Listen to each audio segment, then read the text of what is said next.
Clock on the dot, and I'm going to call this city council meeting to order. Up first, we have the pastor from Grace Lutheran Church, Pastor Kevin Wendt. Thank you so much for being here, sir. If you push that gray button, turn it on, and we'll pray. Grace Lutheran Church prays for the city of Destin and its leaders. Let's pray. In the name of the Father, and of the Son, and of the Holy Spirit. Amen. Gracious God, Heavenly Father, from you comes all rule and authority over the nations and states and cities of the world, for the punishment of evildoers and for the praise of those who do well. We humbly ask you to graciously regard these your servants in our city of Destin, these who make, administer, and judge the affairs of this city. Look with mercy upon them and grant them to bear the authority you've given them according to your command. Enlighten and defend them. Give them wisdom and understanding, that under their reasoned and peaceable governance, your people may be guarded and directed in righteousness, quietness, and unity. Protect and prolong their lives, that we with them may show forth the praise of your holy name. We pray this in the name of him who reigns with you and the Holy Spirit, one God, him who is fully God, born, fully man, to live the perfect life, to die the perfect sacrifice, to rise from the dead, the perfect resurrection and life, your Son and Savior from sin, ascended to heaven, and to return the last day to judge the living and the dead, Jesus Christ. Amen. The Lord bless you and keep you. The Lord make his face shine on you and be gracious unto you. The Lord look upon you with favor and give you peace. Amen. God bless. Thank you, sir. All right, Councilwoman Hebert with the pledge. Please stand and join me with your hand over your heart. I pledge allegiance to the flag of the United States of America and to the republic for which it stands, one nation, under God, indivisible, with liberty and justice for all. All right. And as we get the laptops going, I'll just take a point of personal privilege and say happy birthday to our oldest and most wisest councilman on the stage up here, Councilman Destin. Happy birthday. Happy birthday.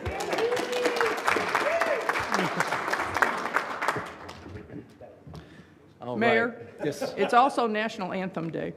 And so we should sing his birthday and the anthem back to back. Hey, let's do it when you sign the resolution. There we go.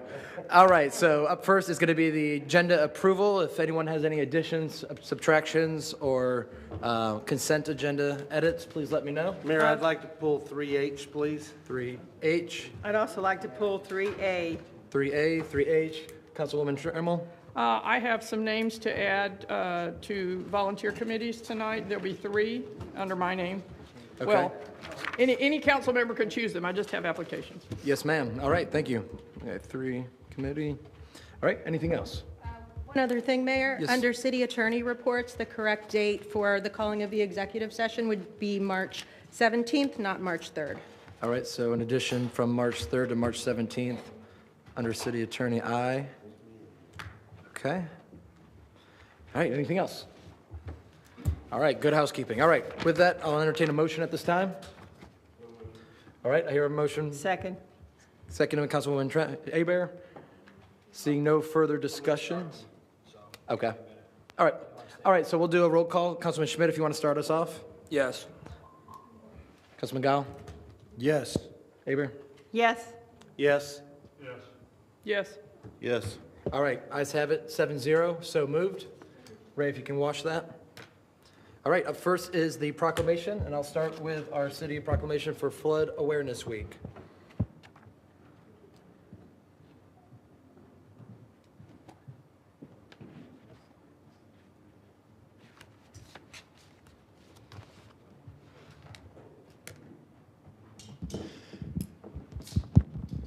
All right, the City of Destin Proclamation Flood Awareness Week. Whereas the City of Destin has experienced severe weather in the past in the form of extreme rainfall or tropical systems, I'm also going to add in there snowing, events resulting in flooding in both coastal and riverine environments. In this flooding has caused damage and flood loss to homes and buildings in all areas, whether they are high-risk special flood hazard areas or low to moderate risk flood zones. And whereas the City of Destin is a voluntary participant in the National Flood Insurance Program that provides residents with the opportunity to protect themselves against flood loss through the purchase of flood insurance at a reduced insurance premium rate, as well as setting higher regulatory standards to reduce the flood risk and potential flood damage to their properties. And whereas the City of Destin participates in the community rating system at a Class 6, affording our community owners up to 20% discount on their flood insurance premiums. And whereas the reduction of loss of life and property damage can be achieved when appropriate flood preparedness, control, and mitigation measures are taken before a flood occurs. And whereas public education and awareness of potential weather hazards and methods of protection are critical to the health, safety, and welfare of our residents, the Florida Floodplain Management Association, FFMA, has declared the week of March 2nd through March 9th, 2025 as Flood Awareness Week to promote awareness and increase knowledge of flood risk and the abilities of flood insurance, flood protection methods, and how to prepare for emergencies. Now, therefore, I, Mayor Bobby Wagner, on behalf of the Destin City Council, in coordination with the Association of State Floodplain Management of Florida, as Flood Awareness Week in the City of Destin, and further encourage the citizens of Destin to increase their knowledge of how to protect themselves and their properties from flooding. So done this third day of March 2025. And that is it. Thank you so much. And Michael is our expert resident, so we'll get a photo. Awesome. To say anything? Sure. Good evening, everyone. I'm Michael Burgess, your Public Works Director and Floodplain Manager. This week, like the mayor said, is Flood Awareness Week, and I'd invite you all to go to our Facebook page, because every day we will have a Flood Week awareness public service announcement, for lack of a better term. Today is about preparedness, and we'll talk about through the rest of the week. We'll talk about insurance, and we'll talk about planning in the case of an evacuation. And if you have any questions concerning floodplain management or flood insurance, feel free to give us a call at 850-837-6869.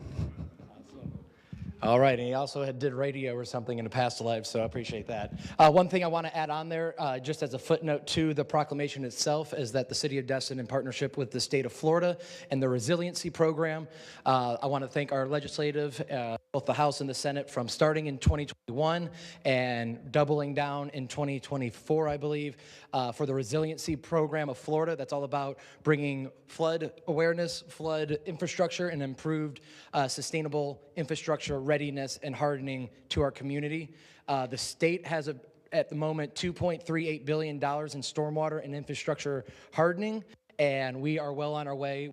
Our workshop to identify those areas that are most vulnerable and making sure that Destin not only is a safe place to live, but we still continue to have lower premiums and discounts for being on top of the game. So just wanted to give a big shout out to both local and state legislators on that for helping everybody in the Florida Panhandle as well as across the state for putting money back into stormwater infrastructure and hardening. So thank you for that.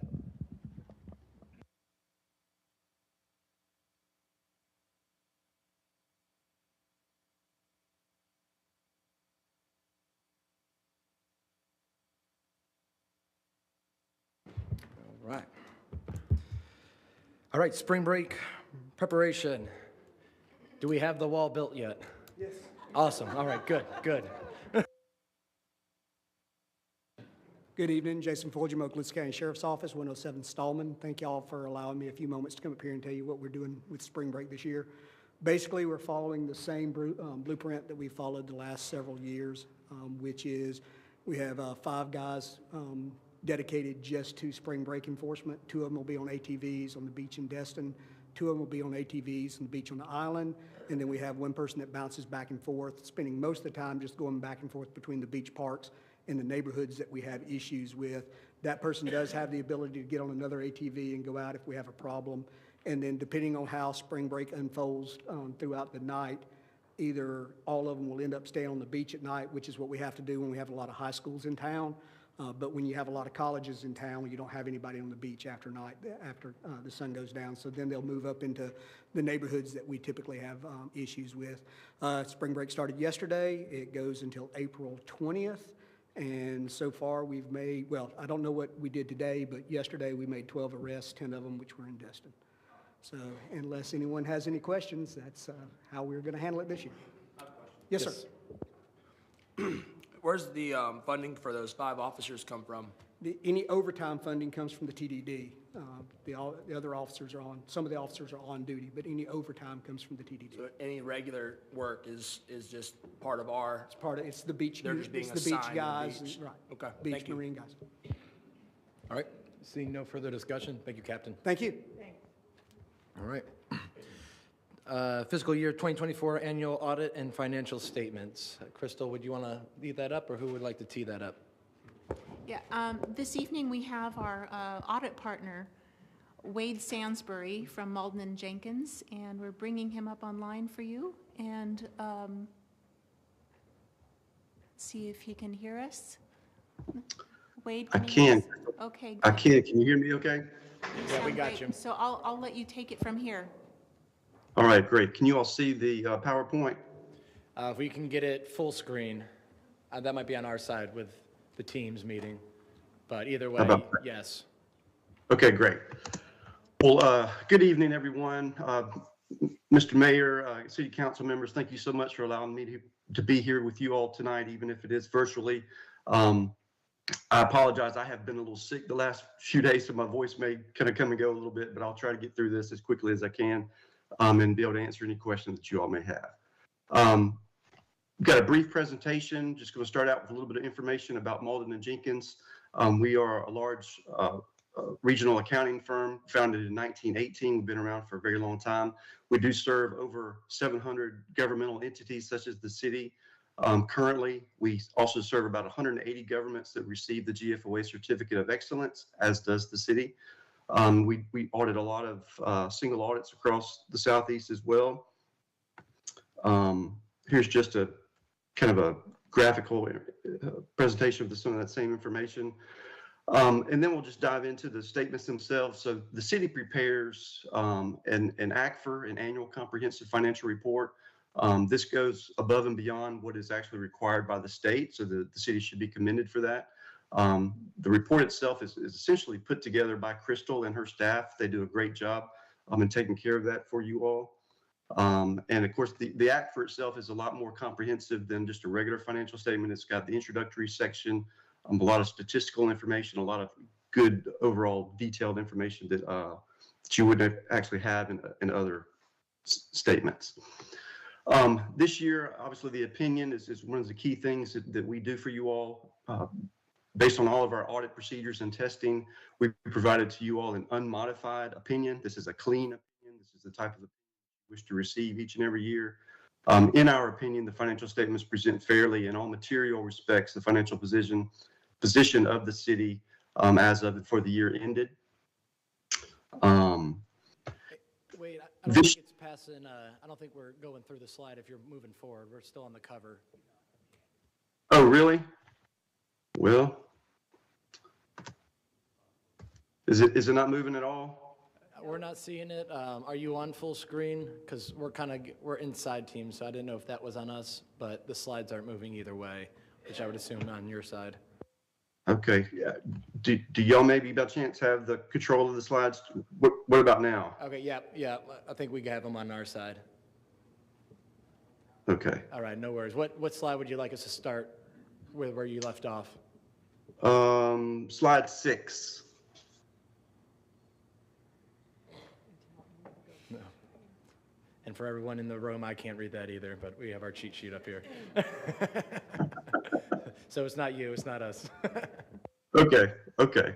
Well, so one of the key things, obviously, with every financial statement audit and a lot of things I know the council always likes to hear is were there any kind of problems? Were there any kind of findings or anything like that?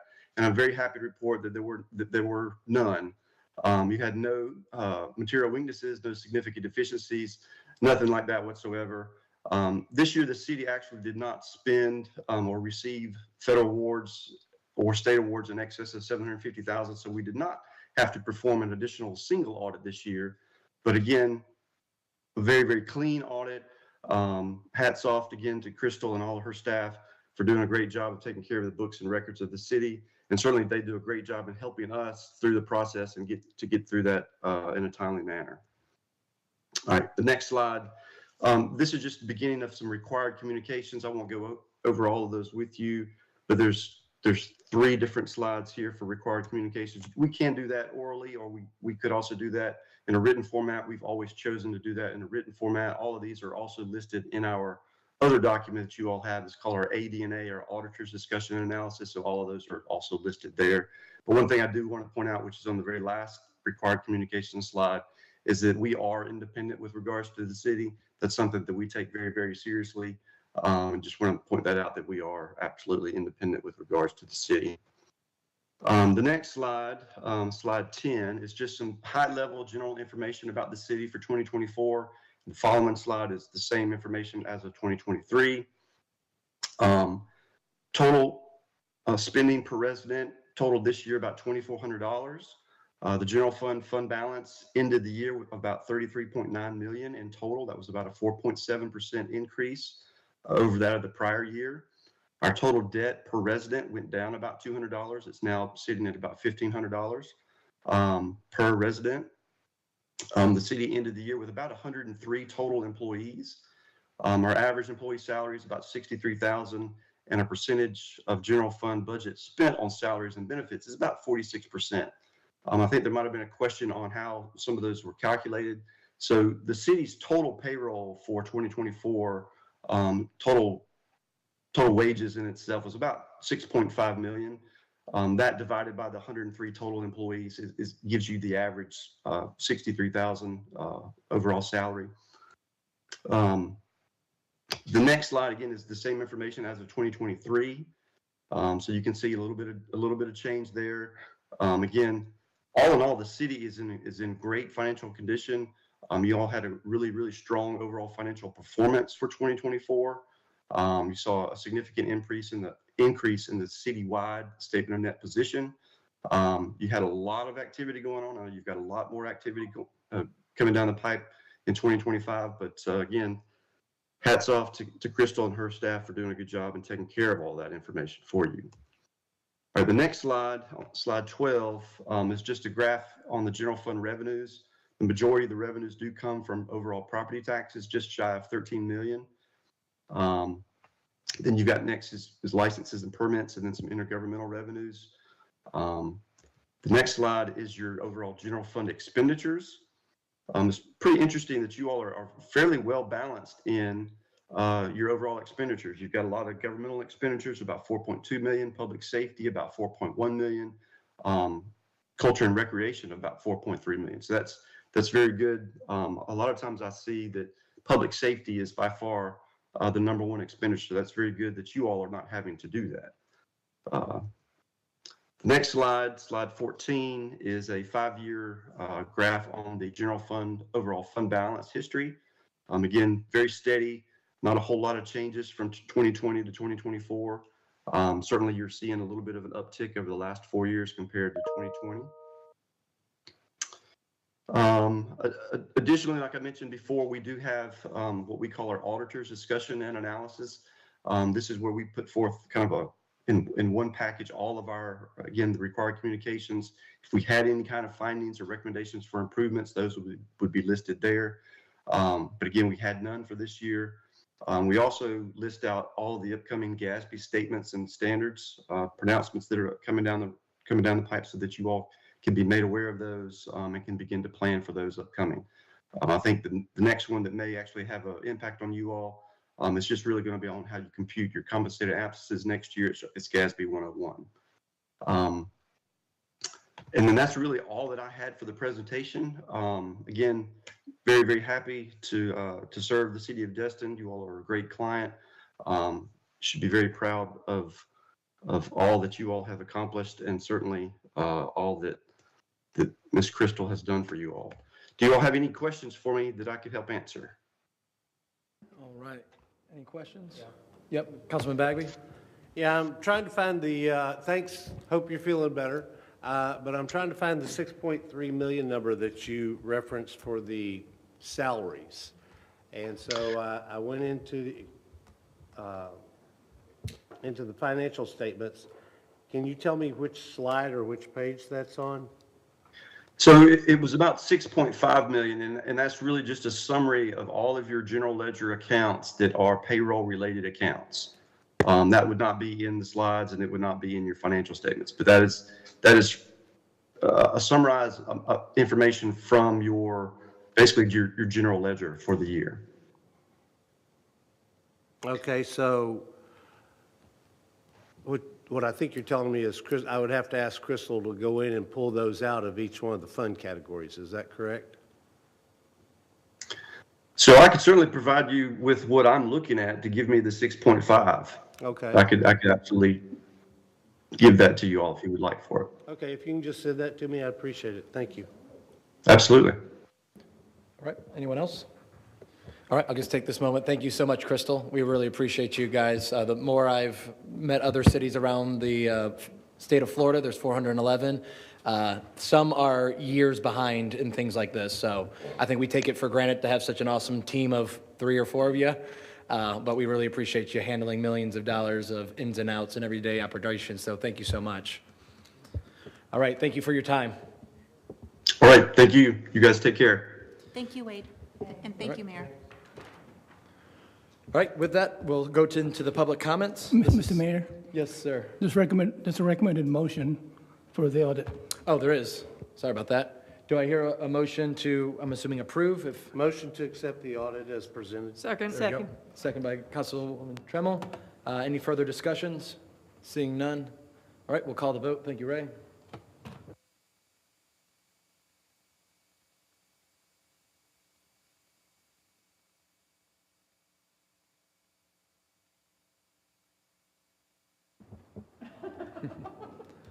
Locking them in. Uh-oh.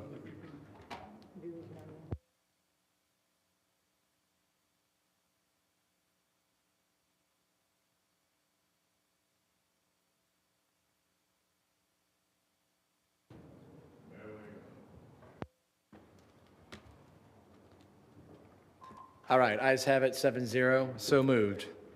All right, up next is the public comment portion. This is y'all's opportunity to come up to the dais and be on the record.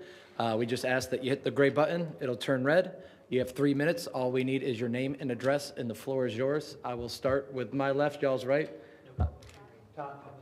Oh, yes. Thank you. Yes, thank you for the caveat. If it is a public hearing topic, which if the short-term rentals is your topic, we will have a specific public hearing portion for that topic. That looks like it's 5D. So please refrain from any short-term rentals until that time. In addition to that, if there's any public comments outside public hearing topics, yes, sir? This is your time to be recognized.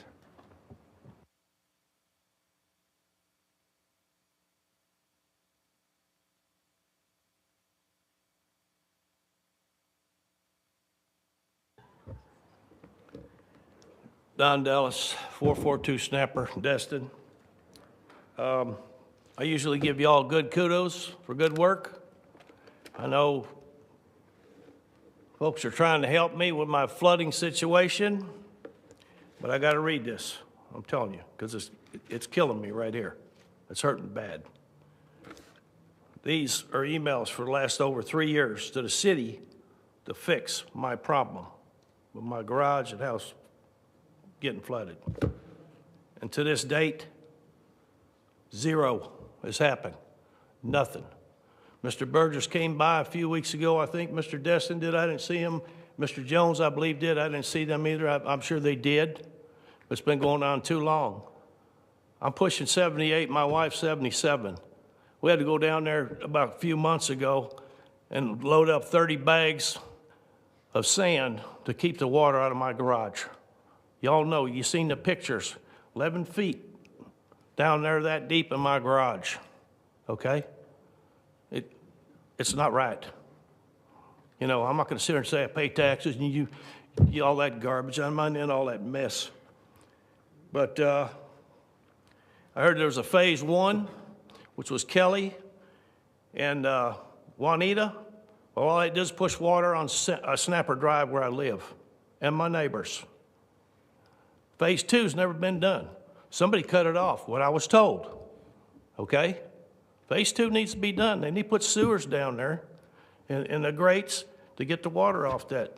Because that street is like this, and it runs right into my yard, in my house, okay? You know, we've been kicking the can for about almost, well, over 2 years, okay? You know it too, my friend. You know it. You got the emails. A few months ago, I watched pickleball court, unanimous, 400 grand, okay? Cool. I'm glad they're doing it. But if they can afford to do that, they can afford to fix my problem.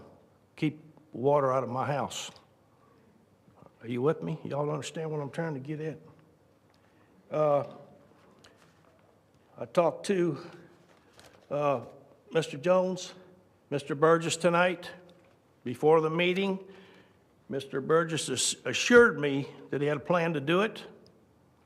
And I wish every council member in the city and engineering would get on it and do it.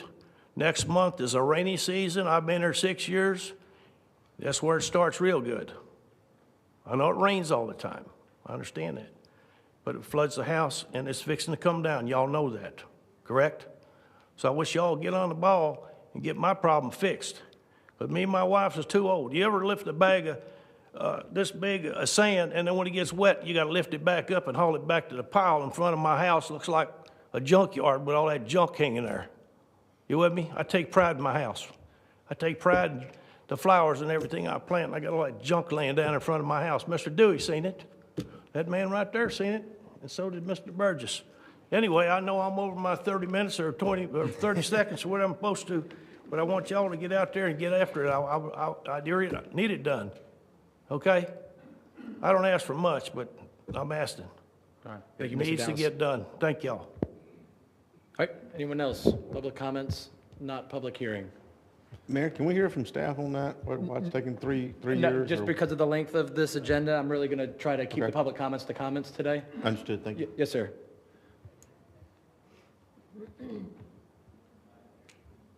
All right. You can move it. Yep. Okay. My name is Britt Greenwood. I live at 254 Calusa Boulevard, and I am so grateful to be standing here today. For so many people in this community, even living in Destin is a dream come true.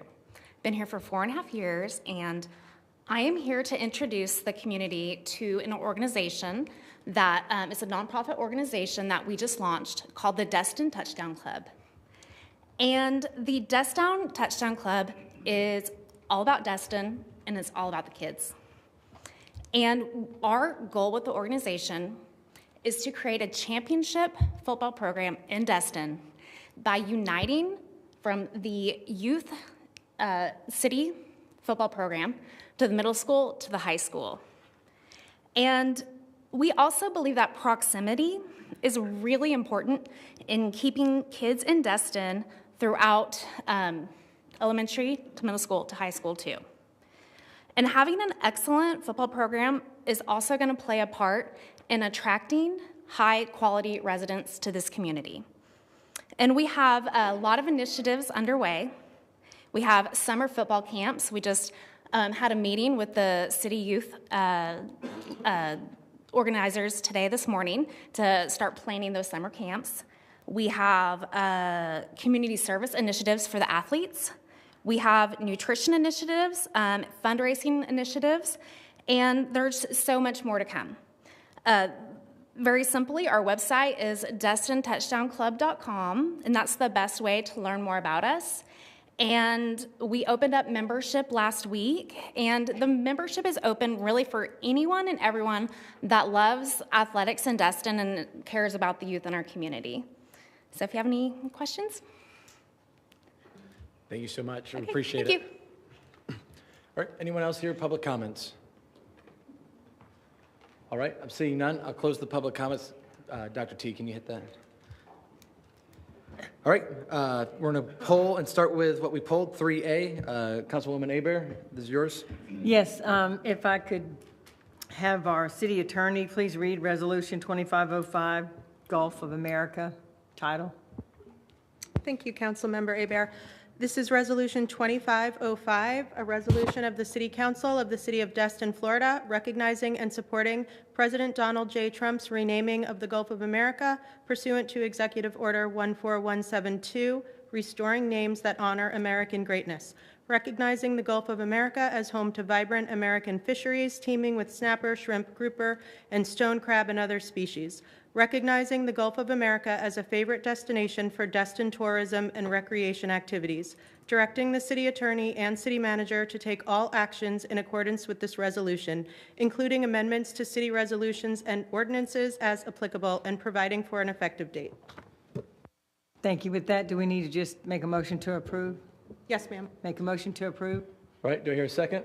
I'll second it. All right, Council Tremble has the second. Any further discussions? All right, would you like to jump in for discussion? Yeah. All right, I got you. I'll put you on. Is that what you're, yeah, go ahead. Yeah, and while I understand the push to do this, I'm trying to figure out what jurisdiction we have over the Gulf. And I also know that Destin has a long history of trying to preserve history and our heritage. We have 500 years worth of history in the Gulf. Destin itself, probably 200. I don't know what we'll accomplish by doing this. The president's already issued his report, his order. He doesn't need our permission nor our support. It's a done thing. I see this as just involving us in issues that are probably going to get very confusing over the next 6 or 8 months. I've noticed that we just wrote a letter asking that our former mayor be placed on the Fishery Management Council for NOAA, and NOAA's still calling it the Gulf of Mexico Fishery Management Council. So if the federal agencies are not on this bandwagon, I expect they may well be. It's just not something, we don't have a dog in the fight, and it may turn around and bite us. So strictly from the fact that we have a lot of history with the existing name, and we never referred to it as Gulf of Mexico, we just said we're going to the Gulf. If the resolution just was gonna refer to the Gulf, then I don't have a problem. But, you all know I'm a student of history, and history, I think, needs to be preserved. All right, Councilwoman Aber. Thank you, Mayor. Just to clarify, Mr. Destin, the purpose of this is just to amend our ordinances where everything says the Gulf of Mexico. It's just correcting it. It is consistent with the president's executive order, and it just makes our codes match. It's a wording change in all of our ordinances, not something we're dedicating or making a big shift. We're just correcting our paperwork, getting our stuff in line with what now it's called the Gulf of Mexico in our paperwork. Let's fix it to the Gulf of America, okay? It's amending the ordinances, it's changing that. And would you be satisfied to table this until such time as we get direction from the federal government to take any actions? Could you speak to that, Ms. Kopp, as far as a requirement by the federal government? Well, this is in the discretion of council. If you want to change it or not is totally up to you. I'll make a substitute motion that we table it until such time as we get direction from the federal government on what steps they want us to take. All right, I have the substitute motion on the table. Do I hear a second? Wish I could help you. All right. I could help in that situation. Unfortunately, okay, I'm going to die for a lack of a second on the substitute. And seeing no further discussion, I will call the, yes, Councilman Bagby? Are we going to amend the charter also? Not without a vote of the electorate. Exactly. Okay, because in our charter, in XI section 2.01, it refers to it as the Gulf of Mexico, a couple of times actually. So We have to change our charter. Okay. Problems that I see, the very kind of problems I see us getting into, taking an action before we really understand what action we're supposed to take. Councilwoman Trammell? I got you. I didn't, I was just going to say that my take on all of this is that we need to say something in here that says anything that said Gulf of Mexico doesn't have to be changed because it was before all this edict happened, but it can now be called, be construed as the same body of water. Does that make sense? And so there would be essentially no change to any previous stuff. Anything that we do in the future could say America, parentheses, Mexico, as far as I'm concerned. All right. Seeing no further comments? Yeah, so I will make a substitute motion to bring it back to say exactly what Councilwoman Trammell asked it to say, so that we're very clear that any references in any of our governing documents that reference the Gulf of Mexico will be construed as also referring to the Gulf of America or something to that effect. All right, government, that's fine. It's I have a substitute I can second motion. that. All right, I have a substitute motion and a second. Any further discussions on now the substitute motion? All right, seeing none, and we will call the vote.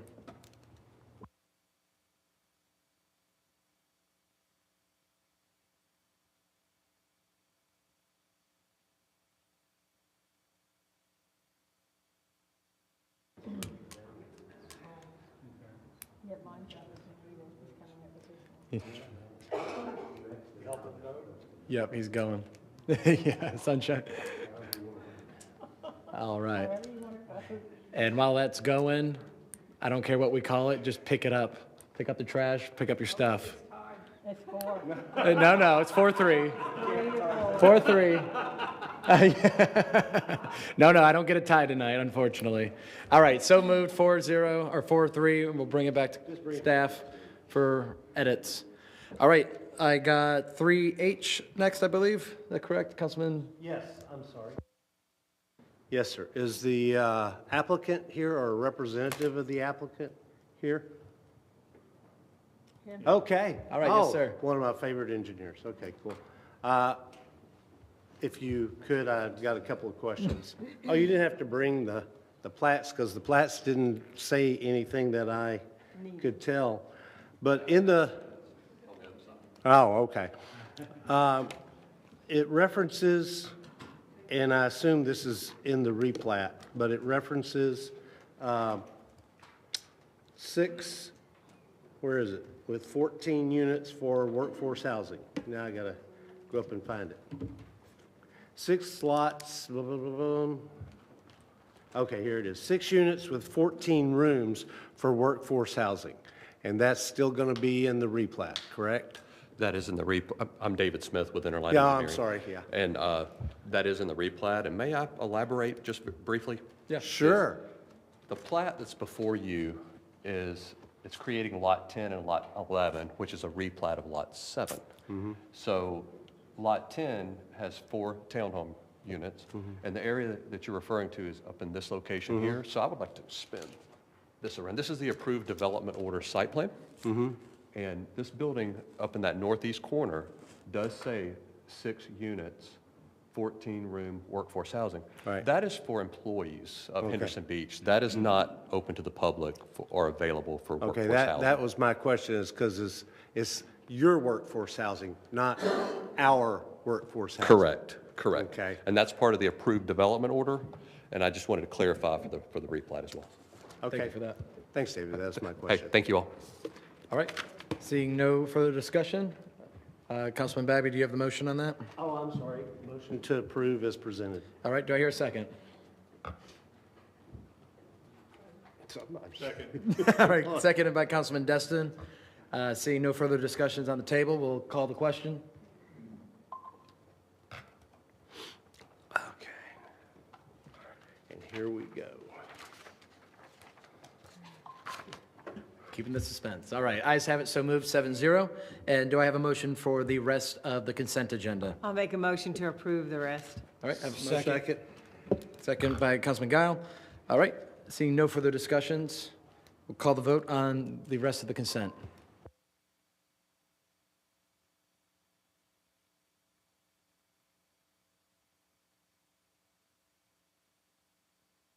All right, ayes have it, 7-0, so moved. And we'll go into the city manager's report. Mr. Larry Jones. Thank you, Mr. Mayor, Council.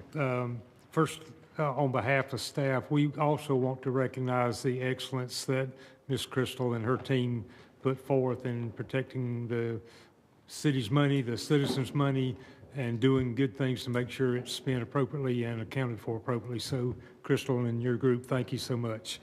Makes our job a whole lot easier when we don't have to worry about that.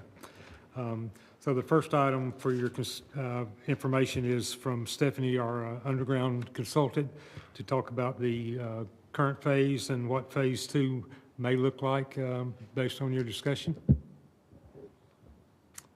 Thank you, Ms. Stephanie. All right, just hit that gray button, and it'll turn the light red. Good evening, council members and mayor. My name is Stephanie Lindsay. I'm a project manager with Utility Consultants of Florida, and I'm excited to be here tonight to give you a project update for the utility undergrounding. Do we have slides? Yes.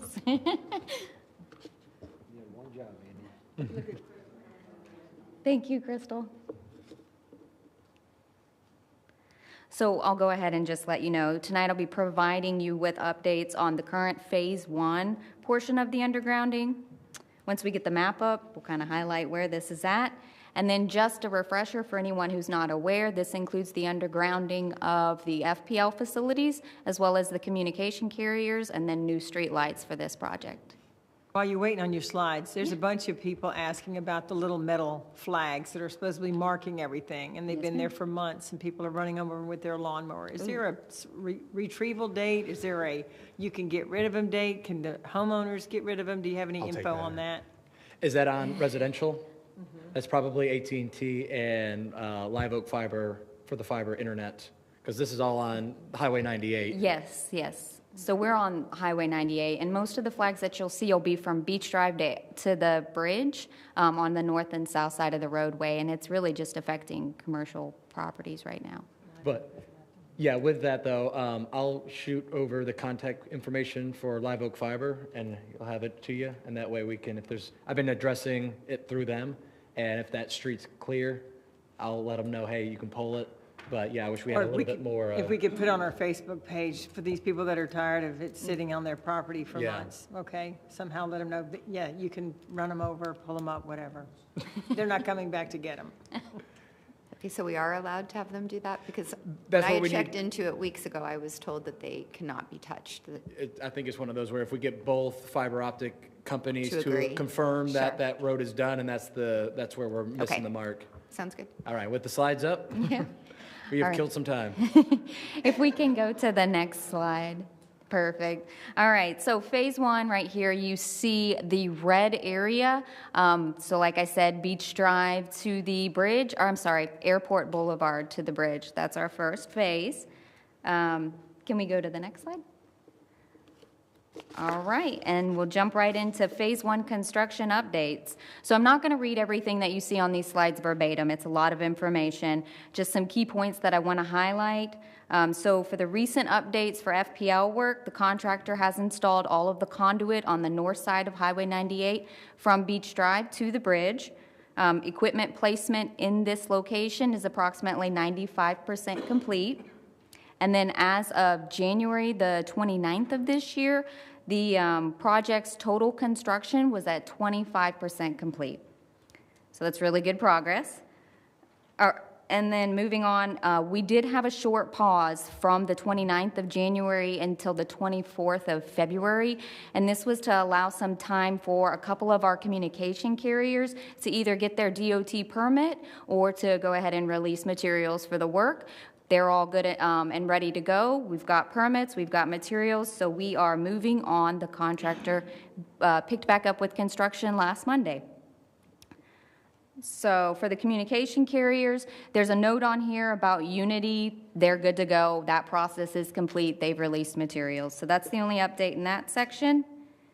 And then for our easements, I want to note that on our recent installations, the contractor is going to be gathering the data points for where the equipment was installed, and then we'll be moving those into getting a sketch and getting those recorded now. So this is on the north side of 98 on that Beach Drive run.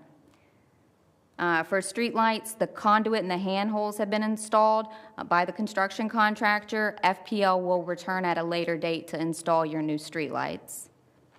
And then in good news, there are no change orders requested at this time for that first portion of the run. Next slide, please. All right, here you see some photos of the recent construction, just kind of some equipment placement, the drill machine, things like that. Go to the next slide. All right, upcoming work for Phase 1. So the contractor has begun his drilling operations from the bridge heading to Beach Drive. So he's heading west to east at this point. So once he completes this parallel run, he'll go ahead and coordinate with DOT for all of his crossings. We're estimating that the construction for that section should be complete late in the summer of this year. And just to note, the contractor has to be very cognizant of this run due to tourist season, some traffic issues, and DOT restrictions at this time, especially with lane closures. For our communication carriers, all are involved, good to go at this point. Easements, all consents were obtained, so we'll work in the exact same manner as the first portion. Streetlights, conduit is being installed simultaneously by the contractor. Streetlight poles will be installed at a later date by FPL. And then on our outlook, so just as mentioned before, this section is really going to require that the contractor coordinate both with DOT and then also with local businesses and their needs during this time. All right, and then next slide. Oh, we're missing one. So if we refer back to the map, can we just go back to the map? All right, so I'll go ahead and talk a little bit about phasing for any upcoming undergrounding that you guys want to do. So initially, UCOF did provide a phasing map. This is it for the city. And this is just to kind of assist you in planning out your future undergrounding efforts. So there are 7 areas. These have been identified and separated based on the general cost similarities and the technical capabilities for the terminations within these sections. So these phases are not required to be done in any specific order. It's entirely at the city's discretion. And as a matter of fact, some of these sections or phases can be either increased, decreased, or combined to meet your goals. So at this time, UCOF, FPL, and the project team we're in a really good position. We're ready to initiate any new conversions that the city of Destin might want to do. And I do want to note that the design and estimate timeframe for any upcoming projects is going to be approximately a year. So it'll be, if we started this month, you could expect to have your binding cost estimate and then your potential to go under procurement by March or April of next year. So about a year time frame. So that's my updates for the upcoming. So in closing, thank you all so much for your time tonight, and thank you for allowing us to be a part of this exciting project for the city. So if you guys have any questions, I'm happy to answer for you. Just one, when you're talking about late summer and lane closures, what kind of lane closures do we need to expect for the capability that you guys need to borough? Is it one lane at a time on one? Yes, and it is a moving operation. So the contractor is doing a really good job trying to reduce the amount of lane closures that he needs, but you will expect lane closures when he has to do his DOT crossings. Those are a requirement for DOT. His parallel runs, he's really trying to reduce any kind of lane closures. All right, and do you guys work at night? We can if requested, yes, sir. All right, I think I'm going to be requesting that. Councilman Bagby? Thanks, Stephanie. Several items. So, and I understand we're just getting off the ground, but the time to not stop work on the roads is February, Yes. late January to late February. So I would ask that, since we plan on doing this for another year or so, that you tell those carriers whatever they need to do to be ready for next November to the end of February, this November, I'm sorry, till the end of next February, they need to do. Absolutely. Because I don't want to have you back up here, because you will be the recipient of a blistering, we had this discussion last March, and you said, yes, we'll make sure we coordinate, because that's what we're relying on you guys to do, is make sure all these little pieces come together at the right time, right? That is correct, yes, sir. Okay. So having said that, the main reason I asked that this be brought up is trying to sequence this properly. And so I'm going to ask Crystal to talk a little bit about the financing of these phases, but don't run off. Okay. Right, Stephanie, don't run off. In brief, each of these phases will cost between $15 to $18 million to complete. Also, I just want to point out on this map, you'll see some areas that are already shaded in yellow, and those areas are already undergrounded. The city has an ordinance where new development is supposed to be undergrounded. Currently, we have approximately $800,000 of electric franchise fee money that's available, that's not being expended towards debt or other undergrounding at this moment, that could be available to complete this next phase of engineering designs. And year over year, we'll have approximately $500,000 of electric franchise fee money that would be available to pay on any debt if the city wanted to go that route. So what she's telling you is, absent us getting some resiliency grants, which we are working on, but they probably would only apply to sections of 98, not just the general area, because that's a state highway, not a city street. We will have to wait 12 years or whatever before we get phase one paid off? So we have the balloon payment in 5 years, and we'll see what refinancing and what rates are 5 years from now to make a better guess. But assuming we get kind of similar terms for the next component, I would say that if I were to take our revenue stream out to the market right now, I could generate approximately $8 million, which is about half of what we would need to complete another phase. Okay, so another 8 years, if you could do 8, and then we're doing $1 million a year in the franchise fee and some of the other revenues, that would be 8 more years. So we don't want to wait 8 more years before we start phase two. We want to start phase two, and we understand that's incumbent upon us to go out and find the revenue source to do this. And like I said, I have high expectations that the state may be able to help us, particularly along 98. And so, but anything y'all can do, but my main thing with you is you're coordinating this work.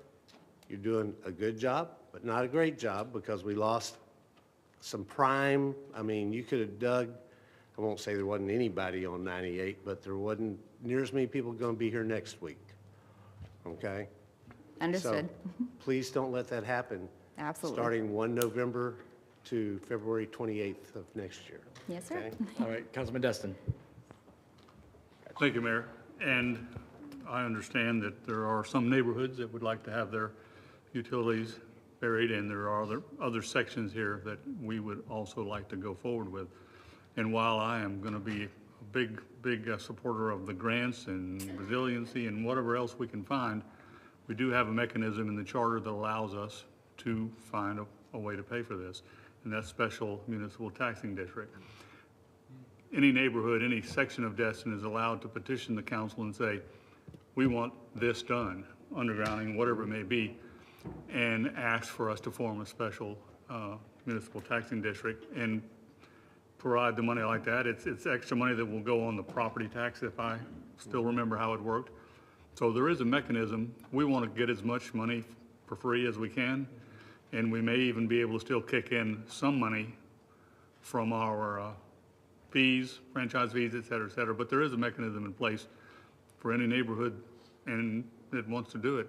I mean, if they just come and send us the petition and say, we want to do it, then we can go forward on that basis if there is no alternative. So we do have a mechanism in place should we choose to use it. Yeah, I did not know about that, so thank you for bringing that up. Kim, is that just based on the amount of 100% volunteer to make that district, or do we need to create that district?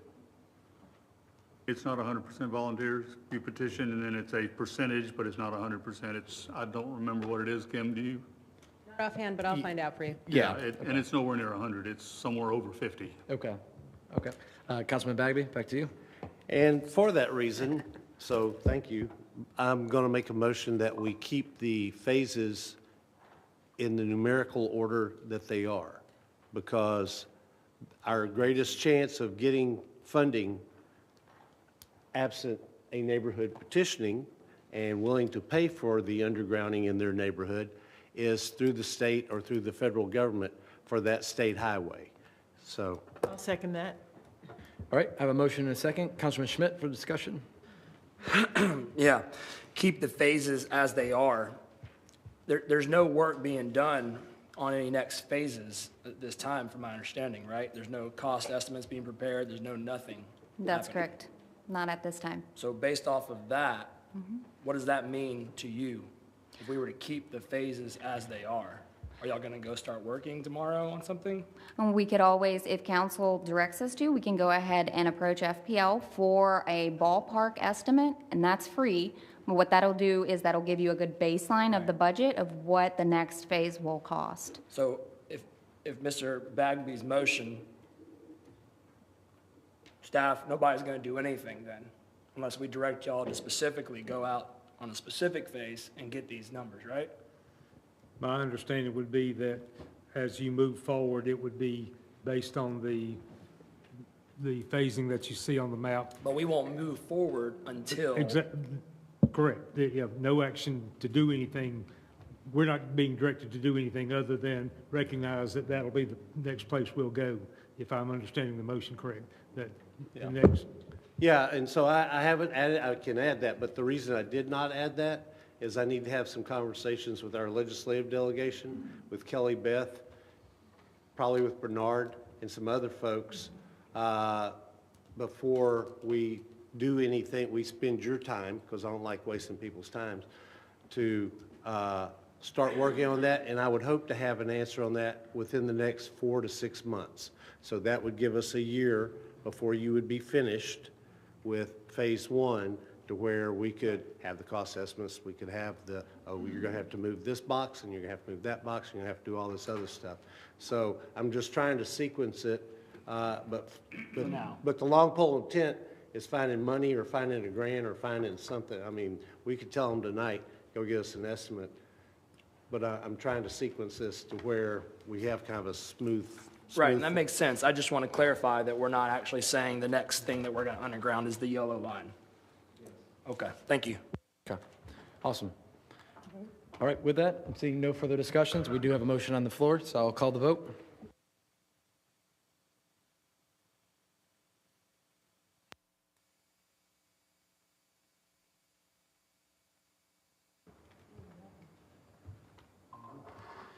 All right, 6-1, so moved.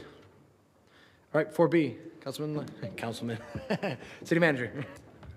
Thank you, Mr. Mayor. 4B is regarding the gator dredging request and the whole concept of dredging the harbor.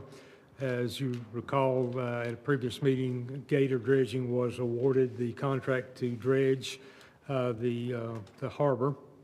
They have requested to be released from that and to withdraw their bid based on some timing issues that was indicated in the bid documents of when they could proceed with it. That got slowed down for a number of reasons, but anyway, Gator Dredging is not interested in entering a contract to perform those services. Subsequent, or going along with that, as we were preparing a contract for their consideration, our legal counsel pointed out that the complexities associated with that project would probably require a coastal engineer, which we didn't disagree with, and we brought back to council the idea of piggybacking on the county's contract with Taylor Engineering to do that, and you graciously allowed us to move forward there.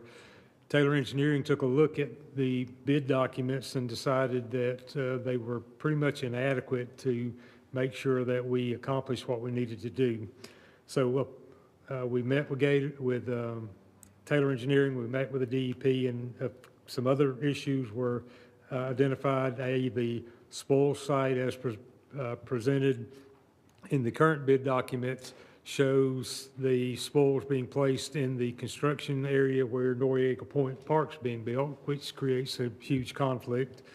We're now into shorebird nesting season, which has the potential of creating a huge conflict, all of which would result in big change orders and costly change orders.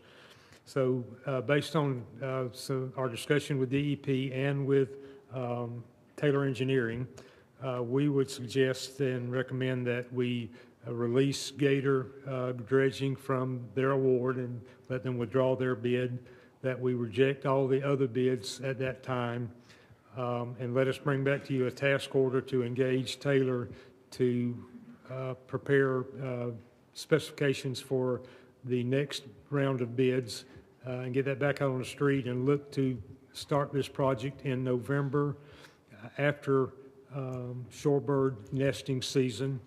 And then there's an additional component to that. We're working with the Army Corps of perhaps a study and a feasibility study that may end up with the Army Corps taking on this project on an ongoing basis.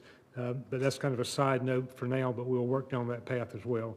But our recommended path is to, again, reject all the bids, allow Gator to withdraw their bid, and to let us bring you back a task order to engage Taylor Engineering for the appropriate bid documents for the next round.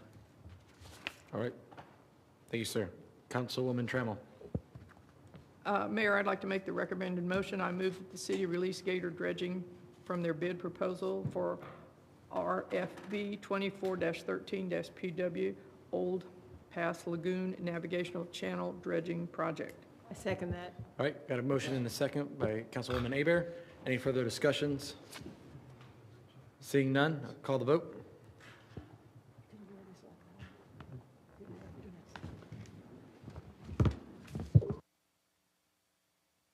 All right, ayes have it, so moved, 7-0. All right, moving along. Thank you, Council. Next item is a request from Representative Maney's office regarding our 4 legislative appropriation requests.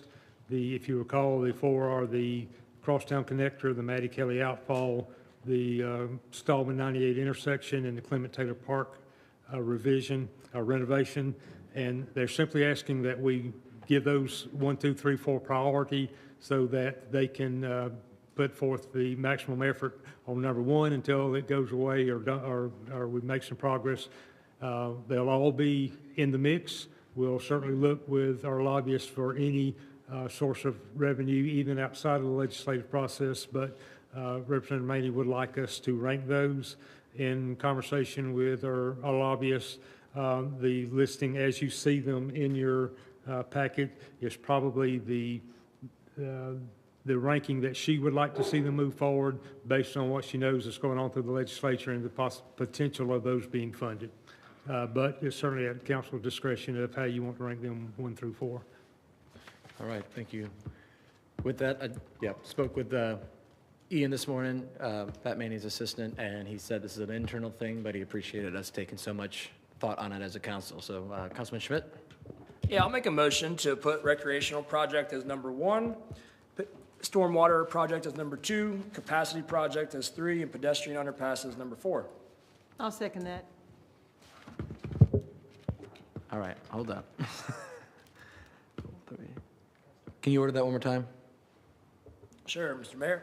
Recreation project is number 1, stormwater project is number 2, capacity project is number 3, and underpass is number 4. Okay. All right, and I got a second with Councilwoman Aber. All right, any further discussion?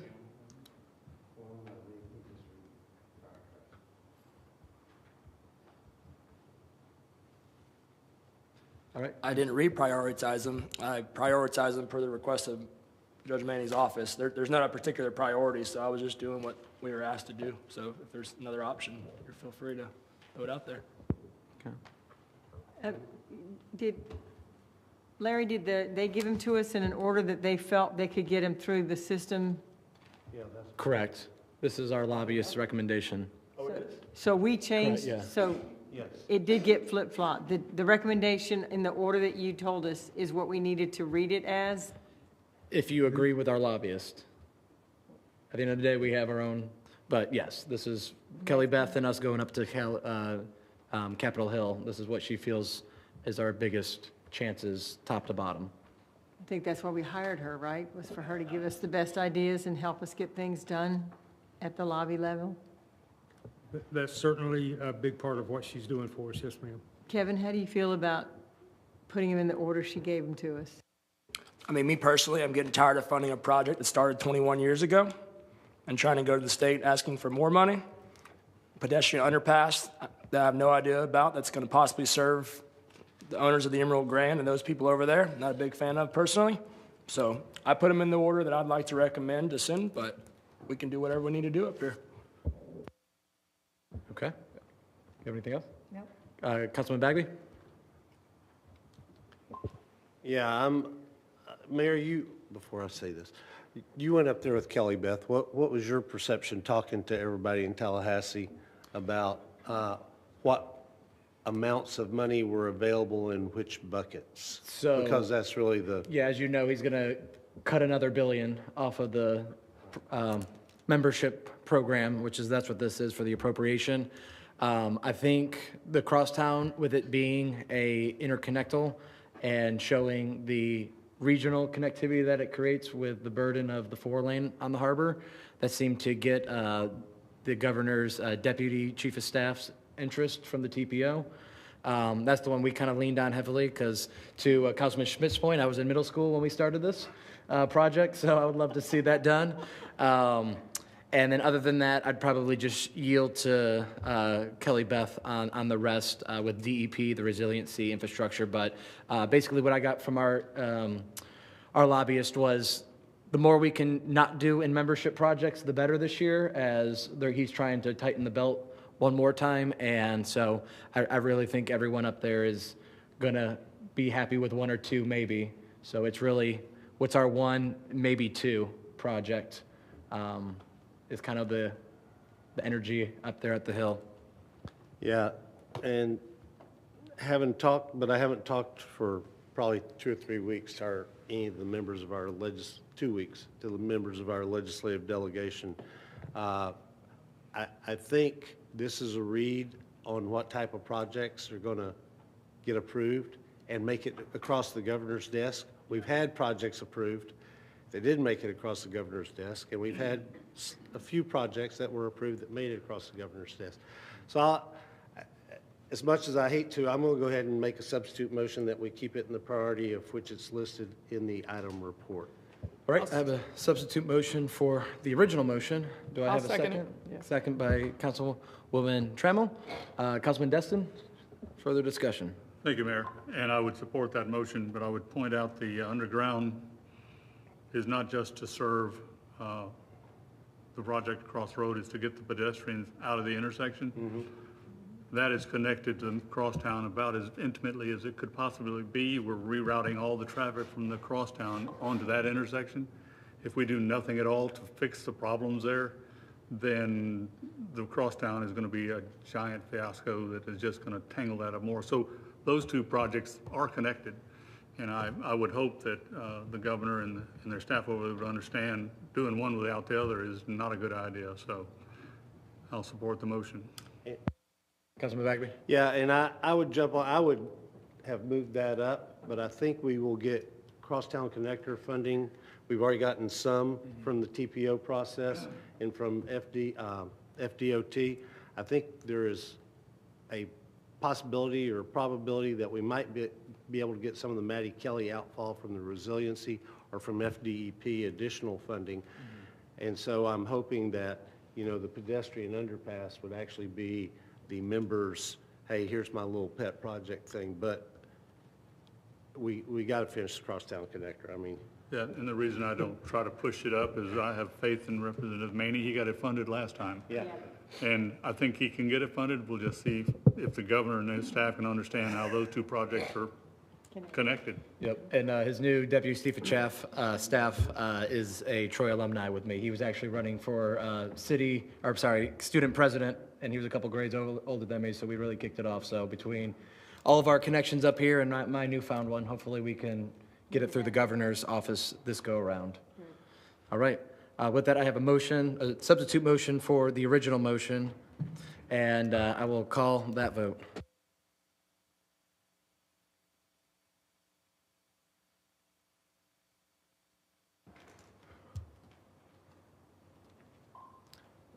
Three, 2, 3, 4. Okay, I don't know why I keep thinking it's 3-3. All right, 4-3.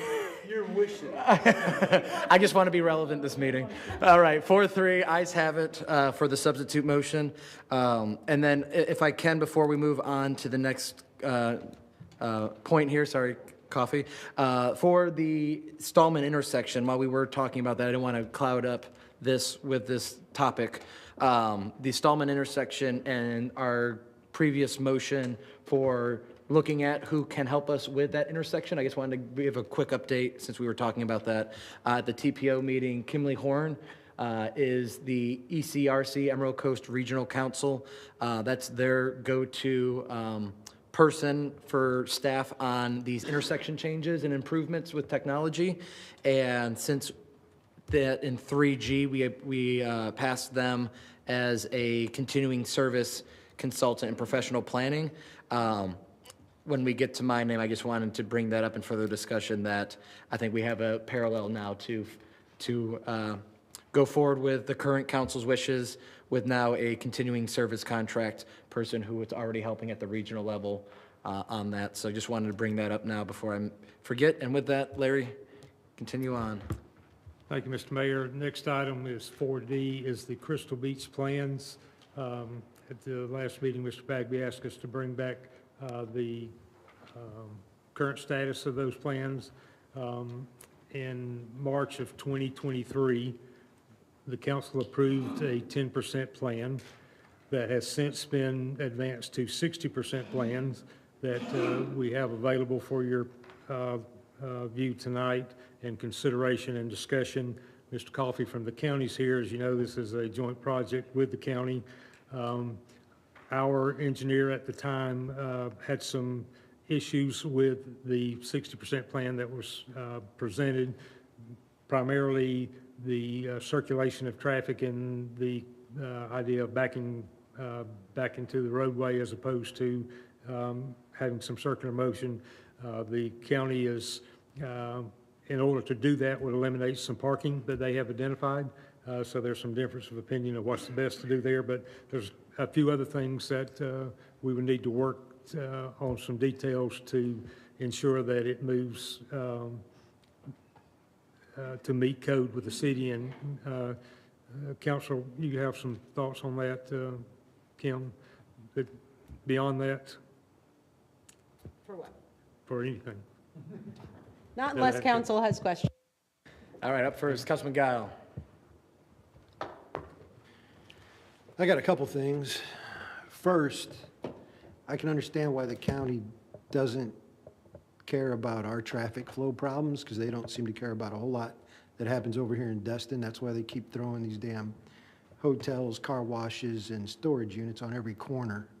But we're the ones that have to deal with the traffic backup when people are trying to pull into these spots and out of these spots. So I will not support the extra spots, the extra parking spots. Additionally, I realize we're in joint purchase on these three properties. I think it's ridiculous that we have a residential property in between them. I would love to figure out a way to negotiate how we sell that isolated property and put that money back into our bottom line, give them back their percentage of their donation, and us put our donation back in our bottom line for other projects. But that's my take on this situation. All right, thank you, sir. Councilman Braden. Thank you, Mayor. Why is it such a big deal that we eliminate whatever parking we need there, 3 places, 4 places, whatever it is, so people aren't pulling into these parking lots and have to back all the way back out, back into the highway if they're full. Why is it so critical to have these extra parking places? Coffee, you wanna? I'll zap them if they get too mean.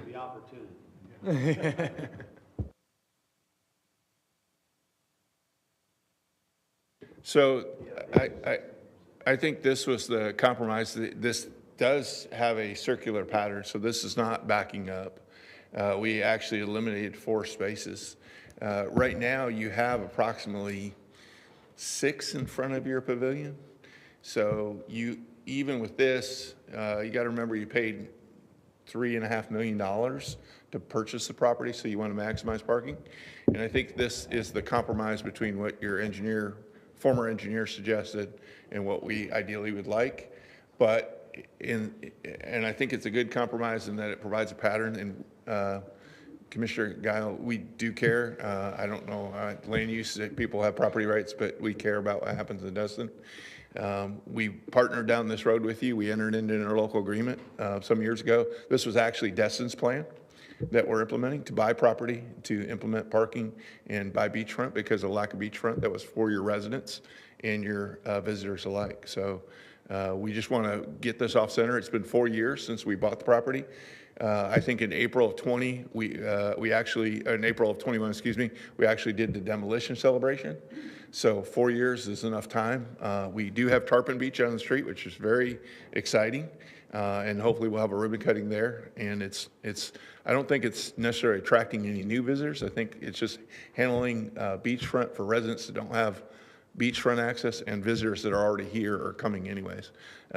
Instead of them encroaching on private property, it allows them to have a somewhat safe and productive access. So, all right, thank you for that. The plan that I'm looking at, thank you, Mayor. The plan that I'm looking at, I guess, which is what everybody else is looking at, there is no turnaround that you're just talking about. There's a drive-through. It's a one-way circular pattern there, I believe. Real quick, if I may, Steve over here.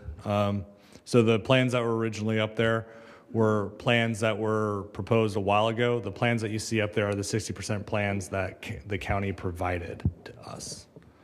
Yeah, ideally, if we can have a meeting, we didn't understand they were coming here for some kind of approval, but we talked about getting rid of the bike rack for a turnaround, and I think that was an agreed upon issue as well. So you personally, I mean, it's neither here nor there if we get rid of, say, 2 parking places or 3 to? 2 parking spots wouldn't hurt us there. I can't remember on the other if that's fine, if it's a one-way around. If there's a slight difference at this point, after 4 years, we're happy just to get off center and finally build something. Yeah, that was in my agenda briefing. Yeah, I haven't seen, it's been many months since I've seen the old plan. We've had these plans in for many months as well, so I don't know. It was my understanding in the agenda briefing I attended a couple days ago that, and what I'm looking at now, there is no turnaround, there is no drive-through, 1 lane or anything else that we'd have to eliminate, get rid of the bike rack or move it. And yeah, I thought the bike rack was going to provide. If I could, so Councilmember Braden, after your agenda briefing, there were subsequent conversations where we reached out to the city's engineer that's no longer with the city, and we were able to obtain plans that he designed after the initial ones that the county had produced. So these plans that are up now, these are the revised plans that we got from Ryan. The ones that are on display right now are the 60% that the county provided us recently. Andy, if you could switch to the ones that were up earlier. We'll show you the revised plans now. These plans right here were found in a folder. Go to the other one, Andy. So if you look at the southern end of the lot there, this particular one gets rid of 4 spaces. If you could click back to the other one, this one gets rid of only 2. Okay. So these 2 specific ones that Andy just clicked through were, the date of the drawings is April 23, but then down below it says April 24 or something like that. So when these were done by Baskerville Donovan, not by the former city engineer. So They worked on them together with yeah, the city based on engineer's comments. Yeah, based on the staff comment from the original 10%, correct? Yeah. So I think if the compromise would be the 2 spaces. Every time we've had to redevelop, it's been about $100,000 change order. So if we can somehow get this off center, we're willing to compromise. I think the elimination of 2 spaces does provide a safety outlet so that no one has to back around. Technically, they just drive around. It's not a perfect traffic pattern in there. I think the site as it is now, it's not a perfect site. Obviously you have a back out problem now, completely back out. At least this wouldn't be a back out situation. It'd be someone would have to loop around. And you're always gonna get that Hummer or that giant pickup truck that's gonna cause you problems no matter how well you design a parking lot. Yeah. Well, I appreciate the spirit of compromise on that. Thank you. Councilman Bagby? Hey, Mayor. I'm so sorry. Yeah, I'm still at the floor. Yeah, Thank you. keep going. That brings up another, I don't know if the issue, problem, what you want to call it, because I had my agenda briefing Thursday, I guess, when this was all released to the public, and now we're seeing this. Why are we getting this at the last second? So I think what happened was back when Ryan was here, and Ryan was working with I understand Baskerville. all that. I'm saying, my I'm getting- question was, yeah, if I'm gonna I get was there. given to that Thursday, and this is what I was Okay, presented I'm to getting bring to there. a meeting, then why are we showing this now? I mean, this, I know there's no motion on it. So what happened was, after that, back in the days when Ryan was here, there was a legislative sponsor from this council that was directed to work with the county and the city engineer, and that was Councilmember Bagby. When we got to Councilmember Bagby's agenda briefing today, he asked about the plans that he and Ryan had worked on before Ryan left, with Baskerville Donovan, but I'm calling them Ryan's plans for simplicity. He asked if we could bring them to the meeting tonight to show the council what he and Ryan had worked on with the county after the initial plans that the county submitted. But because the engineer was gone and the city doesn't currently have an engineer, there was a lapse in knowing where those plans were and things like that. And if I may, Councilmember Braden, Thursday, when we did your briefing, this was all the information we had. This is what had been presented, and based on some conversation as late as this afternoon, recognizing that we knew that there were issues with this plan because of the circulation. The idea that there were some other plans that you're seeing now, I wasn't aware of that till this afternoon, other than the fact that we knew that the idea of backing back out into traffic was not a good idea, and there were other components of this plan that did not comply with the city's code, and that's where we were working to get to. So hopefully what we're seeing and what we're hearing tonight gets us much closer in that direction. Thank you, Mayor. All right, thank you. Councilman Bagby. Yes, it was my fault. I will take responsibility. And go to the one that takes the 4 spaces. That was the one that Ryan and I agreed on, and that's when and then I think he subsequently talked with the county, and their counter proposal was the 2 spaces. And so, but we all agree, both us and the county, that it's time to move on. We've negotiated, we've counter-negotiated, it's just not in the cards, so let's get it fixed. So I'm going to make a motion, or no, I'm just going to ask the staff to bring back these 2 plans after you've consulted with the county for no later than the first meeting of April for us to decide which one of these 2 is going forward. I still, and I'll just be honest with you, Craig, I understand y'all's thing, and the more the better, but we have parking spots, parallel parking spots down there. We have, once we open up our new park that we're going to hopefully have here within the next year or so, should have plenty of parking spots. Safety is my number 1 concern, and you're right. If people only came down here in Priuses, I would vote for your plan. But I hadn't seen one, and I'm surrounded by short-term rental houses. They drive these monster pickup trucks, and they all drive their own monster pickup truck. So I'm going to probably fight for the elimination of the 4 spots, but I want to make sure that we reach out to y'all.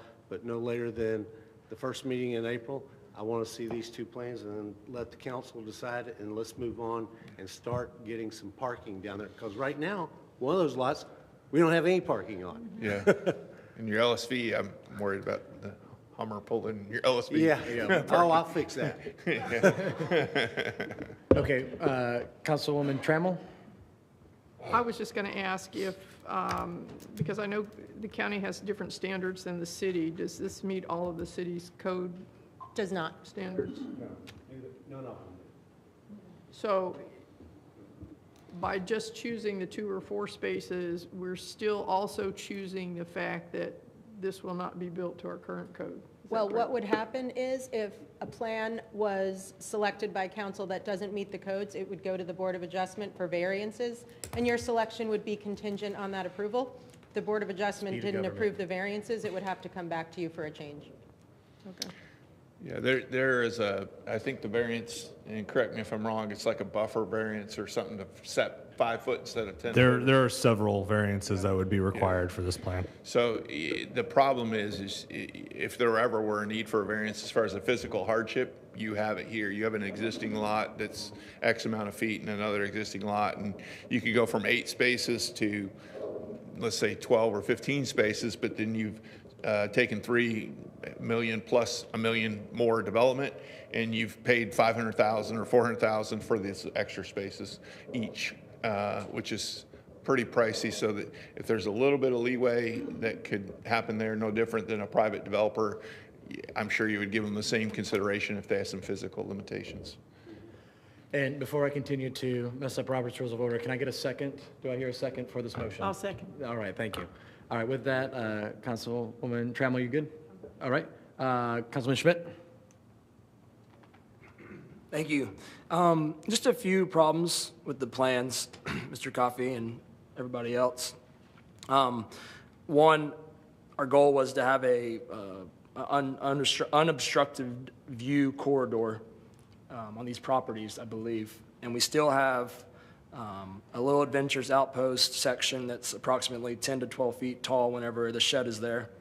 And then we have the current existing covered pavilion on that parcel. And then on the other side, on the LSV parking lot, we have a restroom facility. So on all these parcels, we have buildings and sheds blocking the beach view corridor still.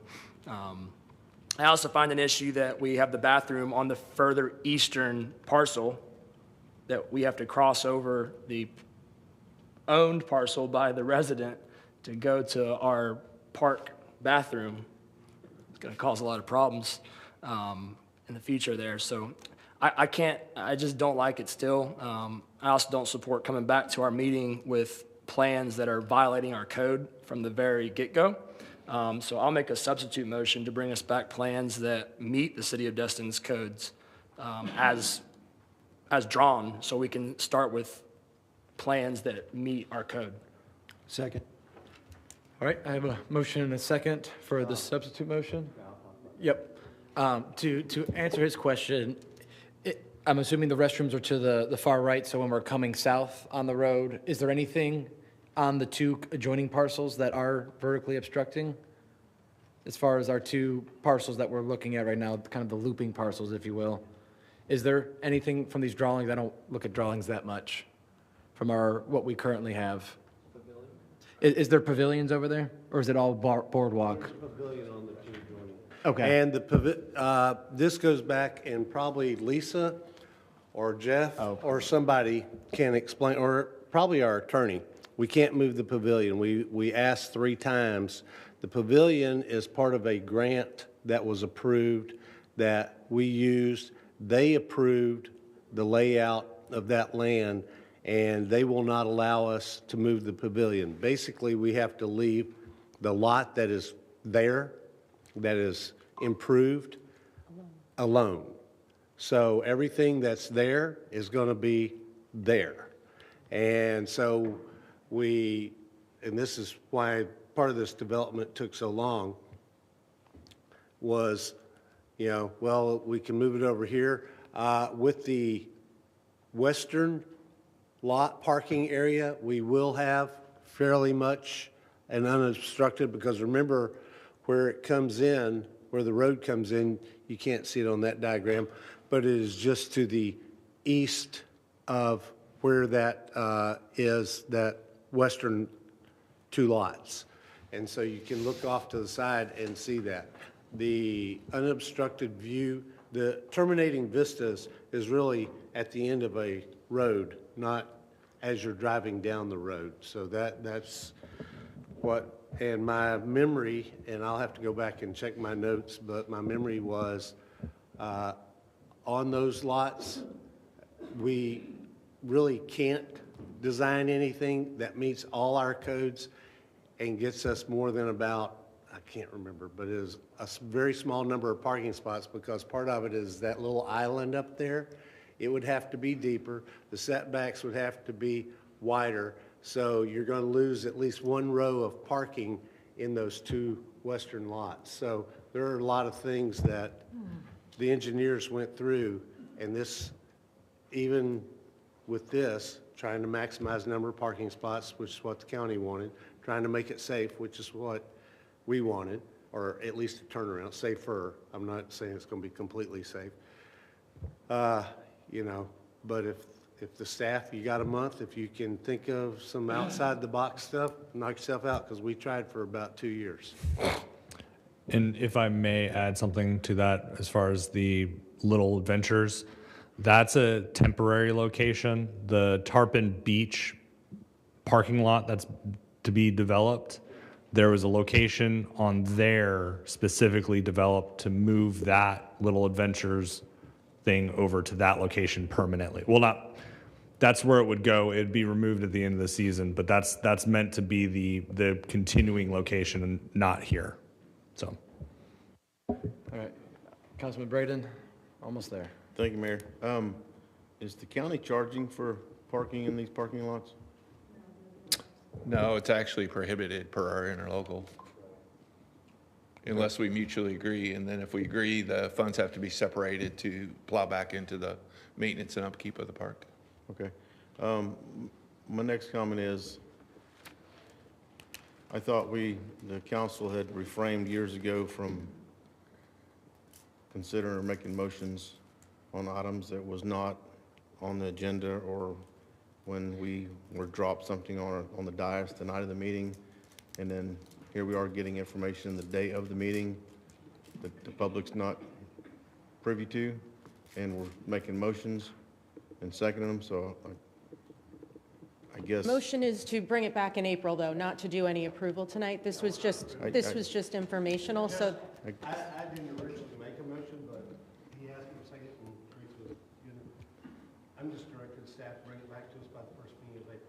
That's all. So what we'll do is we'll get the plans put into the April agenda so that everybody has plenty of time to review it. And then we will have this discussion again. But hopefully between now and then, we can finalize something that the city and the county are both, that city staff and county staff are both good with for you to look at, if that works. Okay, thank you, Mayor. All right, Councilman Are there hours of operation for these parking lots? It closes at a certain time? I believe they'd follow the park's hours, right? So we have a way of closing them off and preventing people from parking in them at the end of the night? We might, I mean, Probably we haven't not. decided that. Not based on these plans. Right. So that means if this guy on that one lot decides to turn it to a short-term rental, currently, he's got 17 parking spots in one lot and 6 in another that we're not controlling. All right, thank you. Councilman Destin, bring us home. Thank you, Mayor.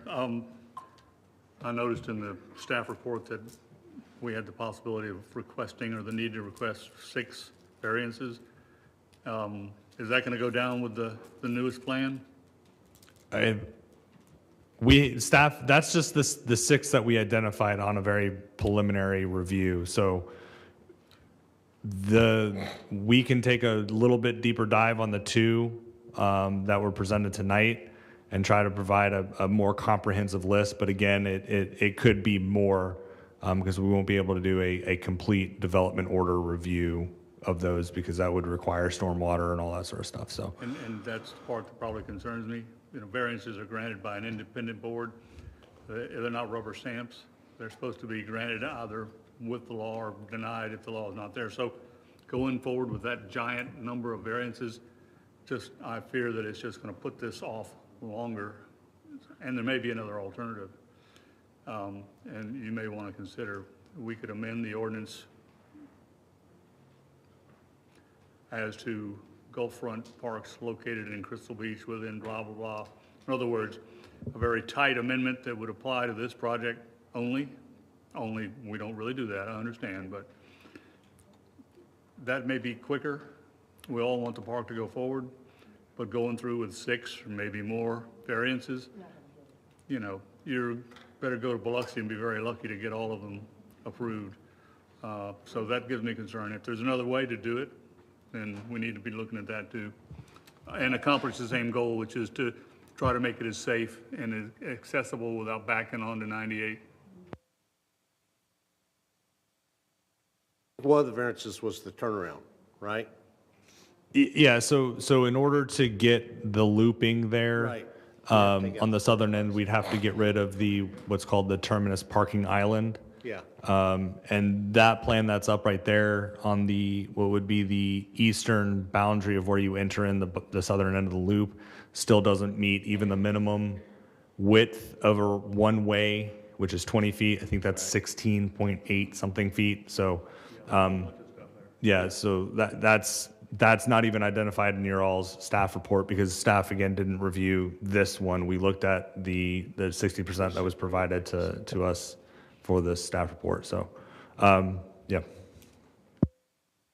Okay, so I do have the substitute motion on the table to bring back plans that would have 0 variances. Is that correct, Councilman Schmidt? That meet the current code. Yeah, so 0 variances. All right, so I will call that vote.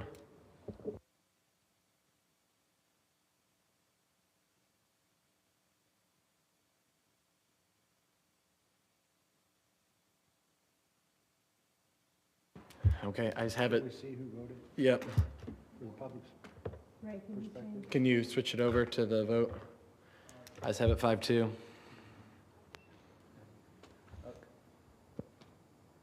Can I ask the staff one? Please.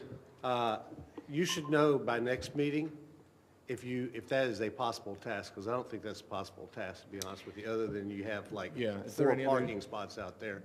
And so, so will Please. you please try to have is that doable by the next meeting? For staff to develop that plan? No, for a plan that requires no variances, which is what the motion is that passed, to come back before us by the first meeting in April. Staff will not be able to draw that plan up. But you will be able to reach out to the engineers that drew up those 2 plans, right? If that's what you're requesting, yes. Well, Craig, you We, want to say? we can look at some conceptuals. We'll have to give them that direction. I do know is there bathrooms at the pavilion? Yes. It's there now, so there are bathrooms already there, so that's why the bathrooms are at the other place. The vistas, I think, we lost those with the third lot, the fact, and that was between Destin's contract and the Land for Public Trust. And I'm not sure if your current parking meets standards, so you might want to even check that too, because I'm willing to bet it probably does not. So just saying, you obviously built that before, so just throw that out there. Yeah, with that, Mayor, if I might just make one comment. please. We just passed a motion that killed the development of this park, basically. Unfortunately. And I'm not sure that everyone understood that when they voted. And if that's not what you intended to do, I'd encourage you to make a motion to reconsider. What engineer drew this up? Bring it back with no variances, it can't be done. Right. Mayor, who drew this up? What engineer drew this up? Basker Donovan drew it up, and they were jointly selected by us in the city. This is our 3rd revision. We've probably spent over $400,000 so far. So why are in they our bringing 3rd us or a 4th plan back design that now. doesn't even meet our requirements? Well, I think again, for spirit of compromise. we and did getting work this park closely going. with staff throughout the whole thing. This is the first time I hear 6 variances, but we knew there was a variance or 2 as far as the setbacks, but we never got to the point of review. We kept doing 60%, and we could never get permit set because we don't want to get past this and do a full permit set and then have to redesign it all again. So we're trying to get to a level that's everyone could agree on site plan, let us do final design. and get this thing built. But if we start back from scratch and they all meet standard, we need to figure out how to get reimbursed then on the land and back. Because the interlocal has a timeliness component to it, which we've been patient with and work with you, but it's getting. Yeah, basically. It's troubling to me that our engineers or whoever drew up, is bringing it back and it doesn't even meet our codes and stuff. So, I mean, I'd be just as happy to sell the property and give you money back myself. And that may be the result of this motion. And if that's what the council intends, I hope everybody understands what they're doing. Yeah. Ray, do you have it, or Councilman Schmidt? Which motion would you like me to read? The one that just currently passed, the substitute. Bring back plans that meet the City of Destin codes. Yeah, to bring back plans that would meet the City of Destin's current code. Current codes. And that can't be done. So our alternative is to sell it, which may be the rationale behind it anyway. But we've just thrown away all the money that the county and we have spent. Button, keep this going. We've just thrown away all the money in the county and we have spent in the planning for years by saying you have to bring back a plan that complies with all the codes and has no variances. It can't be done. And we tore down a $2.5 million house, probably. This whole thing is probably $5 closed million down today, but. Yeah. Then I'd like to reconsider my vote because I thought it was just to bring it back by the next month. That's a motion to reconsider. I'd like to make a motion to reconsider the vote. Second. All right, this is new for me. Kim, is that for this meeting? Yes. All right, so I have motion and a second. And then I got a little bit glitched up here on the discussion. Councilman Babby, do you have anything else to consider? No. I think Councilman Destin, you got your thing? All right, Councilman Guile. And this is just I agree with Councilman Braden on this. I mean, if you hire an engineering firm to give you a design, and they give you a design that doesn't meet Florida's building code, or our Destin building code, or land development code, or ordinances, they didn't do their job. So if they're charging you for not doing their job, we shouldn't be paying them. Their job is to develop a parking lot or whatever the order was that meets the code. So if they're charging you $400,000 for keep going back, if you're the one asking them to build the variances, then that's your fault. That has nothing to do with any cost procured from us. It should be that the order should have been develop the parking lot that meets the current ordinance, current codes, and move forward. So if that cost is a burden upon you, maybe you shouldn't have asked for the variances. All right, with that, I have a motion and a second for reconsideration. I'll call the vote from the affirmative. Mayor, I request to speak on that. All right, do you want to go? Yeah, go ahead. Thank you. Everything we do, and I have in the past 8 years since I've been here, we change it. We don't do stuff that's not to our code. And, if we're making everybody else do it, then we do it too. So if we're going to go back to this shady business or corrupt business or whatever, I don't want any part of it whatsoever. All right, thank you. All right, we still have the vote out. It's going to be 4-3. You locked in, Councilman Braden? You have to vote. I mean, you can vote against it, but you have to vote.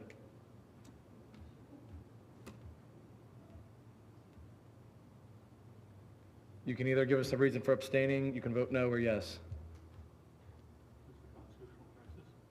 All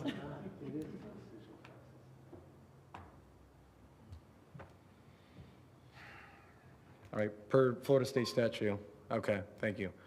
All right, 4-3, the consideration is affirmed. Kim, what does this mean? It means you can continue talking about it and make a different decision. Okay. Please, Councilwoman. Mr. Mayor, I'll make a motion. Oh, sorry, I couldn't press the button. Okay. I was just going to ask, because Tori does this for a living, he has a very good idea, and I don't know if Mr. Coffey can come back up, but is there a way that we could re-engage with who we contracted in the joint venture with this Donneville or whatever group that was supposed to design this parking lot, where it was within codes, or at least to where we were doing the right thing to start with? Yeah, and I'll just say, I think that based on the guidance they got from both staffs, they designed the maximum way within code. I think if they designed with good and cold, you probably wouldn't have a parking lot on either side. And your staff was wanting LSVs, and we wanted a certain number of parking. So I think if you designed to your current code, not taking any of the physical hardships of the lot limitations, you would essentially have no parking for the millions invested in the parking lot. I mean, you'd have no really gain parking at all. Very little. And again, we can look at some concepts, and we'll be happy to come back to you and look at that. But you're not going to have, I mean, if you never give a variance, you probably don't need a Board of Adjustments then, because I assume that's what it is for physical hardships that you can't meet code. So. All right, Councilwoman Trammell, and I got a whole line that's reconnected. I was just going to say, in the future, before we ever start any joint projects with the county, no offense to the county, maybe we should have a memo of understanding before we start that it's either going to meet our codes, even though we're sharing this property. That's why the confusion's happening right now. We have two separate entities with two separate sets of codes, and we're sharing that. So if we have an MOU prior to starting as to which code goes, then we won't be entering into this whole issue to begin with. Councilman Schmidt? We'll say our code goes, because we're in the city. Yeah, your code is specified. It goes. Yeah, thank you. I'll go ahead and throw out a motion, Mr. Mayor. I'll move that city attorney and city manager bring us back with staff plans with the county for the 2 western parcels only, and to also bring us back the option of listing the eastern portion to be sold. All right, I have a motion on the floor. Second. Seconded, Councilman Guile. Councilman Guile, you're up for discussion. We got a question for staff. I was just told that you all are the ones that asked them to design the parking lot not according to our code and to ask for variances. Is that accurate? No, staff didn't ask. We said that if you're going to design it for this, there will be. Let me backtrack a little bit. I was not part of the conversations in general, but when the plans were presented to me as the principal planner when it was very clear from the very beginning that variances were going to have to be requested. So I don't know what the conversations were between the former engineer and Baskerville Donovan and the county specifically, but I can't imagine that any staff member from community development in the engineering division or planning would have said, design it and we'll get variances later. That does not make any sense. Thank you. All right, it's got clear, but I believe Councilman Braden, were you up? Okay, anyone else wishing to speak? Councilman Bagby? Yeah, so I think we're all getting wrapped around a little axle here. So Steve, I'm going to ask you, you said put up the -4 plan. The plan that has the -4 parking spots that the county, was our proposal to the county. Because I don't know about any of the conversations Ryan had with Baskerville Donovan or the county, and we got back to the 2. Okay? What are the variances that you know can speak to now that would be required for this plan? Just one at a time.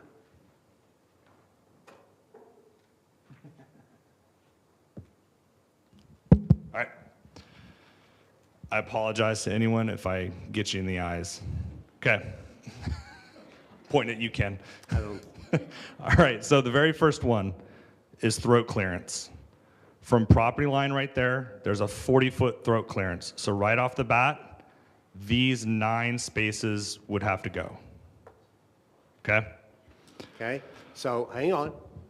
So what he's telling you is the depth of the opening, right, the throat clearance? Correct. Has to be 40 feet. Correct. Is it 40 feet now in the current parking lot? In the current design, or the current parking lot? No, I don't believe so. No, it is not. Okay, so we're just gonna go about and one also by one, real- because you know what? Go ahead. Real quick, that 40-foot throat clearance is waivable by the city engineer. Yeah, okay. Second one, Which we don't have, by the way. yeah. We did, and It's hopefully. city engineer or Is designee, a so at that point, I consultant. think it's me. Yeah, I would not make that in a silo. okay. The next one is at the terminus of every parking row, there has to be a 100 square foot parking island with a tree. And the minimum dimensions of that is 10 feet, 10 feet. Right. Okay. So what he's saying is where it's turning right there, there would be a little half semicircle or a square or a rectangle of 10 by 20, because it would be 2 parking spots, It would just right? have a minimum of 100 square feet. Okay, and the reason they probably didn't put that in is, and we don't have that now, but that's because we don't have a turnaround. We only have pull in and back that big truck out, okay?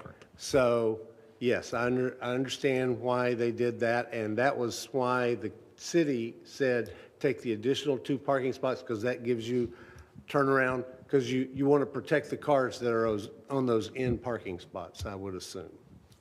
Correct. Okay, the third variance that you see. I can't tell specifically, but on the. Yeah, the setbacks don't meet, trust me. Yeah, the setbacks here and here. Yes, So those would be 2 individual, because this is a residential lot and this is I think a mixed-use lot. Yes, So 2 different is. zoning districts. so, and I can't remember if we meet the setbacks now on the eastern side of the lot that we have. Really don't care about the western side because there's nothing there, right? Well, we would care for setback purposes per the code. No, I but mean currently. Currently, yeah. Currently, I don't think it Oh. meets the setbacks on the eastern side. As of it the stands double- right now, no, because we own it and it's vacant. Yeah. Okay, thank you. Next variance that may have to request. You know what? Just stop. I think I've made my point. I think you've helped me make my point. This got designed, this got built because we wanted to put parking out in Crystal Beach to help the short-term rentals and the tourists and the citizens to go to the beach. And we got money, we got help, we've worked with the county, we've got design. And I think what you're seeing is the best that probably Baskerville Donovan could do with competing interests, okay? And I see Craig shaking his head because city didn't get everything it wanted, the county didn't get everything it wanted. We're taking a park that doesn't meet the code right now. I think you could do the setbacks, you could solve the setback issue and probably the throat issue and probably the little turnaround island thing. If you went from the parking spots on those 2 western lots down to about 8 or 12 parking spots. And to the county's point, 12 parking spots for all the money we spent on those 2 lots and those 2 projects just didn't provide any ROI.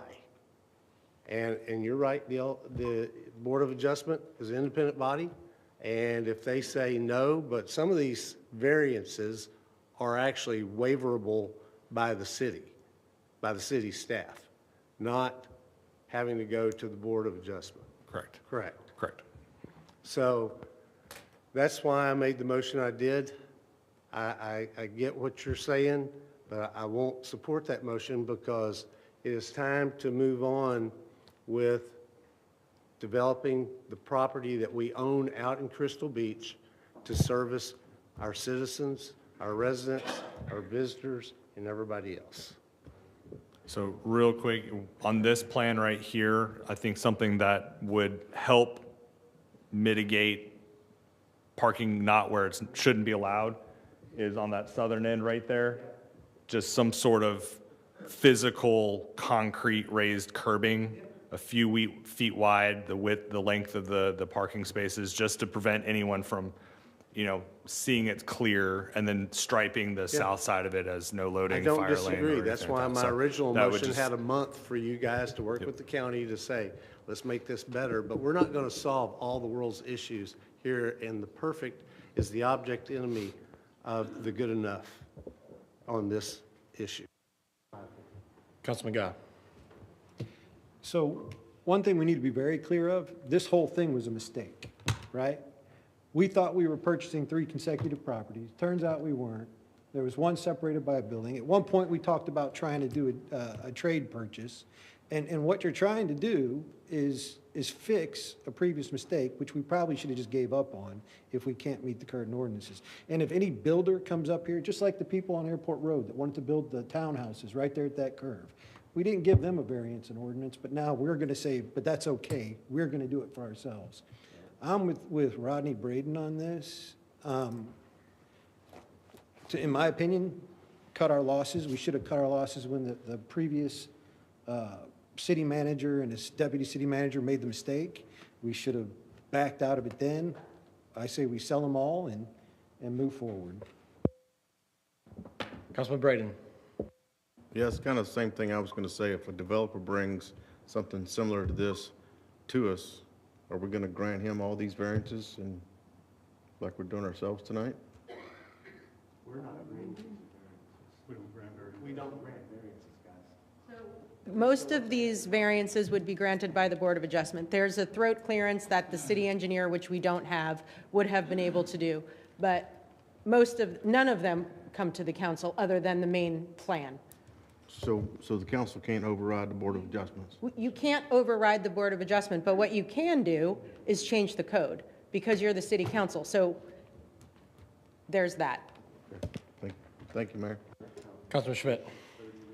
Yeah, just a couple of comments Mr. Bagby and others have made that just I want to speak to. I mean, the goal when we spent the millions of dollars was to build parking lots to put cars to get people to the beach. No, the goal when the people that voted to buy these, because not everybody did, was to buy, I think, to buy beachfront property to get people on the beach, not to build illegal parking lots and to see how many cars and LSVs we can put on it. The goal is to put people on the white sand, I believe. And we can do that. We can do that. And to say that they can't bring plans that meet our code, you're wrong. You can. You can bring plans that meet our code. It just won't be the plans that the county wants and some of us might not want. But it can be done. And if that can be done while also meeting the goal of still allowing people to go to the white sand, then I think we're going to make people happy. And so, yeah, I just don't think that it's completely accurate what you're saying, you know, in my opinion, for all of us. That was the goal. That wasn't the goal, to put a bunch of cars in a parking lot. So I think it's good, and I hope we can move forward and fix the mistakes that were made, unfortunately, and just still get some people down there on some of that white, beautiful beach. Councilman Destin. Thank you, Mayor. Just a couple of points. There are not separate parking standards for public parks and commercial. We're applying commercial standards to this public park. The unfortunate part is that the amount of property we can acquire on the beach to put parks in is very limited and very precious. So if we have to ask for variances, we will. We'll see which ones we get. We can also amend the ordinances to say that these standards don't apply to public beach parks on the Gulf, that we have to relax a little so we can actually have a park. And we're not trying to maximize parking, we're just trying to get some parking. If you'll drive down there, you'll see that we have parks there and parks all over the city that have no parking. It's a neighborhood park. If that's what you envision this to be, as a neighborhood park and no parking at all for the public, well then, a neighborhood park it should be.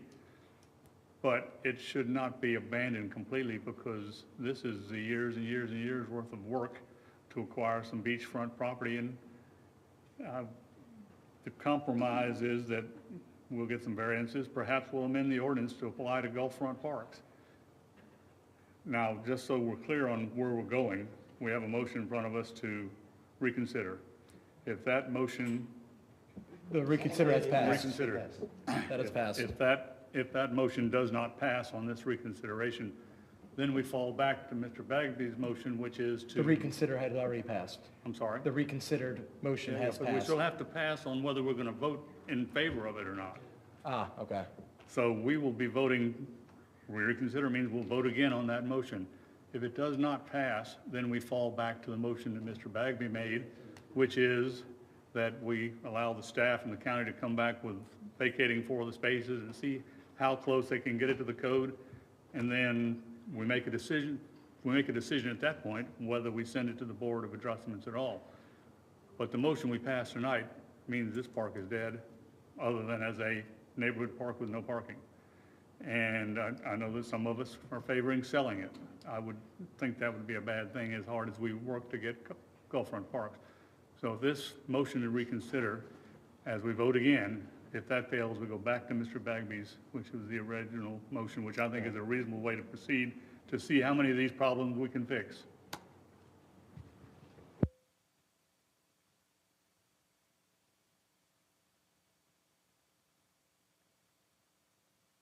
No, thank you. Look at that. My first microphone comment. Oh my God, losing it up here. All right. Yeah, we're back to Kevin's substitute. But we're on a substitute motion before we go down that path. All right. Y'all testing me tonight. All right, Councilman Bagby, you got last thoughts before Yeah, I would say, as the only resident of Crystal Beach here, I'd love to have a neighborhood park that the city spent millions of dollars for, take out all the parking, and, you know, we can just walk or ride our little golf carts or whatever we want to do, or bicycles down to our little pocket park. I think this would be the first pocket, you know, great pocket park. So I agree with you that we did not purchase the land to maximize parking. We purchased the land to meet our goals in our strategic plan of providing beach access to our citizens and our visitors.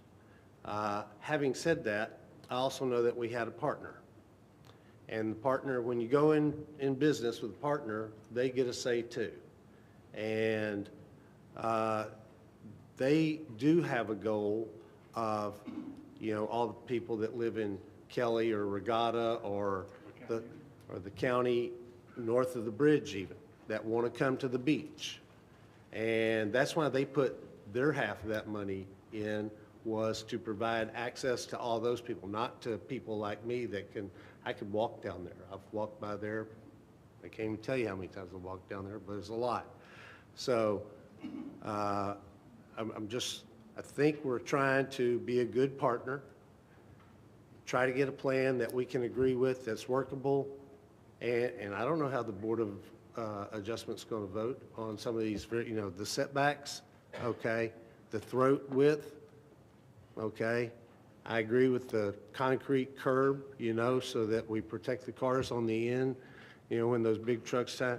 I don't know how that's going, but to sell a lot, I don't think we should do that, because we're not making any more Gulfront lots.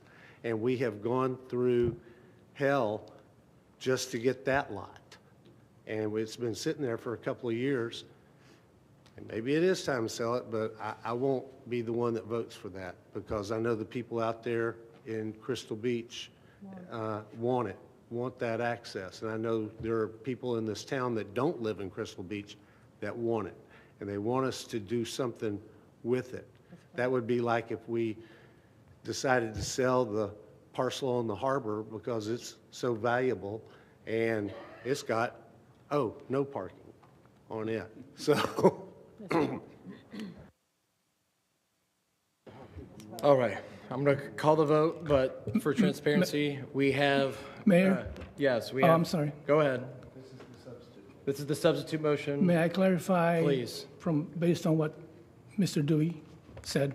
But Okay, so before we go to Dewey, we do have a substitute on the floor. I understand, sir. Okay. I just wanted to make sure that I got everything Gotcha. covered. Okay, motion to reconsider passed 4-3. So based on what Councilman Destin said, we go back to Councilman Bagby's motion.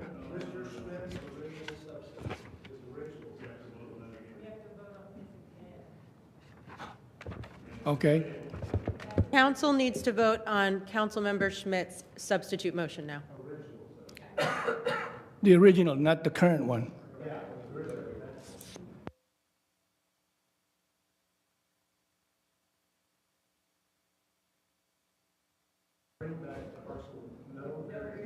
That meet the City of Destin codes. Okay. All right. Everyone good with that? Yes. Because we got to go back through the reconsideration before. Yeah. Just to clarify, I believe if the matter is reconsidered, it goes back as if it has never been decided. Yeah, we're voting on now your substitute We're to, voting on what you first said. Yeah. To, Your original substitute motion. no variance project. gotcha. Y'all are watching how the sausage is made. All right, I'll call the vote. All right, 3-4, the substitute original motion dies. Now we go back to Councilman Bagby's motion to bring this back in the first meeting in April. Mr. Mayor, I'll make a substitute motion to, You already made a substitute motion. why not? Yeah, under your- Please explain to us with the microphone if you don't mind, so I can hear you. Because we could be here till 3 o'clock in the morning with you making substitute motions. That's why you got your chance to make your substitute motion. You don't get to keep making additional substitute motions without consideration of the primary. Thank you for the. All right, so we are back to the original motion. Councilman Bagby's motion, if you want to. Bring it back to the council, the two plans, the one, the -4 parking spots, and the other one, the -2 parking spots, after the staff meets with counties to make any with the county to make any changes for our consideration of passage. All right, and I believe that was seconded by Councilman Destin. Ray? I seconded. By Councilwoman Abear. Gotta make sure we get these minutes right. Yeah, I ran out of space on here for my chicken scratch.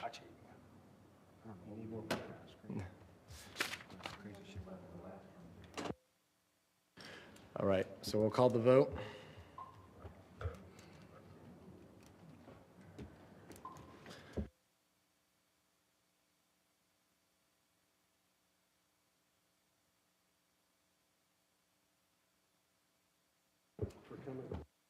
I'll just say that I hope our staff does what the council has ordered them to do and what the charter says and what all of our codes say and everything else and bring us back. It's going to be the best for the city of Destin. All right. Yeah. Ray, we good? You good personally? All right. All right, city manager. Thank you, Mr. Mayor. Council, the next item is 4E, which is, at your last council meeting, we were asked to bring back some more information regarding the TDC funds that we are provided for by the county each year, which is the 48% of the 12.5% that the TDT that goes to the municipalities. What was identified at the previous meeting was this year, or for FY26, that amount was 1.9 million, and we were asked to bring back some details of that spending plan, which is in your packet. You'll see that there is a matrix there that shows the detailed description, including salaries, contract services, utilities, risk management, insurance, repairs, maintenance, operating, janitorial. And the numbers that you see that are being funded out of that TDT amount that's being provided to the city, those funds are budgeted amounts that are reimbursable out of the what we're calling the bucket of our funds that the county holds. If those amounts are not realized in our expenditures, they're not drawn down from the bucket. However, what the excess amounts in excess of those budgeted amounts will remain in the budget in the bucket for discretionary spending based on approvals from that the expenses are approved TDT expenses. So through that process, we recognized something that's very beneficial to the city, that the way it was presented to us for the FY26, the 1.9 million was not net of the $750,000 repayment as part of a loan that the TDT is paying, the city is paying back the TDT out of that bucket of money. But in the two previous prior years, the amount that was presented to the city was net of the $750,000. So in this process, we realized a $1.5 million allocation that remained in the bucket of funds that now becomes at your disposal. So with all that said and done, there is $426 in the bucket that's available for council discretion of spending. The $591,987 is the remaining balance for the FY26 budget cycle that is available to be programmed into next year's budget. But the $1,154,439 is currently available and sitting in the bucket, available to be spent at your discretion at the approval of an approved TDC expense.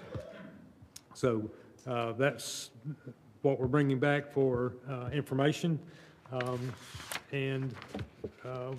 As you consider the 1.1 million, I would bring your attention that, or the 1.7 million actually, we had a meeting in this room last week with Triumph Gulf Coast Board of Directors, had some real good conversation with members of that board and members of the Triumph staff. If you're aware of Triumph, they're currently sitting on $800 million that they need to spend somewhere. We need to try to help them spend that money. So we're working on a process to do that. But two things to keep in mind. Triumph will not be the first money in a project, nor do they want to be the most money. So at staff level, we're having a meeting Wednesday, and we're including our TDT partners, our chamber partners, and sheriff's office to look at what we have in the queue today that we may be able to present to Triumph for funding. You may consider holding on to this 1.7 million, that if we come up with something that, and let me back up, once we go through the process internally, we're going to put some arguments together to take to Triumph staff within the next couple of weeks to say, does this have merit? And if it does, we're going to need some money to match up with those funds to procure that Triumph funding. So just keep that in mind as you look at how you want to allocate this 1.7 million in the near future. It's certainly at your discretion, but there is the ability to use it to leverage some greater funds that may be there on the table for us. So just wanted to bring that to your attention as part of this conversation. All right, thank you, sir. Councilman Schmidt.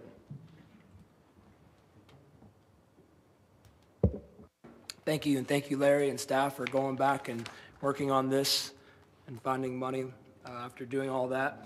I'm not a big fan of how we allocate the $600,000 towards beach and boardwalk operations, but I'm going to let that be for now since the budget has already passed for this year, and I don't want to have to go to the general fund and find money to fund that today, but for the future, I will hopefully work towards trying to figure out how to fix that. But I will make a motion, and I will move to authorize the city manager to sign and submit the expenditure plans for the beach and boardwalk operations, the advance funding agreement annual payment, in addition to, and you can correct me if you want to, somebody, but adding $300,000 towards the pickleball finance bucket and $300,000 to the Morgan Sports Complex ongoing project, field house, bathroom situation project. leaving still $1.1 million in your money bank there. So that's my I'll motion. second that. All right. It's a great idea. I got a motion, I got a second by Councilwoman Aber. Any further discussions? Councilman Bagby? Question for staff. How much do we think, just rough ballpark, an undergrounding of the walkway at Stallman and 98 would cost? Based on our conversation with our consulting engineer, probably 12 to 15 million. Okay. And correct me if I'm wrong, but I think if I remember the undergrounding at the east end of 30A, the county put in money, the TDC put in money, and I thought that they got some Triumph money for that project also. Do you know if that's? I don't think it was Triumph money. I think it was TPO funded through TPO DOT. funding? TPO and I private. would hesitate to think it was Triumph money. Yeah, and then But they, that doesn't mean we can't take a shot at it. and they gave up the land for free on both parcels. Well, of course, one of them's a Triumph board member, okay. Yeah. I'm sorry, that was my outside voice. Okay, but Triumph did fund the bypass up at Crestview, right? So they helped fund. 66 million, yes, sir. Yeah. Because I'm thinking that might be a way to get some money, not all of it, but some money, if we can put together FDOT/TPO money, a little bit of our money, maybe some TDD money, and some Triumph money, we might be able to move those thousands of people to the harbor and get them off of the 98 surface. Okay, thanks. Right, any other discussion? Councilman Dustin? Clarify the motion, we're proposing to take how many 100,000 600 out out of 1.7 TDC bucket. that comes to us? Correct. There's 1.1 from the previous year, and then there's going to be 591,000 coming available for the FY '26 next year. And I think I saw in the report that there was some expenditures that we were going to owe on the development of these parks that we weren't really sure what they might be. I'll throw that to Yeah, Crystal. the amounts covered under that interlocal agreement to build Shores at Crystal Beach and Tarpon Beach parks have been awarded by the TDC to the city. So that interlocal agreement is covered at this moment with a little buffer in case the construction comes in higher than anticipated, Okay, which so we do that is anticipate. covered at this moment? Yes, sir. And the buffer we have is how much? The interlocal agreement balance owed by the city is about 2.1 million, and we have awarded to us in TDC money, 2.7 million, So we've got, $600,000 buffer.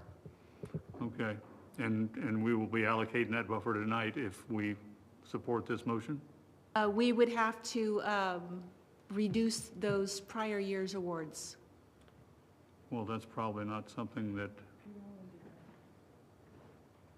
the only problem I have with this is not being able to really look at it closely other than tonight. Yeah. And so,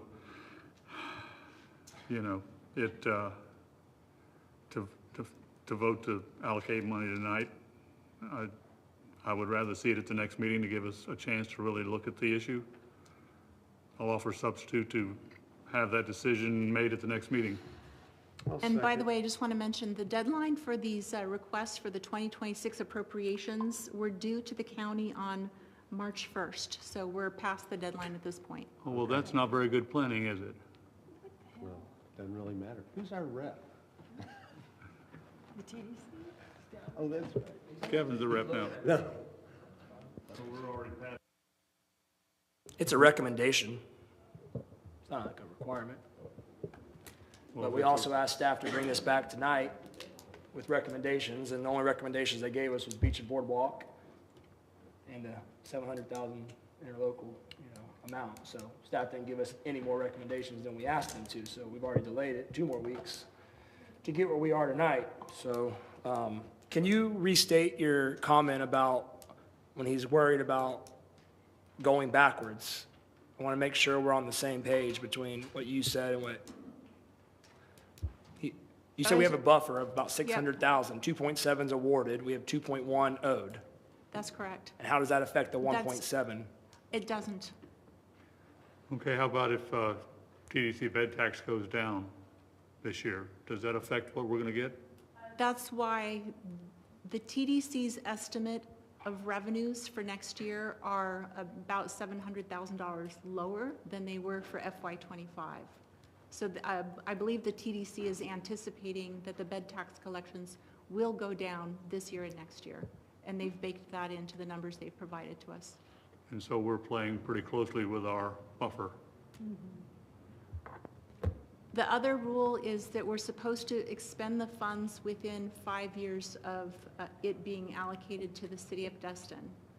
So I think that we're in a good situation, and not that anyone's asking my opinion, but I think that Kevin's recommendation to put some towards pickleball and the Morgan Sports Fieldhouse is probably a good idea, just as well as City Manager Larry also is making it known that 1.1 million of it we can ask for any time. It's in their bank available today. The 1.9 million of which we're going to ask for next year's loan payment and next year's beach operations. That 1.9 million doesn't come available until after September. But this other 1.1 million is available right now and could help us cover the pickleball and field house costs. Okay. All right, I still have a motion and second. Councilman Gao. Crystal, I just wanted you to know, I've been on the board here just so that I could ask your opinion. So when you said nobody's asking, I just hadn't had the opportunity yet. I recognize that you're the finance guru of this city, and I appreciate your opinion on the matter. Councilman Bagby. Okay, so did you withdraw your substitute or not withdraw your substitute? I don't know that I got a second. I did. Yeah. I second. So Okay. substitute would bring it back at the next meeting. And it appears that, is that going to run us afoul of the spend it within 5 years or the deadline we've already missed any more than we've already run afoul of those? That's a question for our grants manager. I think there's probably some flexibility there. Okay. And just so you know, I seconded it because I'm all in on the 300,000 or whatever the number was for the pickleball. I'm not sure all the improvements that are covered in the 300 or 400,000, whatever the number was for, and I thought it was for the community center, not Morgan's, but if it's for Morgan's, okay.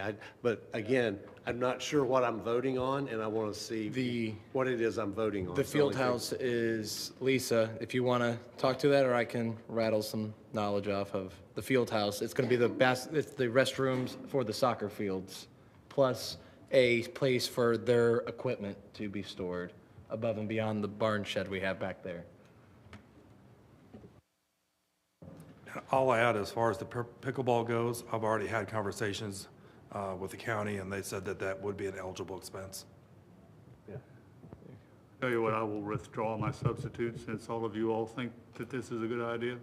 Hopefully it will turn out that way. All right, Kevin? All right, Kevin's happy now. Hey, I'm with him on this. I'm happy too. All right, call the vote.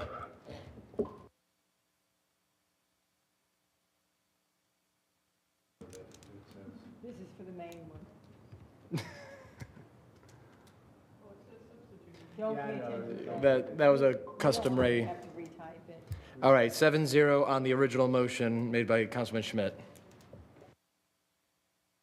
Yeah, good stuff.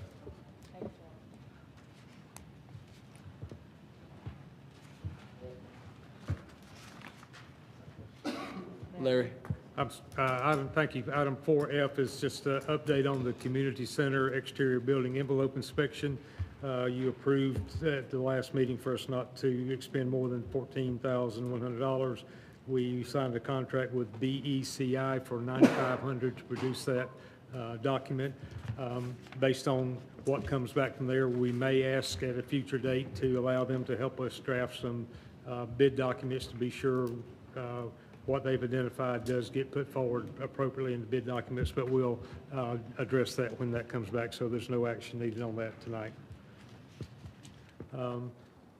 Item 4G is the Park Master Plan. At the February 3rd meeting, Mr. Destin asked us to bring back the master plan for the Parks and Recreation after the visioning session. We have the visioning session, and this is the first meeting thereafter, so that's back before you for discussion, consideration. If you recall, at that meeting, there was some discussion about whether there were components of it that needed to be done, or maybe we could modify that to some degree, and that's certainly on the table.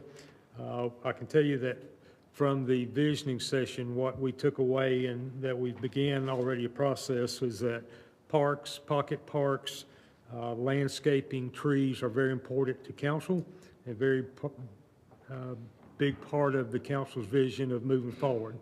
So to that end, we've asked our staff to put together a couple of things. One is all of the available parcels that could be utilized as a park, as a pocket park, or some green space, to look at how we may improve our landscaping, how we may plant some more trees, and then to create a prototype pocket park and kind of have a plug-and-play setup that if we've got a 10,000 square foot right-of-way that we can clear and put some amenities on, this would fit there, and this is how much it costs. And then we do a kind of an a la carte menu that if we got a 12-foot right-of-way to a waterfront somewhere, we could put 2 benches out there for X dollars. So that process is in the mix. So what we would suggest that whatever direction you take with the master plan, that it's a valuable tool in us moving some of the components of the council's vision forward in the things that I just discussed, but we provide that information to Perez Planning along with the mobility fee, the SRS plan, and the other studies that have been done in the city. And quite frankly, in their procurement documents, it says we will provide those to them to utilize in their study. So those things we intend to provide to Perez. We will provide them with a list of available parcels and what developing those into some version of a pocket park may look like or may cost. Taking away what we brought from that component of the visioning that we will include into this moving forward based on whatever direction you give us to further that. All right, thank you, Larry. With that, Councilor Schmidt. I'll make a motion and have discussion. Right. I'll move that the city council approve the agreement and work authorization number 1 with Perez Planning and Design LLC for RFP 2403 REC Parks and Recreation Master Plan and direct the city manager to execute both documents. All right, I have a I'll motion. second that. Got a second by Councilwoman Trammell. Councilwoman Aber. I'm sorry. Yeah, yes, sir. That's okay. Larry, all due respect, you kind of lost me. I don't know what the pocket parks had anything to do with the park master plan. I'm not saying we haven't talked about pocket parks in the past, but the vision session, I don't recall that being a big item that we talked about the vision session, and a lot of us weren't even there, unfortunately, because of other circumstances. Me personally, I would execute this contract, and then I would let the task orders execute all those meetings to then figure out that vision between the council and the citizens and the workshop and all that. I don't support the half of what you said about giving them this pocket park idea because we have not, as a council, made that decision. I support this execution of this contract and then following those steps. That's my only request, and that's what I hope happens. Yes, sir. All right, Councilwoman Aber. Yeah. Thanks, Mayor. And to kind of camp on what Kevin just said, that's exactly why I was like, wait a minute, I want to ask a question. Did I miss something? Because I didn't hear anything about pocket parks, but I wasn't at the session. So I'd never heard about pocket parks. Been up here for going on 5 years, so I don't know where did that come up during the visioning? Was that something that y'all were all talking about? Yes, ma'am. It's possible there was discussions of it, but there's discussions about a lot of things. Honestly, not about a lot of the things at that vision session. There were some good presentations, but, we all had talks about parks are important. We all talked about that, but no, there was no major, let's get some more pocket parks in the city of Destin. I didn't take that. Okay, because I personally I'm not pushing for that. I like the park idea that we've already got that are very well established places that are parks. And we have beautiful ones. We've had some paint work done thanks to Miss Young out there. Dr. Young's taking care of getting down there at Leonard Destin. That wall is fantastic. I mean, I'd like our parks to be parks, not like pocket parks. So if that came up, I hate that I missed it because I don't think that's really the best use of some of our pieces of land. So I just want to make that on the record. I'm not in favor of pocket parks. I don't know who it came out of. I think parks that we've already established and we're spending money on and getting grant money on at the beaches, at the areas in town that, are very well established and they make sense. That's my opinion. That's my thoughts. Yes, ma'am. Councilwoman Trammell. Yeah, pocket parks were brought up, but basically what it is, and I've asked for this before, here and both as a Parks and Rec chair. I would like this group to identify land that we have available for anything that has not already been identified by SRS and all of this kind of stuff. In my neighborhood, there's already places that I know belong to the city that if all the city did was go clear it off, it would be a great meeting spot for people in my community. But we don't have, as staff, they don't have a list of where that is. They don't have an idea of where that is. Neither does a lot of the communities that we have. So that's where the word pocket park came in, because they're not big enough for Morgan's, or they're not big enough for any of the ones we've already identified. These are just some little pieces. We identified the rights of way that led to the water, that would give us greater access to the water, but we haven't done anything with it. So that's really what those kinds of things, if they have ideas, if they know something that could come up, let them tell me. But yes, they're going to go ahead and evaluate all the master plan, and they're going to do that. But part of the master plan needs to identify what all those itty-bitty pieces are that we own. I don't know them all. But all of a sudden you go by a vacant lot and you go look it up and you go, the city owns that? I didn't know the city owned that. Those kinds of things. But that's really what Pocket Park is all about. It's not really a development. It's not anything big. It may just be clearing off a piece of property that the city owns, or cutting down the bushes underneath the trees and leave the trees or something.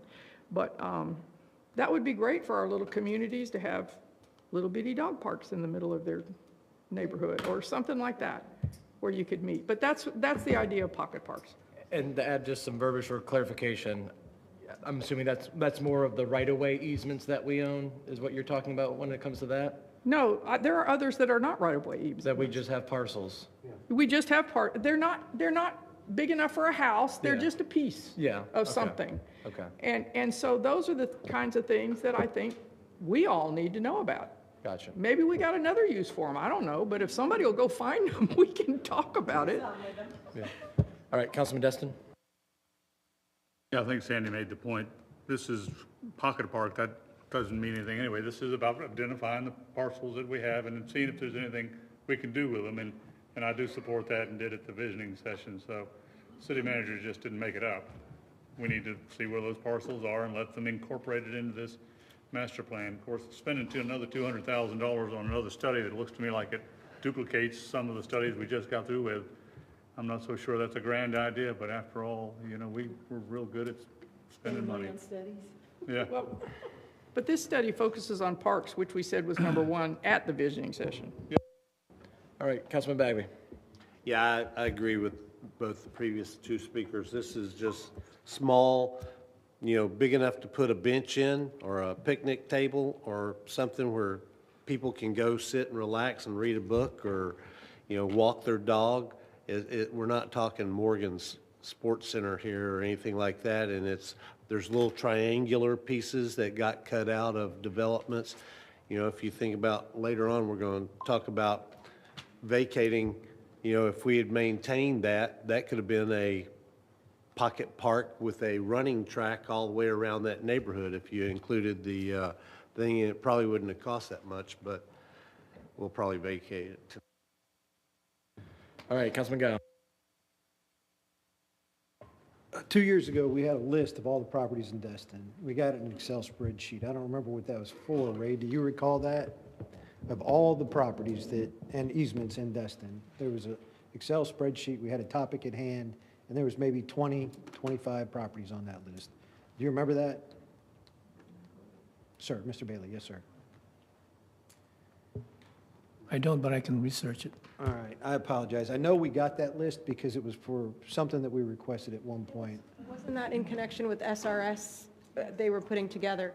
Okay, so that information is out there. We have that information already compiled somewhere, and it was presented to us 2 years ago. But referring back to these little pocket park ideas, one, we got to clear it, then we got to maintain it. Now you're talking about dog parks, so that means some of our staff are going to have to go clean up dog crap out of little collection facilities. We're going to have people draining waste baskets. Why don't we focus on the parks we have?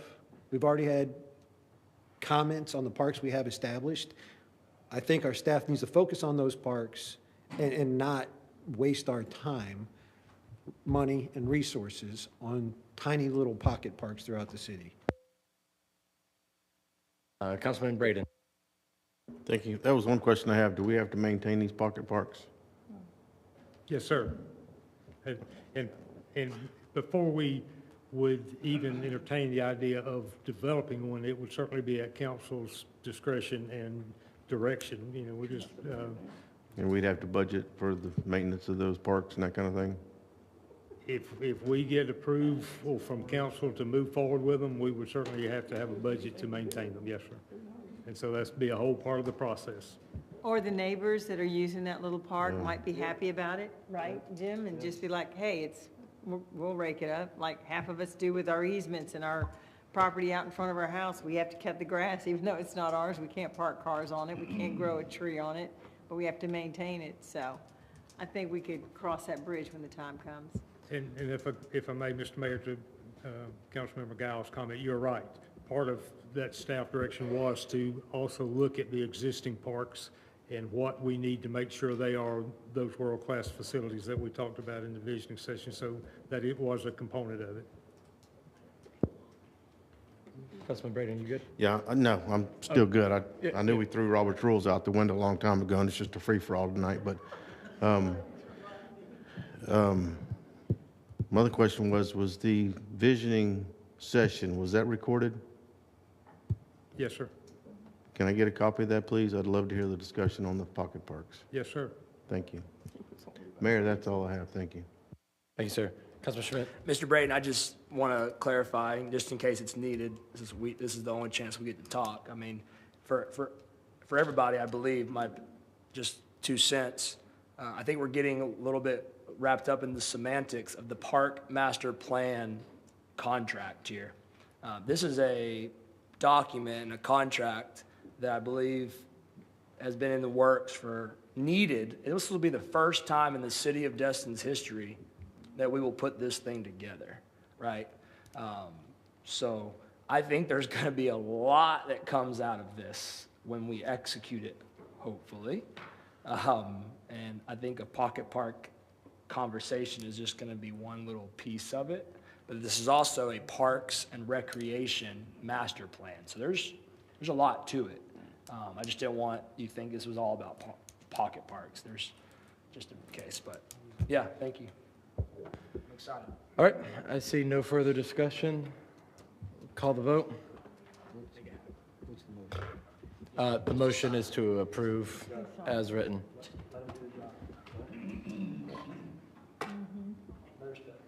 All right, 7-0, so moved. All right, H, information, we're getting to the public hearings very soon. I might just bring one thing to, We'll get to public hearings and take a break. but to council attention, their March 17th meeting, it appears now that 3 members will not be in attendance. We've got a executive session, we've got a CRA board meetings, and we've got a regular council meeting that night, that if we happen to lose one additional council member, we won't have a quorum for any of those 3. So if any of you think that you may not, any of the 4, think you may not be able to attend, let us know as soon as you can so we can make whatever announcements we need to make accordingly. All right, thank you, sir. Any further information, announcements? Yes, Dr. T. Thank you, Mayor, and thank you, Council. The Town Center Master Plan was brought up at our recent visioning session, so we wanted everyone to know that we did speak with Meryl and Giano from SRS a few weeks ago, and they said they'll be sending the master plan package, including all the narratives, the week of March 10th. So you will have that the second after we have it. The Destin Fishing Hall of Fame will be this Friday at 10 a.m. at the Community Center. This year, there will be 4 inductees: William Frank Davis Sr., H.F. Chubby Destin, Buddy Gentry, and Cecil Leonard Woodward, and the public is invited to attend that. On March 11th at 5:30 p.m., there will be a Public Works Public Safety meeting here at the Annex. Among other items, there will be information discussed about e-bikes, and we know that's been a popular topic lately, so of course the public is invited to attend that. At our next council meeting on March 17th, we'll have Terry Shaw and Lindsay Slatterback from Kimley Horn presenting regarding intelligent intersections and intelligent transportation systems. That's what Mayor Wagner was referencing earlier, and thank you to him for setting up the contact for us staff. Before that council meeting on the 17th, we'll have a 5:30 p.m. CRA board meeting. This one is something that our locals asked for, so we wanted to mention it. We're doing a spring break camp this year at the Destin Community Center. It's for ages 5 to 12, and it'll run during our local spring break, March 17th through March 21st. Pre-registration is required, and it's $150 for Destin residents and $180 for non-Destin residents. There's going to be water park days and recreation and arts and crafts days and different activities. Camp will run from 9 a.m. to 5 p.m. At the last council meeting, council directed staff to provide information about the utility box wraps that we previously did, and we were asked specifically about prices. Those prices range from $1,000 to $1,632 based on the size of the box. We had a lot of freedom with the designs, and so just a reminder in terms of city signage rules, our restriction is that the wrap has to be decorative only with no text or symbols. And the prices that I gave you do include the printing, the fabrication, and the installation. And that's all I have. All right, thank you. All right, with no further announcements, seeing that this is a public hearing made in the Florida State sunshine, Ray has to be here, and he needs a 5-minute break. So I'm going to call a recess for 5 minutes promptly, and we will get the public hearings on the way. Thank you guys so much for your patience and being here with us.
All right, it seems like we have everyone. I'll call this meeting back to order. All right, Kim, take her away. Thank you, Mayor. This is ordinance number 2405CN, an ordinance of the City of Destin, Florida, providing for authority, providing for findings of fact, providing for abandonment of a segment of environmental preservation area in Pine Ridge Trace subdivision, providing for severability, and providing for an effective date. This is first reading of a quasi-judicial hearing, and upon request, we are going to let the attorney for the applicant begin the presentation.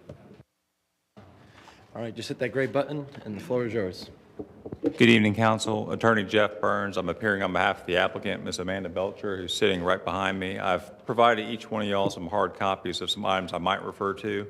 And I did speak to Mr. Bodie and Ms. Kopp beforehand, and because the next ordinance that y'all are going to be considering here tonight is kind of a duplicate in a lot of ways of this particular ordinance, I will kind of cover the history of this environmental preservation area, and hopefully Mr. Bodie won't have to fill in any gaps. But we are here tonight because Ms. Belcher is seeking the vacation of a small portion of what the city is actually seeking the entire vacation of on the next ordinance.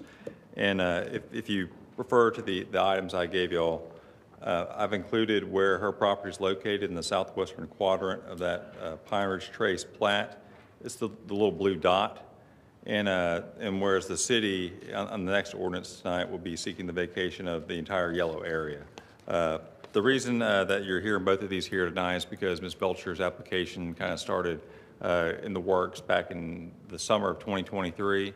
And at that point in time, we started the due diligence process, going to all the utilities and whatnot. And ultimately, by the time we submitted our application to the city, they deemed it was complete. They let us know at that point in time they had made an independent decision to move forward themselves with seeking the vacation of the entire right-of-way. And since we'd already done the work to get Ms. Belcher to that point, and also considering that this is a much smaller ask than what the city is asking for on the next ordinance, we figured we would, and it gives us two shots too for Ms. Belcher as well, we figured we would keep hers moving along, and we agreed with staff to hear them both at the same time just because to save kind of resources for everybody. Now the environmental preservation area is really a right-of-way, and that's because back in 1983, April 19th, 1983, when the Board of County Commissioners actually accepted this plat, it was dedicated to the county, and they never took any affirmative steps to accept it into their park plan at the time. And then the city was obviously incorporated in November 1984, and since that point in time, the city has never taken any action to actually incorporate it into their park plan. And in fact, I remember even going out here as a kid, riding my bike to visit friends who lived in this neighborhood. It's been fenced in by all the people that have lived out there for as long as anyone can remember. And so no one's ever actually used this as an environmental preservation area. They've used it as their backyard. And now, one thing before I go into why Ms. Belcher needs the vacation here today, if you turn to the second page, Mr. Bagby, your appointee on the LPA peppered me some very good questions at the LPA board meeting. And one of them that he kind of had to accept our answer on, because we didn't actually have the exhibit there, was does the Lakeside Village plat refer to this environmental preservation area? And no, it does not. That's why I included this here tonight, just kind of make everyone clear on that. It's not, it was Lakeside Village came into being on March 27th, 1979. This environmental preservation area was not dedicated in that. The environmental preservation area was solely dedicated as part of the Pine Ridge Trace subdivision. My client, her parents bought the townhouse she lives in today, though out at Pine Ridge Trace, shortly before the city was incorporated back in February of 1984. And 10 years later, Ms. Belcher, she had moved into the area during that period of time. Her parents were able to buy a bigger house for themselves, and Ms. Belcher needed somewhere to live, so they actually gave her the house. They quitclaimed it. There was no mortgage, no financing. It was an interfamily gift. And that's important because at that time, she didn't have a title policy issued. She didn't have a survey done because it was a family gift. And, you know, anytime you close on property, you get that title policy. It gives you that laundry list of what problems your property might have.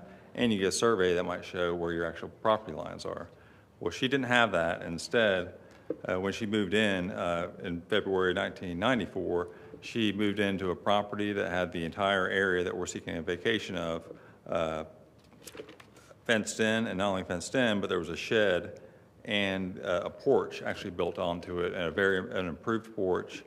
And probably, her parents probably did that because the developer certainly would have done it because he didn't do it for anyone else out there. But what everyone else did do, Ms. Belcher did notice, was they also fenced in their backyards too, like she's done since.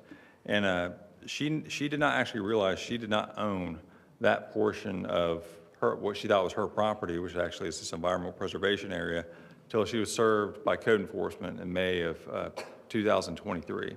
She came to my office, and actually she called me on the phone first, but when we met, I had to explain to her that what she thought was a setback violation was actually, no, it's not a setback violation. You actually, these items are actually sitting on a city right-of-way, which is quite a bit more serious. And then I had to break some other news to her.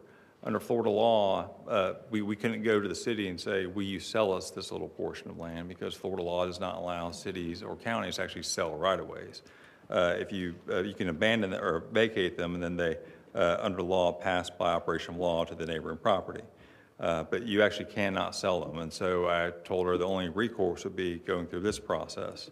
And kind of take a step back, because y'all were talking about undergrounding utilities earlier. Back in 2011, Ms. Belcher's mom, who was now widowed at that point in time, needed someone to take care of her, so Ms. Belcher moved her in back to the townhouse. At that time, Ms. Belcher, to make room for her mom, she improved the shed on the property that's in the environmental preservation right-of-way. By the improvements that she actually sought, she wanted to move her washer and dryer and all of her work-related items out to that shed, and in doing so, she actually had to get a permit from the city. The city issued it and approved of it for electrical and water utilities to be run to the shed. And not only did the electrical work get run and permitted and all that, and according to the city, and because the city, I think, thought it was hers at the time too, and no one works for the city, or still works for the city too, so I can kind of throw them under the bus from that. But Ms. Belcher actually, I don't know why, and maybe Mr. Guiley or Mr. Braden would know the answer to this as GCs, she actually had to pay to have the utilities undergrounded from Main Street down Bayou Drive to the shed. And so she's actually done some undergrounding on, I think it was phase 4, which y'all had on that map earlier. So she's done a little bit of phase 4 for the city. And so I don't know why. I asked her actually earlier today, and she said all the power comes into Unit 1, if you look in the plat right there. And so my amateur guess would be that probably would draw too much power, the shed, and maybe that's why they did it. I had no idea, though. And that was also, if y'all remember the undergrounding that Gulf Power, before they were Florida Power and Light, this was actually Gulf Power level undergrounding, which, as you know, is way more expensive and actually heavier duty than Florida Power and Lights. And so, Ms. Belcher is here today, hat in hand, though, to ask y'all to approve of this application. She's not a developer who's going to asking for a right-of-way to be vacated and going to bring a big economic impact. She's just a hard-working individual who's lived here in Destin her whole life, or most of her life, and she's the kind of individual that you want to stay to keep living here because she's a housekeeper. She's not a savvy real estate investor who's trying to pull one over on y'all. She's someone who's trying to just live in her house. It's her biggest asset. And she doesn't want to have to, if this does get denied, rip out that shed or tear that shed down, but then also rip out the porch, because the porch actually that her parents built has a roof line. Actually, it's attached into the side of the townhouse, and so she's going to have to undergo some pretty extensive, not repairs, but demolition work if this is denied tonight. Because if this does get denied, then we have to go back before the code enforcement magistrate, who was kind enough to stay the code enforcement case in favor of this right-of-way vacation application. And if we go in front of the code enforcement magistrate, I have no idea what she'll say. It probably won't work out too well for my client, though. And so if you have any questions, I can answer them for you. If you have any questions for Ms. Belcher, she'd be happy to answer them as well. I thank you for your time, though, and I know it's getting late. All right, thank you both for being here. Councilman Braden. Thank you, Mayor. I really want to make the motion because, I mean, the city's already permitted, it's built. I think we should. So I move that the city council approve the first reading of this ordinance to right-of-way vacation and abandon, discontinue and close a portion of the environmental preservation area right-of-way west of 6 Pine Ridge Trace in Pine Ridge Trace subdivision at Destin, based on findings that the request satisfies the 5 requirements identified in the Land Development Code, Section 8.01.00D, and move the item forward to the next city council meeting for second reading. All right, seconded by Councilman Bagby. Just for the record, could you open it up to the public hearing? Oh, thank you, yes. All right, if anyone here from the public wishes to speak on this topic specifically, this is your time to do so. All right, thank you for that. I'll And close then one other thing, I just want to ask if there are any council members that need to abstain from this vote. I need to abstain from this vote. Okay? And I also need to abstain from conflict of interest. Okay, Right. so the city clerk will get you the forms after the meeting. Thank you. All right, I have a motion and a second, 2 abstentions. Any further discussion? All right, seeing none, Ray, call the vote.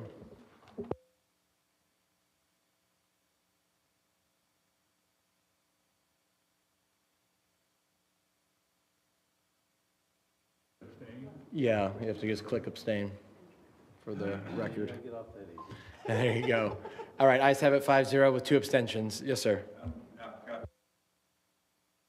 When Mr. Braden made his motion, I forgot to actually add this request. My client and I actually both have separate conflicts of interest on March 17th. We can't make it to that meeting. Is it possible to have this meeting, or the second reading set for the first meeting in Yeah, April? we can do that. The city clerk, could you please advertise second reading for the first meeting in April? Okay, Thank you. All right, thank you. thank you. All right, Councilman Destin? I think, for the record, we're supposed to state our conflict, and I have family members that own units in this development, and that's why I would not be able to vote. And I live on this development, so I can't vote. All right, fair enough. Thank you for that. All right, with that, we'll moving forward. Ms. Kopp?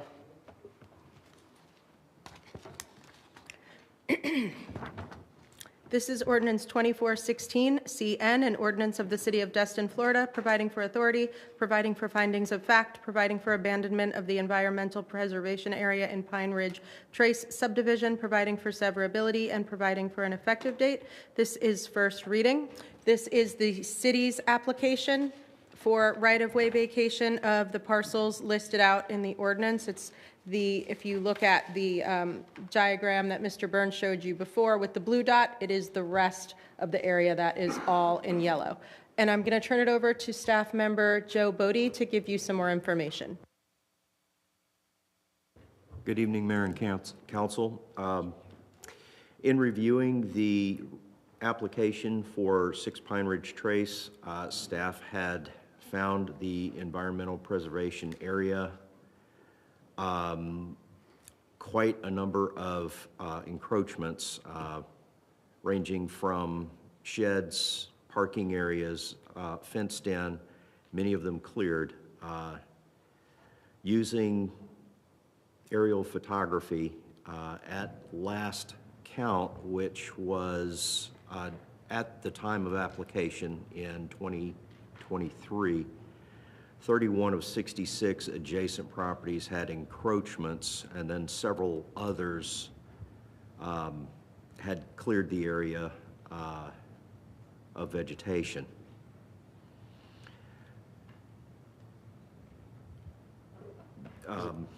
Doggone it. I'm sorry, I lost my place. What we were looking at is, okay, do we start a massive code compliance case against about half of the residents in that area, or do we come in and vacate this bit of environmental preservation area? Senior leaders at the time decided it was the city's best interest to vacate or request vacation of the environmental preservation area. As you had heard before, in the previous application, and going through the city's code, none of this area, or all of this area, actually meets the 5 criteria that is outlined in our code. Destin Water Users has requested a easement between Trail Court and the airport property adjacent to 22 Trail Court.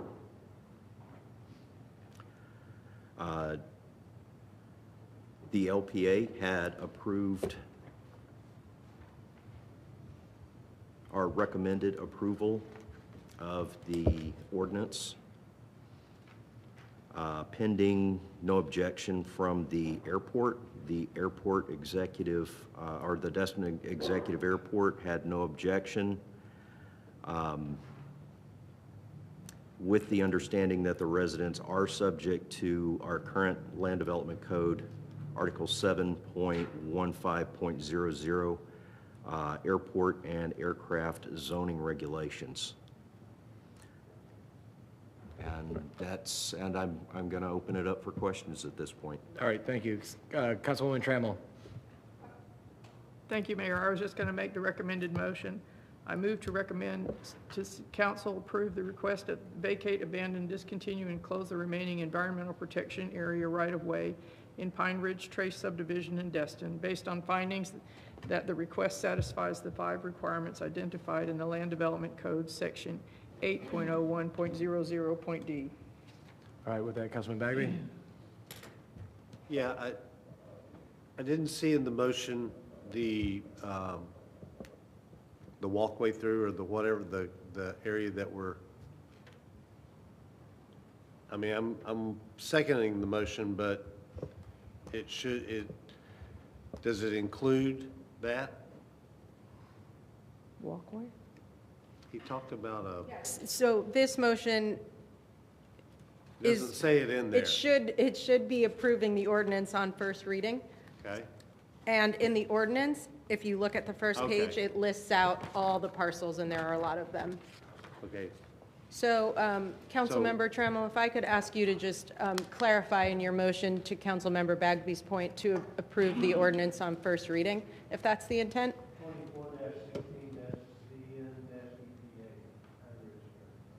Yes, I will include that and to forward it on for second reading. Thank you. And for the record, I assume the same 2 council members, are you declaring the same conflict? Same conflict. Yes, same conflict. Thank you. All right. All right, with that, I have a motion and a second, and I see no further discussions. I'll call the Mayor? vote. Yes. Have you opened public comments? Oh, God, you guys are, thank you. All right, at this time, if there's anyone here to speak on the public hearing for 5B, ordinance 2416 CN on first reading, this is your time to do so. All right, seeing none, I'll close the public comments. We have a motion and a second. I'll call the vote.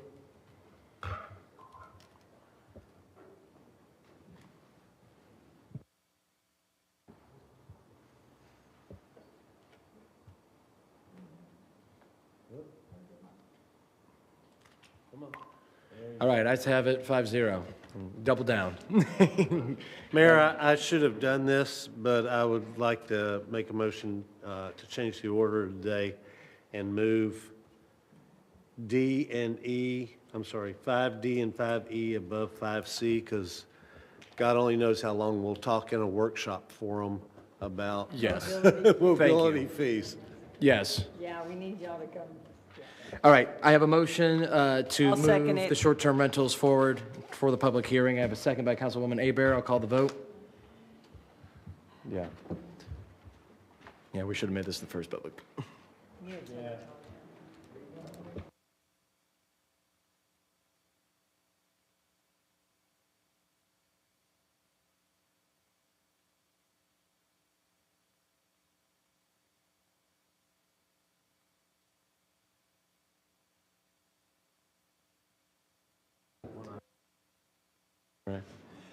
All right, we're calling the vote. We're moving up 5D, 5E. Just for the record, we need another form since that was a. Yes. Okay, on our abstention.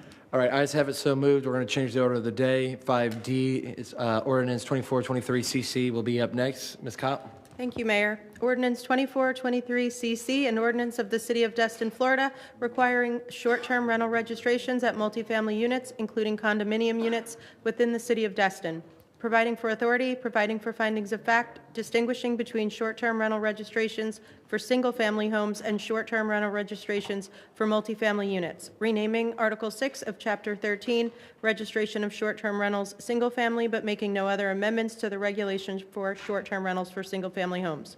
Creating Article 6A of Chapter 13, registration of short-term rentals multifamily, requiring an application for such registration and authorizing registration fees for short-term rentals at multifamily units, requiring a local responsible party for short-term rentals at multifamily units, providing for conflicting provisions, providing for severability, and providing for an effective date. This is second reading. All right, seeing that this is a public hearing at this time, I would wish for anyone to speak on this topic to come forward and exercise your right. So I'm assuming that's why you guys are here. So I'll start with my left, y'all's right. If anyone would like to go first, or if there's anyone who would like to take the floor first. Yeah. Yes. Yeah, no worries. No, we want to make sure we push this forward for you guys. Sorry for the wait. And then we just need your name and address before you begin. Joanne Button, 1040 Highway 98 East. Thank you, ma'am. And I thank you all for allowing us to voice our opinions because everything's so costly now. Condos do not have the enforcement issues that houses have for short-term rentals. The association pays for management, staff, security vendors, and trash service. The city fee being added to condos will only be one more burden that is negatively impacting our condos, like the cost of insurance, all the new requirements from the state for structural inspections and reserves. To us owners, condo rentals are a business. Destin is a tourist town. If you continue to create more fees and tax us more, Destin will eventually lose its tourists due to the cost to visit here. Destin depends on tourism to survive and grow. Please take a close look at your use of budget and find a way to save and use your resources wisely. We implore you, we are at your mercy. It is our tax dollars that help keep you a city. Thank you, ma'am. Thank you. All right. I'm sure you're not going to be the last. All right, anyone else? Front row? Anyone wish to speak? All right.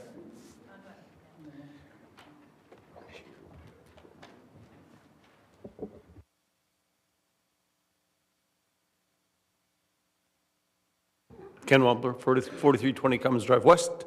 Obviously, kind of talk about the same thing again. Y'all have talked about this quite often, so we're not going to rehash the same old things, but I will let you know, Mr. Bagby, the hotel inventory increased by 44% in 2024 over 2023. And so if part of the discussion is that the hotels don't cause a strain on the public facilities, I disagree with that. We're all in it together. And so it's kind of ironic that you take a subset of that group and you're going to levy a fee. And there's no other way around it other than it's a taxation with no representation because they already pay their taxes. As the last speaker spoke, the condos already pay for all the services that the city's providing to other parts of the community. And part of what you've said you wanted to do is provide funding for public safety, beach, and Sheriff's Department. And as I said last time, in 2023, the TDC funded to the city $21 million. And obviously that covers a litany of things, sheriffs, beach patrol, beach safety, all that stuff's all bundled into that. That comes from the bed tax collections for both entities, hotels and the short-term vacation rentals. So it's just ironic, in my opinion, that you're going to charge a fee and to do nothing in return for those owners. And so, one last time, the other thing that was discussed is what do the tourists actually spend in the city of Destin? I would submit to you that there's a lot of restaurants, fishing fleets, and recreational outlets that generate a lot of income from the tourism. The tourists obviously help provide us a great place to live. And if we can fund a lot of the recreational things from the TDC tax, why not do it? Do it. but don't add another fee to a subset of that group that's help generating income for you. And next year, just the 12.5%, the city of Destin is going to get $1.9 million. But there's other things that the TDC funds that benefits the citizens and the residents of Destin already that's above and beyond that. Not to mention buying pocket parks, new word for me. But I would ask that you, I think it's great. I would ask that you reconsider this on second reading. And the last thing, I know Kimberly straightened me out. I think you're going to talk about fees next time because that's not determined, right? So thank you. Thank you, sir. Anyone else wish to speak on this topic? Yep. Sorry. I got you next.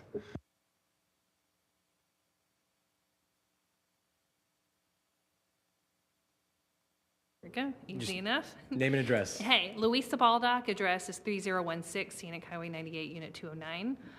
Here on behalf of being also a condo owner and property management owner, and also on the board for the Florida Association of Vacation Rentals. And we are here, and I am here just to specifically talk about how we are going to go about this as managers. You guys all know that tourism brings all the money, okay? We know that. Everybody's told you that, right? My concern is really on the implementation for myself, other business owners, on how much time and resources it's taking us to make sure that we are compliant. Making sure, I know in another county, there's 4 or 5 steps just to be able to submit things. So as you're going about creating, registration, the easier for us, the more compliant we'll be. And also on the fee, that's the same. If you're looking at how many homes you have, how did that process go through for you guys? How were you able to make sure people are compliant? Now looking at how much more condos do you have than houses? What does that look like for your infrastructure? It's just something to consider while you're trying to make sure people are compliant. What is that going to look like for you guys with all of this inundation of, we're going to have a huge project, you're going to have a huge project? How can you make it, we're just asking that it's feasible, that the fee is fair? Because I know even for these one-bedroom units, and those are the owners right now that are really looking at this and are concerned. I know some of them are watching me right here. Those are the owners I'm here to speak for, because the fee, even $300 to $600 a year, that's a lot. Every single building has been built between, after 2000s, looking at all these assessments. I haven't had a building that hasn't had an assessment project in the last 5 years. Every single one's had them. I mean, their sales are happening. I know if you look at Sundestin, that building is selling like wildfire because they have a huge building assessment. I mean, it's every little penny counts. And I know that it seems like we're bringing all these rentals, we have all this tax dollars, but the upkeep of these is so vast at this point. We just ask that you take some of that into consideration. So, and I appreciate all your time. Awesome. Thank you for being here. Are you going? No? Okay. Anyone else?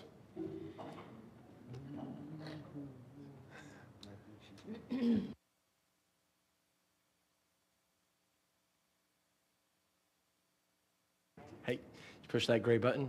Name and address. Perfect. Tiffany Edwards, 1221 Airport Road. I'm Suite 208 and 210. I just wanted to get up here and say a few words. I know I spoke before, and I appreciate the opportunity to speak again.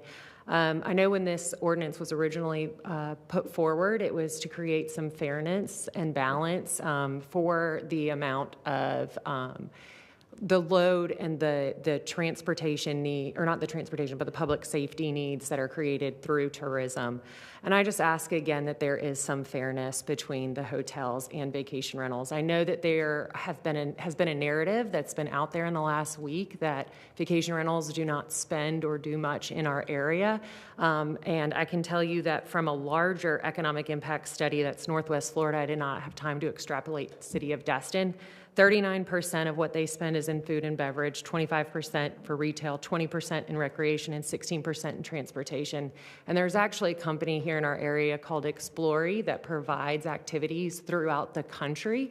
They specialize in providing for a specific area for fishing, for recreation, they have golf, and vacation rental companies pay that company per day, per guest, whether they use it or not, and that portion of that goes to those local activities.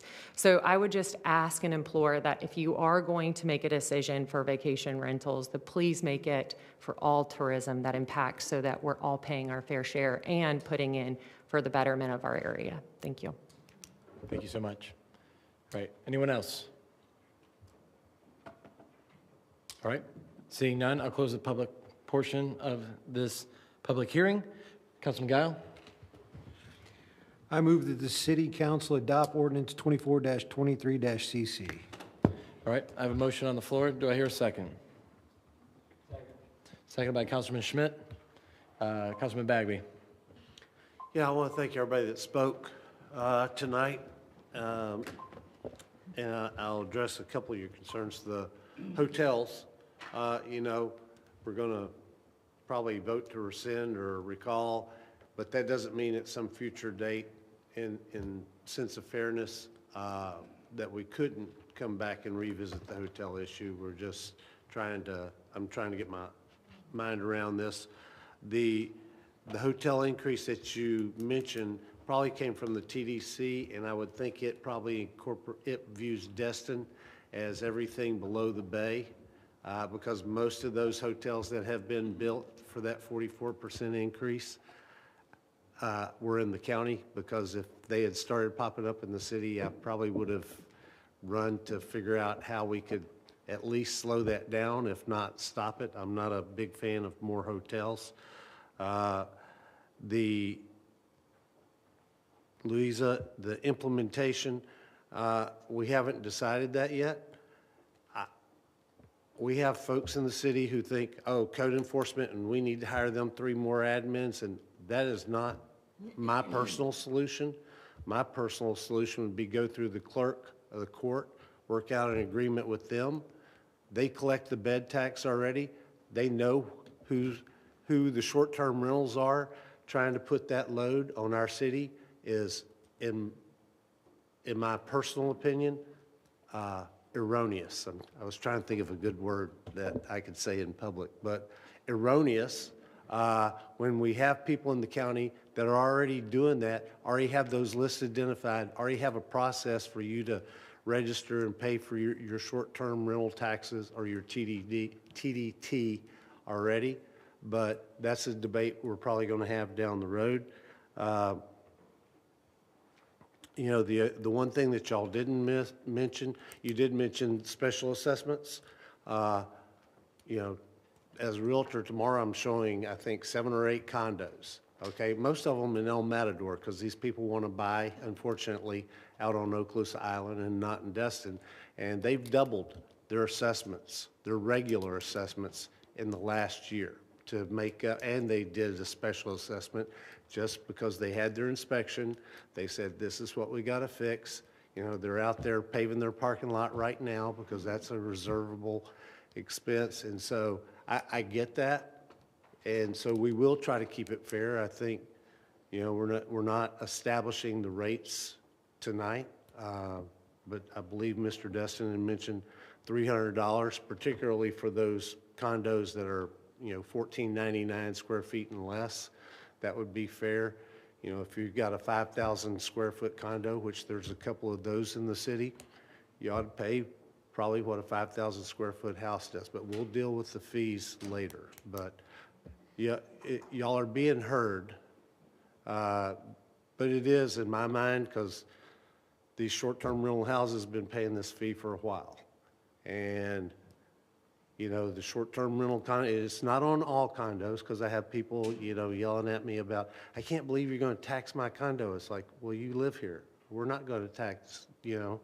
It's not a short-term rent unless you move away for the summer and go to Asheville or something, and then, yes, you'll have to pay that fee. But that, I just wanted to address, from my perspective, y'all's questions and issues. Councilwoman Hebert. Thank you, Mayor. Well, I won't pontificate after what he said, but I'm in the same mindset. We're not looking to charge you guys a whole bunch of money. It's definitely going to be based on the size of the condos, because condos are nowhere near the size and square footage as the houses are, especially in some of the areas of Destin. But a small nominal fee, you know, based on the square footage, and it's just something that's going to be reasonable. And then, like you said, we're talking about the hotel. We'll probably deal with that again. That'll probably come back to us. But in the meantime, we don't want you to feel like we're trying to dig money out of you. We're trying to find other ways to get the information and help you continue to keep your rental property, making the investment that you invested for to continue to make good money while you live here as well as rent from here. So we are listening, we understand your concerns, and we don't want you to walk out here and go, oh, they did it anyway. No, we're gonna do it extremely fair, and it'll be based on, you know, the square footage. So please don't leave here thinking, well, that was a waste of time. We care, and we're glad you're here, at least to voice your opinions for yourselves, as well as many of those that have written to us online. So thank you for coming and letting us hear from you. We appreciate it. All right, well said. Councilman Destin. Thank you, Mayor. Many of the arguments they make are valid. They're already policing most of what's going on in the condos through the associations. We're about to, I would predict, take the hotels out of it. And so now we have to, in our own minds, say, okay, what's the difference in the two? They're both taking care of their guests and probably not putting a great burden on the code enforcement. That really is coming from the houses that are not taking care of any of their issues, at least some of them. And it makes me somewhat uncomfortable to pass this without knowing what the fee is going to be, kind of like the cart in front of the horse. I'll vote for it because I think I understand that if we just don't adopt a fee at all, then it has no bearing. So I'll play along till we get to the fee, but you know, a lot of things they say are true. Councilman Braden. Thank you. City manager, out of the, I believe it was the $3.2 million that we have to pay to the sheriff's department every year? 3.3? 3.3, yes, sir. Where does that money come from? We get that from the TDC? No, sir. Where does that money come from? General fund. General fund. Asked So it is Crystal costing us. confirm that, but that's correct, yes. So it is costing us money, a lot of money, Ad valorem tax base. to take care of these people, whether they're at the condo or in a house or hotel, wherever. We're paying over $3 million for it. And when somebody drowns or a shark attack or something behind a condo, do their people take care of that? Or does the fire department, and ambulance, and sheriff's department, and everybody from 2 or 3 counties around come to help with that? That costs money. So I keep hearing that they maintain themselves, manage themselves, trash and all that. That may be true, but it's a lot more to the picture than just trash and parking or whatever, in my opinion. Heard something about the structure, that we're gonna somehow manage the structure or something. I don't think we have anything to do with the structure or assessment for that. I've owned a short-term rental and I was assessed. It was like $12,000 to put a roof on it. And I immediately sold it after that because I thought that was part of what I was paying in my association dues, was to eventually maintain that building and, you know, whatnot. So anyway, for that reason, I mean, and then I know we get a gas tax to take care of the roads and stuff, you know, that we're all using. We don't fly into these hotels and then fly out of them. We have to drive to and from. So anyway, there's just a lot of reasons that, you know, I've got to support it. That's all I have, Mayor. Thank you. Councilman Schmidt. Thank you, sir. Thank you, ladies, and everybody else that spoke. I appreciate you being here at this time of the hour and the night. There is a lot of truth to what you all are saying. I do agree. But there's also a lot of truth to what we're trying to do, I believe, to help the city. yes, you have a management company that manages your condo, but there's also management companies that manage those houses. The same management companies do, so it's not always perfect, right? Code enforcement's not only gonna go to your condo and deal with a code issue. There's people in your condo can leave that condo and still have a code violation, parking in the city somewhere else. So there's things that can be done by code and for public safety. And I think it is important to do this across the board.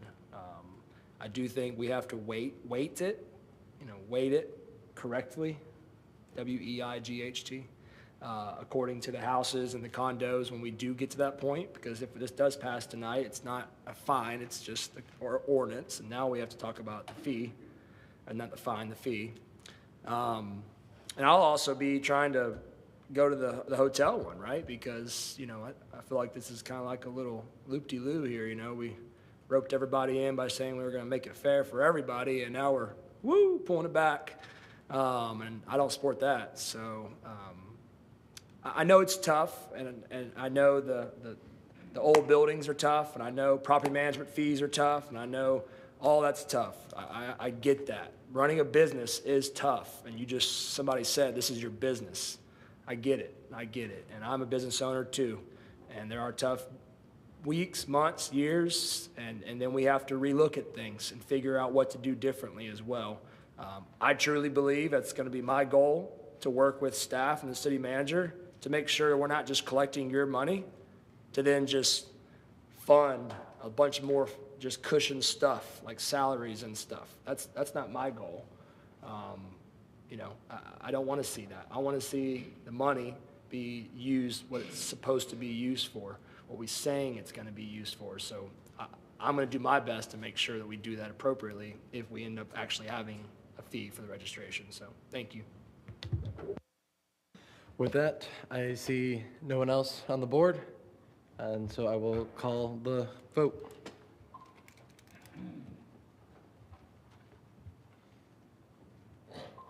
All right, ayes have it 7-0, so moved. All right. 5E. So for 5E, before we get to second reading of the ordinance, we can address the motion to rescind discussed at the last meeting. Yes, thank you. With that, unfortunately, I hit the wrong button because we were going back and forth with a few things, so that's kind of the So the faults on question me. will be if you want to rescind the approval on first reading of ordinance 2501CC. Correct. All right, so with that, I appreciate Kim for putting this together. It basically creates the same thing, just a protocol version of it all. I guess really at the end of the day, want to put my stamp on the record of just clarifying my vote. So we're just going to do this procedurally, but really it's one or the other. It kind of gets us to the same point, whether we're for or against, to just move. If we deny the rescind, we'll go to second reading. If we approve the rescind, then that will be considered dead. So with that, I will make the motion to rescind the approval of ordinance 2501CC as I was a voting member of the tie. You can. Even with the tiebreaker? All right. Let's just see if anyone else on All right, well council then, in wants that to case, make the motion. I will call for a motion. All right, I have Councilman Destin. Do I hear a second? Second. Second by Councilman Bagby. And discussions on this motion to rescind. Thank you. All right. Just Councilman to be Schmidt? clear, if you vote yes, you'll be voting to rescind the approval on first reading. That will result in the ordinance going away. Yes. This is a public hearing? It is a public hearing. This, No, this is a rescind. This is a rescind. It's not a public hearing. It's under public hearing on the agenda, but Because if the motion to rescind fails, it will become a public hearing. Yeah. I do Go. say one thing. Councilman Schmidt, you go first? All right, Councilman Bagby? Yeah, just one point I didn't make on the last one, that because some of the comments that we received, because you do pay ad valorem tax on the properties, and you, you're exactly right. yeah. On the sales tax that you generate and the other short-term rentals generate and the hotels that are in the county generate, does not come to us. We wish to high heaven that all those sales taxes did come to us, but they don't. They are apportioned to the county, and they are apportioned in the county by the permanent population of the cities, and then the county gets to keep the rest. And unfortunately, our permanent population of about 14,000 puts it where we get a very low percentage of the sales tax that is generated that returns to Okaloosa County. If we were getting that sales tax, you know, we could probably have our own police department. We wouldn't even need to have a contract with the sheriff's department, to be honest with you. But, so I just wanted, because I've heard a lot of those comments out there, and I just wanted to address those, and I forgot to address it my last time. Thank you. All right, Councilman Schmidt?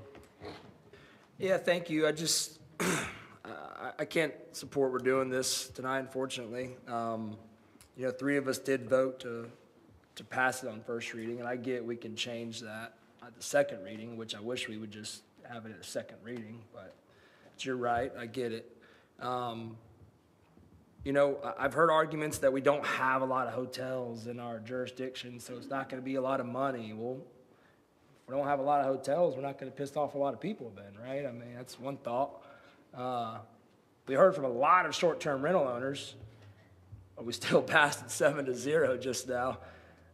We haven't heard from really any hotel owners. I haven't heard from a hotel lodging bureau of whatever you call them. I haven't heard from them. I've heard potential threats of that, but not from them directly. So I'm going to continue to support what we initially said months ago, was to do this across the board, to create this thing for fairness across different industries, because the hotel lodging people are creating just as much issues as the short-term rental.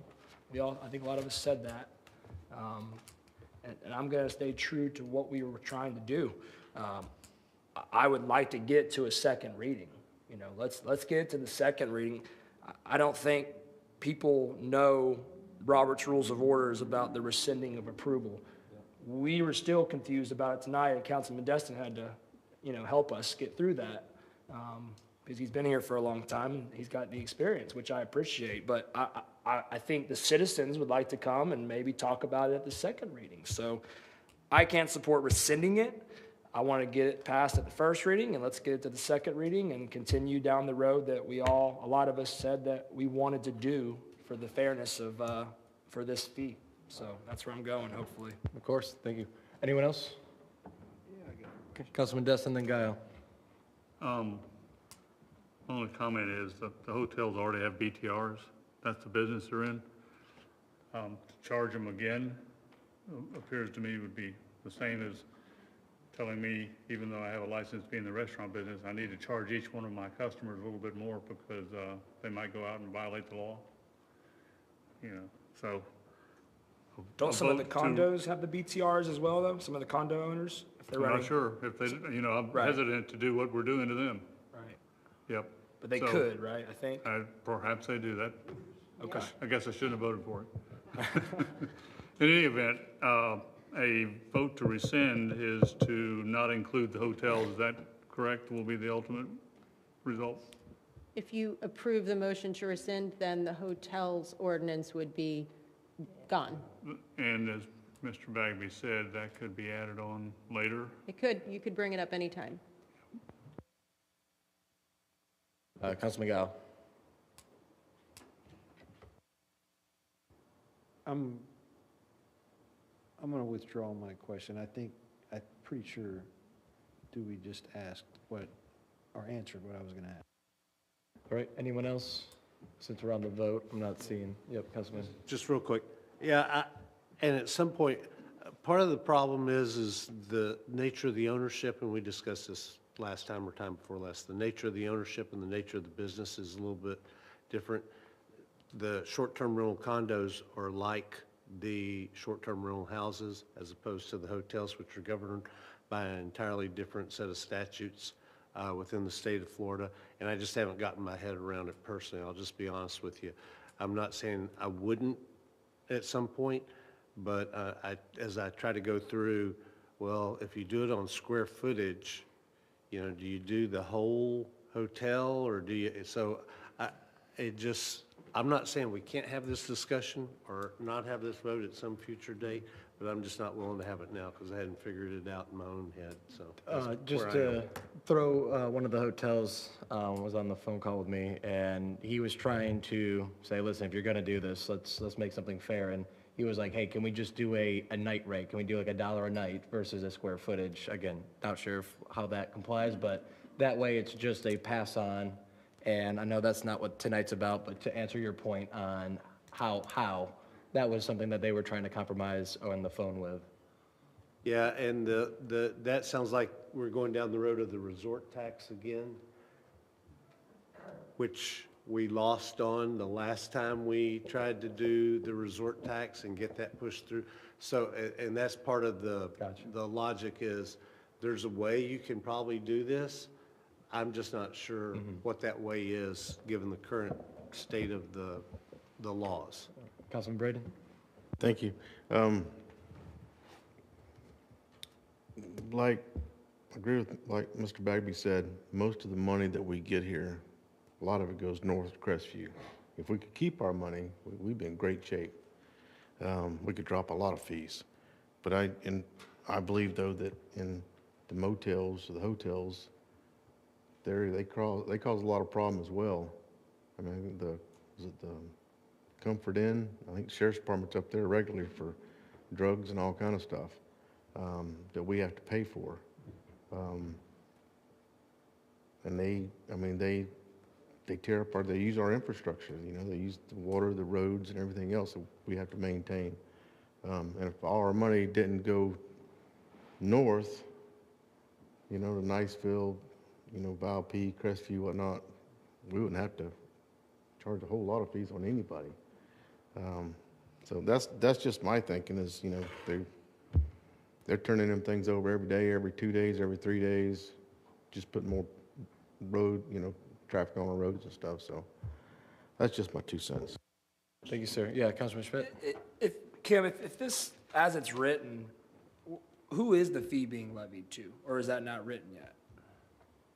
This sets up the registration process. It doesn't impose the fee. So you have to set up the requirement for registration first in the code, and then we have a fee resolution where you would do the fee separately. So this would just be the registration process to get a hotel to register. Right. And then step 2 would be the fee resolution. So to be confused on how it's gonna all work out, doesn't really matter, like the fee part. Yeah, We're that's not why figuring it's that not, out, that's right? why it's not addressed yet. Just like it's not addressed in the STR one, right? Right. Similar Right. reasoning. I mean, and again, that's kind of why I'm trying to vocalize that we should just get it to the second reading and possibly pass it at the second reading, and then maybe we have a fee, maybe we don't. I think there's other options that we should consider, and it sounds like a hotel owner was talking to you and was actually telling you an idea to charge them. I mean, that's a great buy-in from a hotel owner. When I travel to Dothan this weekend, I have like 5 line items on my hotel bill. State tax, county tax, city tax 1, city tax 2. I mean, that's about like normal nowadays when you travel. Virginia, New York, all these places, they're just lines of taxes, which I don't want to get crazy like that, but there's ideas I think we can pursue if we get to that point. So that's all, that's just reiterating that, thanks. All right, Councilman Dustin? My observation, if we were to implement a $300 fee per year like we were talking about for the condo folks in a 100-unit hotel, that would be an extra $30,000 a year. And so I'm not even, unlike Alabama and Georgia and some of those other states, municipalities in Florida are not allowed to charge like that, period. We're very restricted on what we can tax. So, at some point, if we start trying to put that's quite a bit more than the business BTR tax. We're going to put these people in a position where they have to take us to court. Good chance we won't win because we're not allowed to tax hotels like that. On top of that, if you're 100 units, $30,000 a year in addition to what you're already paying. And let's remember, they pay property taxes each and every year. Just too much. Oh, I'm so sorry, man. No, I can't. Gotcha, yep. Councilman Gallo. Yeah. I think one of the differences that we need to understand is that an entire hotel is one parcel number. Each condo, each unit has its own parcel number. Also, how we look at these things, there's a maximum fee per square foot. So I don't think that fee would ever achieve $30,000 on a hotel because you got one parcel. And everything that we were looking at in the past that we've done this, it says anything above 5,000 square feet is a flat fee. So I don't see how that would get to that $30,000 mark based off one parcel number and one parcel ID, I apologize, one parcel ID and a maximum square footage. So just from my standpoint, I hear what you're saying. I just don't see how it could get to that extravagant number. Now, part of me is on the fence with this because it is a commercial entity. It was designed as a commercial entity. So all of its undergrounding, all of its plumbing, all of its wiring, everything was designed as a commercial entity. It's not residential code that was turned into a commercial business. So the wastewater pipe system and everything else, it's designed for that type of usage in a hotel system. Additionally, hotel systems have to have regular fire inspections, regular pool inspections, things that these residents that have been converted don't have to have. So I see a huge difference between the commercial hotel and the residential entity that's been converted into a commercial entity. But part of me wants to get to second readings so that we have time to mull this over in our heads and think about this as well. All right. Everybody? Kim, the condo tells fall under the condo ordinance, right? I just want to confirm that.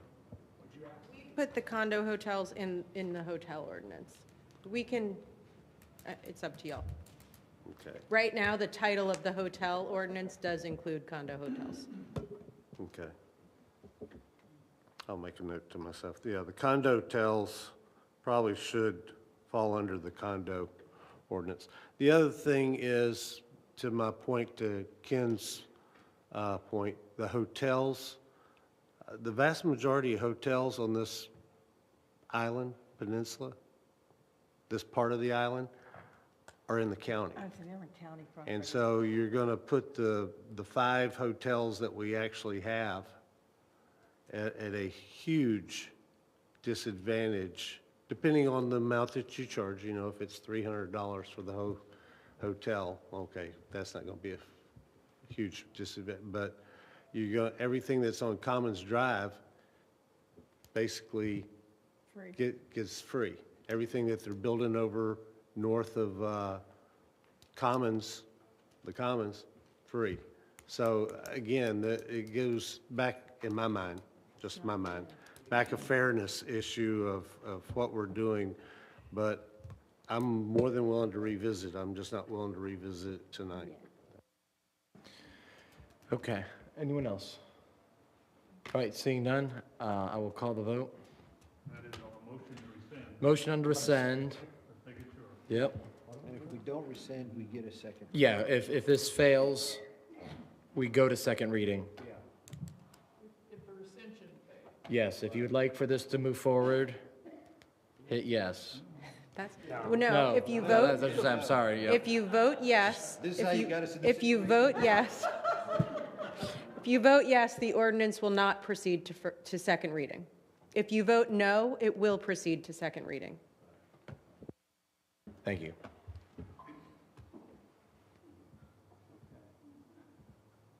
So it's killed. All right. Ayes have it 4-3.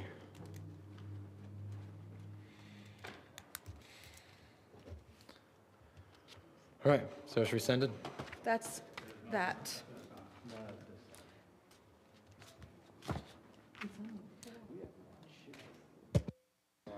All right. So now you are going back to the mobility fee workshop? Correct, yep. So, for this agenda item, 5C, this is the second public workshop concerning the adoption of the City of Destin's new mobility fees based on the mobility fee study, consistent with sections 163-3180 and 163-31801 Florida statutes. City Council will discuss and consider all public input at this workshop, which is the second workshop dedicated to the extraordinary circumstances necessitating the need to exceed the phase-in limitation set forth in Florida statutes. Seeing that this is a public hearing at this time, does anyone from the public have anything to say? And we'll be having the consultant speak as well. All right. All right. Seeing none, I will close the public comments. Yeah.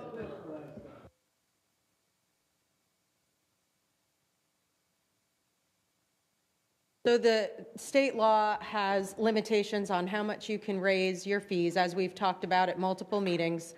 Because we haven't raised our fees in 16 years and because of the various reasons we've discussed at those multiple meetings, we are looking at showing extraordinary circumstances as required by state law so that we can raise them. And the consultant will continue from there. All right, thank you. Good evening, Mayor and City Council. My name's Lauren Witt. I'm here with Alan Steinbeck. We're with 3TP Ventures, and as Kim said, we're just here to continue the conversation on the mobility fee study and fee schedule. So just jumping right in, the required milestones for this project. So starting off, the mobility fee study was initiated in June of last year, was completed in November. The last City Council meeting, we had our first required public workshop. Tonight will be our second. And then by June 27th, an ordinance approving the fee study and maximum fees must be approved by a 2/3 vote, or else the study will have to be reinitiated. And the fees become effective at least 90 days after adoption. So important notes about that. As I said, there's a 12-month time limit for that study from when it's initiated to adoption, but there is no time limit for fee discounts. So if you choose to continue that conversation around discounts, you have that option after that 12-month time period. The effective date must be at least 90 days after adoption, but it can extend beyond the 90 days. And finally, additional processes are required. So the comprehensive plan and LDC will need to be amended to replace the existing transportation impact fee with the new mobility fee. So going to the extraordinary circumstances, just kind of a quick refresher on what the Florida statutes say regarding impact fee increases. So these fees must be based on recent and localized data, which is why there's that 12-month time period. We've already talked about the 90 days for the effective date. The most important is that the impact fees cannot be increased by more than 50% of what they currently are over 4 years. So an example of that, the fee for a short-term rental, currently there's no specific short-term rental fee in the transportation impact fee schedule. So the largest size for a single-family dwelling is $1,896, and that could only be increased to $2,844 over 4 years. So that's about a 12.5% increase per year. There are criteria where the government can exceed this 50% limitation, and that's where we are now. So the local government can complete a demonstrated needs study that justifies that increase and shows that the jurisdiction needs to exceed those phase-in limitations, must hold at least 2 publicly noticed workshops, and adopts the fee by at least a 2/3 vote.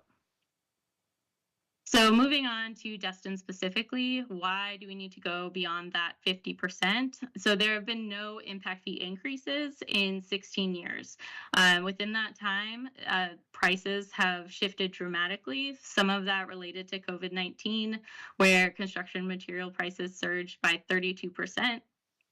And then also there have been sustained disruptions to the global supply chains for construction materials and equipment that have led to significant increases in construction prices from 2008 to now.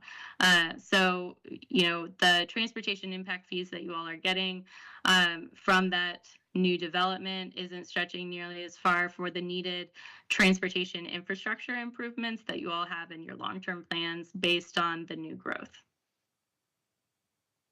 So moving on to the policy discussion, based on the feedback we got from the last workshop, we split this into two options for you all. So the first would be to just apply the maximum fees from the studies to all uses in that fee schedule. And the second option would be to apply discounts to long-term single-family dwellings and community serving uses. And there are a few changes with how those discounts are applied.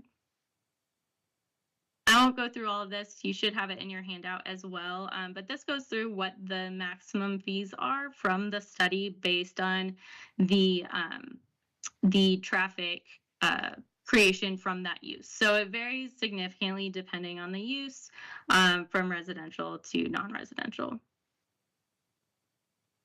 The option two, the discounted fees. So we did lower the discount percentage for the long-term single-family dwellings based on what you all said last time to 50%. Previously, they were between 91 and 94%. So those fees did increase a little bit.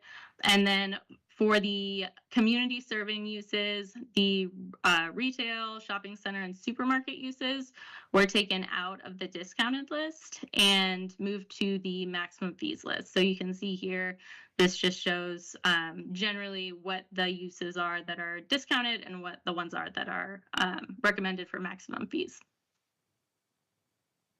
And this just shows what the new adjusted fees are. So for long-term residential uses, as I said, that discount percentage is now 50%.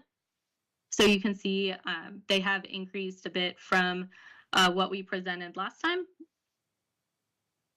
And the discounted non-residential uses, all of these uses are the same. The only difference in this table is that now the shopping center, retail, and supermarket uses are no longer in this table. Moving on to uses with maximum fees. Again, this is all the same. There's no discount applied. The only change is that the shopping center, retail, and supermarket uses are now included in this table. So I also wanted to revisit some of the examples that we went over last time as well, so you could see how some of these changes would impact what the mobility fee was that the city would collect. So again, this is just a map showing where the vacant parcels are in the city. So going back to the example of the retail to restaurant change of use. So based on the current fee schedule, the total transportation impact fee that was collected, including the credit from the previous use, was $3,425. With the proposed mobility fee, there is a discount for the restaurant use, which is $139,620. The mobility fee credit for the previous retail use is $103,511. So that total mobility fee that would be owed to the city is just over $36,000. And finally, so this example of the long-term single-family dwelling, that's 4,700 square feet. So currently, the transportation impact fee for this is, again, that 1896 number, which is the highest size category in your fee schedule. If the mobility fee was collected for this specific type of single-family dwelling with the 50% discount, it would be $10,789. If it was expanded, there would be no additional fee.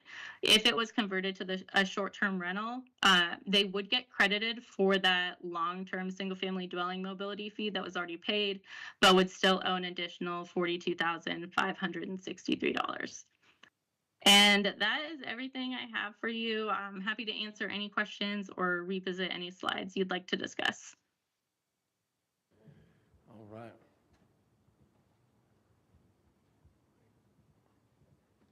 All right, does anyone get my? There's no recommended motion, so I don't have any questions. Yeah, just a workshop. Just a workshop. Yeah, just see if anyone had a. Thank you all for staying and presenting again. I appreciate the information. Yep. All right. Thank you.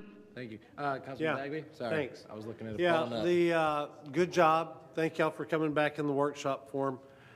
You know, and I appreciate the changes y'all made. I mean, to me, is a much better starting point for a discussion that we will have here whenever we're going to have it. The thing that I just remind everybody is there's a couple of markers on the wall. June 27th is a marker. If we're going to adopt a fee schedule under this rubric, we have to adopt it by June 27th. And we can adopt 100% of everything and then just start decrementing there or discounting there or whatever word we want to use. And we can do that for the next year. Every meeting, we can discount something else. But we have to have a starting point. And so I appreciate the starting point that you gave us. I'm not sure where we're going to land, you know, because some of these numbers are like really big, and I understand also that, you know, maybe we shouldn't be picking winners and losers. Maybe we should let the market pick the winners and losers, which I think, you know, the hotels will, anybody that's foolish enough to try to build another hotel on this peninsula is just lost their mind, in my opinion. But it's their money and it's their right to lose their mind and see if they can make a go of it. But I appreciate what you did, and I just couple of questions. What is the way forward now that we've had our second workshop that is required? When will we see this to where we can actually make motions and say, that number's too big, that number's too small, or where we just say, let's just pass something or don't pass anything? So we have a draft of the ordinance being prepared right now. Okay. We could put an item on an upcoming agenda where you just give more direction if you want to. Otherwise, the plan was just to bring something on first reading. That was our recommendation, and let you do with it what you wanted to. Yeah, that's fine. And I may have said this last time, I think I did. I'm even willing to attend a special meeting where we just sit down and we go line. First thing we have to decide is, are we going to adopt this? Because this is the only methodology where we can catch up with our fees, for lack of a better term. Some of them, I think, more than catch up. My personal opinion. But we need to have a starting point where we can actually say we want to not decrement. Deter. No, lower. Decrease. Decrease, yeah. Decrease the full-time residential, long-term resident fees for houses as opposed to the short-term rental, or, you know, and have that back and forth. And so that will be when y'all bring this first reading. Is that when that would be? Yeah. Just to put out there, I mean, this is all based on a study. And the reason for that June 27th date, I know you know this, but for everybody, is that the study is only valid for 12 months. Right. And when we increase the fees, it should be based on the study. We really should not do anything arbitrary and pick different things to change. However, the consultant has put together, you know, additional portions of the study that do provide for discounts and other things that we can talk about. But what the council has to make their decisions based on are the studies provided by the consultant. Yeah, because if we don't go this methodology, then we get to sit here and go through every single fee schedule for this, right? That's our other option. If 4 people up here say, nope, thank you for doing this study, thank you for the 2 workshops, thank you for taking all our money, but we're going to just do a 10% increase or whatever increase we can do, that is an option, right? The other option is to do the maximum allowed by the statute without the study. The study Yeah. is to go beyond that. Right, okay. And another option is, of course, if you want to pay for another study and start over. No, God, no, we're done studying. Right. Okay, we need to figure out something and just, No. All right, Councilman Destin. Thank you, Mayor. When we originally adopted road impact fees 20, 30 years ago, this room was full. Building Industry Association of Okaloosa County was deeply, deeply involved in turning backflips out in the other building because they realized we were adding quite a lot of expense to the houses they were building. I don't think they have a clue. Of course, the fact that we're having a public hearing on this at 10 o'clock at night might have something to do with it. The rest of them stayed. Yeah, but some of these increases that we just looked at, and it's hard for me, especially on birthday night, to read what that writing was up there so far away, but it looked like just absolutely tremendous increases in impact fees, and in fact was. I could read that. So what we're dealing with here is we're going to tremendously increase the cost unless we go through and discount and do all the things that we're talking about for single-family homes, for restaurants, for any kind of commercial activity. You're talking about tens, if not hundreds of thousands of dollars increased impact fees on all these. It's too much, and we do have another option. We have transportation impact fees. We haven't increased them in 17 years, 18, whatever the number is. We do have the option of going back and increasing those. Of course, we have to have a study to justify it under state law. Matter of fact, state law required us to do a study every so many years, which we have neglected to do. But we do have another option to get those fees up to what they should be. But they won't be hundreds of thousands of dollars or tens of thousands like some of these are. So we have this decision ahead of us, and I certainly hope the folks who build homes in the city of Destin, Okaloosa County, finally get a clue about what's going on here and what this proposal is. And if they don't come out of the woodwork, then shame on them. I will say, just to clarify, that the statutes do treat the mobility fees and impact fees the same. So the same phase-in requirements apply to both, just for the record. Actually, yeah, you could. There you go. You're going to save the money. We're going to save money, thank God. Thanks. Perfect. We can dredge the harbor then. But to the single-family point, we're not raising single-family residents' impact fees, are we? Did you look at that schedule? Yes. So this, the long-term residential single-family fees that were in this presentation, they would be raised because the feedback we got from the last workshop was that the existing fees were still a little too low. So that's why we had the discount as 50%. But the last workshop, they matched what the existing transportation impact fees are. So we can always go back to that. Gotcha. Well, I would wish that we say yes to, I would almost say, the max of everything, and really do most of our homework in the deduction of what we want to see, so that if someone wants to do a fly-by-night and they don't care about the quality of life of our community, if they want to play an outrageous amount and it still works in their business model, then we'll get stuck with another townhome development that we don't want. But if someone does care about the quality, then they probably have already built into their plan to use a lot of the deductions that we will come up with up here that offsets the quality of life. Because right now, if traffic's our number one issue, if they're not going to be driving, they're going to be walking, biking, and I think that's one of the most strong economic, vibrant things that we could do for communities in our CRA district and everyone that lives here. So I'm just under the influence that we should absolutely maximize this with a very simple yet thorough group of ways to deduct that these developers are adding back into the quality of life. And that way we all know once it comes in front of us, if our hands are tied and the state statute says we have to say yes, then we have to say yes. I think this gives us a little bit more autonomy and freedom when it comes back to the city making sure that we get the mobility right and we get the quality of life right for our citizens. You did see the sample example of the 4,700 square foot single-family residence? Are we voting on? That was just up on the screen a moment ago. We're not voting on any pricing tonight, are we? Huh? We're not voting on any pricing?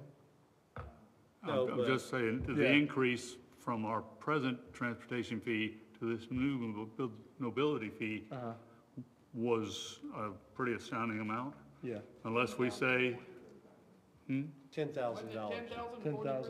$10,789. Okay. increase. And that's if it's a vacant lot, because the density that the land holds Yes. now is a credit to redevelopment. That's right, it would be a new home, And if they wanted to add on, it would just be a percentage of that density but change. that is a new home, so, anyway, we'll Yeah. kick it around, but Yeah. some of the increases are pretty tremendous. For sure. All right. Anyone else? All right, seeing none, thank you, guys. Thank you. Made them feel special. Wait till that night. All right. Thank you, guys. 5F. Okay, the Scott. last public hearing is going to be our crosstown connector. Steve? Daniel's got this one. Daniel? Good evening, everybody. I hope everybody's awake. So as Kim stated, this is the Crosstown Connector. This is the development order and subdivision. So we're taking the existing residential properties and creating right-of-way. And then once this, if and when this subdivision preliminary plat, is granted, staff would then have to come back through for the flume and rezone that has been previously discussed to create the right-of-way, or to rezone these from residential properties to right-of-way / recreational. So we have the consultant online to answer any questions, and staff is also here. All right, thank you for that. Councilman Bagby? I'm just making the motion to approve. Hang on. It is a public hearing. Are we going to let the, we still have, All right, seeing that this is a public hearing at this time, does anyone wish to speak on the major development order application DEV 110449-2024? he was getting up. Seeing, all right, no, all right. Seeing none, I'll close the public comments at this time and entertain a motion. Councilman Bagby. I move that City Council approve Destin Crosstown Connector, major development order and major subdivision as presented. Seconded. Got a motion, got a second by Councilwoman Abear. Any further discussion? Are we doing any variances on this? No. No. Oh, my God. No variances. All right, seeing no further discussion, let's move this crosstown forward one more step. The middle school me will be so excited. Yeah. All right, I don't see it on the screen either. All right, 7-0, so moved. Moved. All righty. But thanks for hanging all night. Thanks, Matt. Yeah. Thank you, Be Matt. sure to bill us. Thank you all. Good night. Night. Yeah, the sad part is it will. Councilman Braden. Thank you, Mayor. First question, if we're undergrounding, all our utilities are working towards that, why are we not requiring developments that are being built now to underground and not go overhead? Steve. All new development for, as far as I'm aware of the last 10 years at least, I believe, have been required to go underground and have been. Okay, I'll be glad to take you for a ride tomorrow and show you some that's just been put overhead, and I'll show you a place in the last 3 years that was underground and now it's overhead. So if you're talking about the right-of-way, that's different, but on the property itself, they connect to the service that goes from the right-of-way into the ground, and then all their utilities within their development are undergrounded. Okay. So why would we allow somebody that had undergrounding? I think the pole was in the right of way and it went under the ground, across the parking lot to the building. They cut that loose when they remodeled it and put the power overhead. That Sounds like we would got a not code. be allowed. I don't know. Why would we run anything overhead now when we're trying to put We everything wouldn't. underground? We wouldn't. All development that comes through for development orders is required to be undergrounded. What's the address? Yeah. I'll get them for you. Okay. I know the one that was underground, it went overhead, is right there at Shoreline Church. The pipe's still there where it went underground, and it's cut off, and that's been over a year now, and it's run overhead. I don't know how that got passed or inspected, but anyway, I was just curious why that's going on. Can anybody tell me about the Snapper Drive guy that was here earlier tonight and why that's taken 3 years? And Yes, sir. We have been working with Mr. Dulles for a while. We were planning on starting that project today, but as you're well aware, you all received 2 emails late last week, I think one on Friday, one on Saturday, in opposition to the plans to install roadside swales in front of Mr. Dulles' home and then the 2 adjacent properties to the south. I've already spoken to Mr. City Manager Jones about it. I intend on talking to him some more about it tomorrow, but right now I think the process is we're ready to move forward with that. Mr. Dulles lives at the low point of Snapper Drive at the intersection of Juanita, and the water that runs down Snapper, there are no roadside swales in that area, so the turf as it's built up against the edge of the ribbon curb kind of acts as a curb, and it just directs water right down to his driveway. So it was our every intention to start that today. I mean, is it a true statement that he was saying that this has been going on for 3 years? I do not recall this lasting 3 years. Now, what he did mention concerning the drainage improvements that we did back in 2017 before my time here as part of what we called a NIFWIF grant, they did remove that section of the project. The inlet that would have been installed in front of Mr. Dulles' home had a pipe that ran north to Kelly Street and then all the way down in front of the elementary school to the duck pond. That's how that one intersection would have gotten relief, is that pipe had to run all the way to the duck pond. Okay, thank you. And the high back curbs that were being placed or is placed now at the entrance to the Public Works building and across the street, why were those put in? Yes, sir. Folks turn those curves too sharply and they create chug holes, which are traffic hazards. So in an effort to kind of keep people on the pavement, a 6-inch raised curb was installed. So the guys working for the city of Destin don't know how to drive and they're running on the dirt, is that what you're saying? We were just kind of beautifying our side of it, but definitely on the Morgan side, that is absolutely true. We have repeatedly backfilled those areas and they just get beat out constantly. So hopefully this effort will keep that area intact. Okay. And I would agree, some of our guys don't know how to drive either.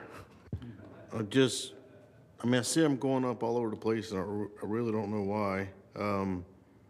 Because a lot of them, if you'll look, and everybody else can look as well, they're tore up, they're run over, they're scarred, everything else, and just seems like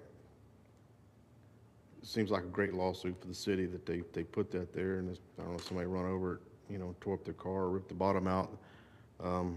Wouldn't be a good thing, but I really don't know why we're doing that. But on Airport Road, particularly, and on Main Street, on a lot of where people turn around, and I've pulled 2 people off, they make that U-turn, and you can't make a U-turn. You're off in the grass.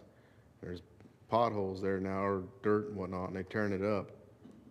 That's been there for years, and that has not been addressed.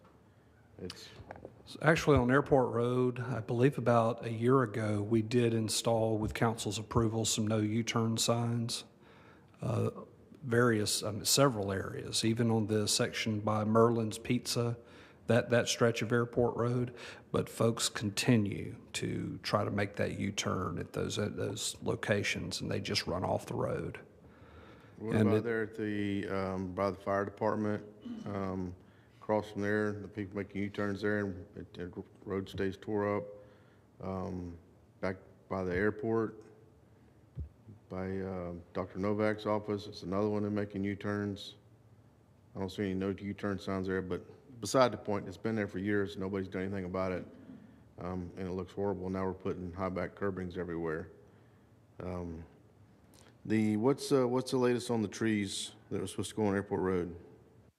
I have quotes from Gulf Coast Environmental Contractors to install, and I actually have it written on this piece of paper in anticipation of that question. We've got a quote for 3-inch sand oaks and 3.5-inch, these are caliper sand oaks. The 3 inches are $1,150 installed, and the 3.5s are $1,250 installed. That's each. Yeah, $1,250 or $1,150 each. I'll bring something back with trees on the coast. Yeah, I mean, I'd really love to have seen it. Yeah, I can. Whoever run them over at the time should have been paying for them, and killed them, and replaced at that time, it'd been a whole lot less, but. Well, Councilor Braden, I was looking at the original project scope, and they installed 13 6-inch caliper trees. I couldn't imagine what those would be nowadays. And then 36 1.5-inch caliper, and they're all sand oaks, along with 1,410 African irises. So that was a lot of plant material. I think we're down. Yeah, but that got value engineered to nothing. That's all I have, Mayor. Thank you. Thank you, Braden. All right, Councilwoman Trammell? Thank you. I was at the Parks and Rec Advisory Committee this past week, and they lost 2 members. So I was able to find 2 members. So I would like to nominate Jessica Gillian for myself, and Tori Giles' person had to leave. He resigned. And I have Jan McGraw for Tori, if he so chooses. I nominate. I got a motion, got a second? Can you restate why they left? What happened? All right. Mine was Matthew Sweetzer's wife, and he is not doing well.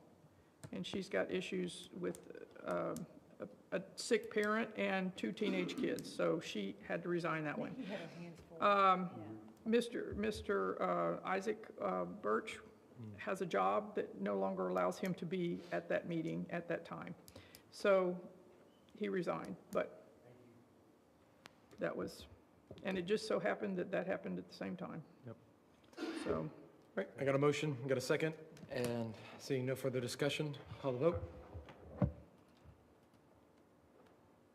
Okay, where's the vote? And Ray's gonna customize it. Ray's got his hands full over there. Okay, there we go. All right, ayes have it, 7-0, so moved. Thank you very much. We did both of them, right? At the same time? Yes. Okay. All right, the next one, I had an applicant discuss with me today. They want to be on the Town Center CRA. This is Mr. Preston Green from Krakens. I'll recommend him as my nominee, if I can get a second. And he will be, I'll be glad to second that, but he will be our first member that actually has a business on Highway 98, so that's a good thing. Yep, love the Green family. All right, we just got kicked out. All right, down the list, Councilman Schmidt, aye, nay, say, you. Wait a minute, I have to. Yeah, we're just gonna vocalize it. Oh. Can I get a vote, roll call vote, where I'll get kicked out? Ms. Hebert's representative? Yeah, nomination for Green, Mr. Green. Gotcha, sure, yeah. All right, Yes. Yes. Yes. Yes. Yes. Yes. all right, ayes have it, 7-0 for Mr. Green to the CRA Town Center. Turn your mic back on. Next meeting, I guess we'll have the Pooch Palooza work plan to approve so that they can do that the first weekend in April. They've already got it written. I'm not sure why we didn't have it tonight, but we didn't. But it is in addition to their current work plan. And we have found ways for them to collect the money and to put the money in the Parks Foundation Fund until they decide what equipment they want for the dog park. Great. All right, thank you so much. Councilman Destin. Thank you, Mayor. Let's revisit Mr. Dallas and his drainage one more time, because I saw the 2 emails and the people called me. He definitely has a problem that needs to be fixed. However, it appears we're gonna fix his problem by putting retention ponds in 2 other neighbors' yards. instead of going forward with phase 2 of the original drainage plan, which was approved by the city that we just never did. I'm not so sure that's the way to fix his problem. Instead of going forward and figuring out a solution that is at least somewhat similar to what we decided not to do in 2017, that's the real problem. That's why he's flooding. But I know the two neighbors that wrote the emails don't really want to be forced to handle the city's water on their property with swales. Retention ponds, basically, is what it looks like we're gonna build in. So I would encourage Public Works and the city manager to look at that and see if we can come up with a solution that is a little more acceptable by all the neighbors in the area. But we do need to fix Mr. Dallas's problem because it fills his garage up every time. So, you know, if that's the only solution we can come up with, perhaps it's the one we have to do, but should have been doing what the city approved in 2017, regardless of where we pipe the water to, somewhere other than Mr. Dallas's garage. Is that a motion? No, I'm just telling the staff to look at it. I'm not making a motion. Just for the sake of the staff and Mr. Larry here, they were supposed to start a project 2 weeks ago. Somebody told them not to do it. I'm not sure if that was a council member or what, but they didn't do it. They were going to start it today. For some reason, they didn't, and now they're ready to start it tomorrow. But now we're telling them to check it out, maybe not to start it. So I just want to. Okay, I don't want to direct staff to do anything. What happened is they didn't because they got complaints from the neighbors around. Okay. And all I'm telling them tonight is to see if there's not a solution that everybody's happy with. And if they can't find it, they got to do what they got to do. But I find it hard to believe that putting retention pond on the other guy's property is the only solution. It is a solution, probably not a good one. Councilman Bagby. Yeah, now y'all confuse me. All I know is the council in 2017 voted to not do phase 2. So, yeah, that's the only thing I actually know about this whole project. That's what I got out of it too. Yeah, and I just thank God when he was up here talking that I wasn't on the council in 2017. On that, you know, if you got to do swales and you need to do a French drain, I mean, there's probably a solution that costs a heck of a lot less, which may be the reason the council voted it down in 2017. But we do need to start, to Mr. Destin's point, or Kevin's point, somebody's point, start the solution phase of this as opposed to the talking about it phase. So, Crystal. Yes, Fabulous job. Thank you on the audit. Okay? Thank you. Great job. I am so happy, once again. And then the other thing is, we talked about live oak fiber. I've gotten several complaints, not just from my neighborhood where they knocked out all the irrigation in the neighborhood, but also from people over on 4th Street where they've knocked out people's cable, they've knocked out people's, other utilities. And so I've asked the staff today during my meeting to bring back our lease agreement or whatever and to look at what the damages are that can be recouped for these homeowners, and if we have any means of making them whole again. Because when you lose your cable for, a week or so, it kind of, most people's internet is tied to that cable, and that kind of hurts you a little bit. So I look forward to seeing that on next 2 weeks' agenda. And just to piggyback on that, I would also, anyone else dredging in general, because there's a couple contractors out there. Anybody else? Yes, I found my sprinklers on top of the ground.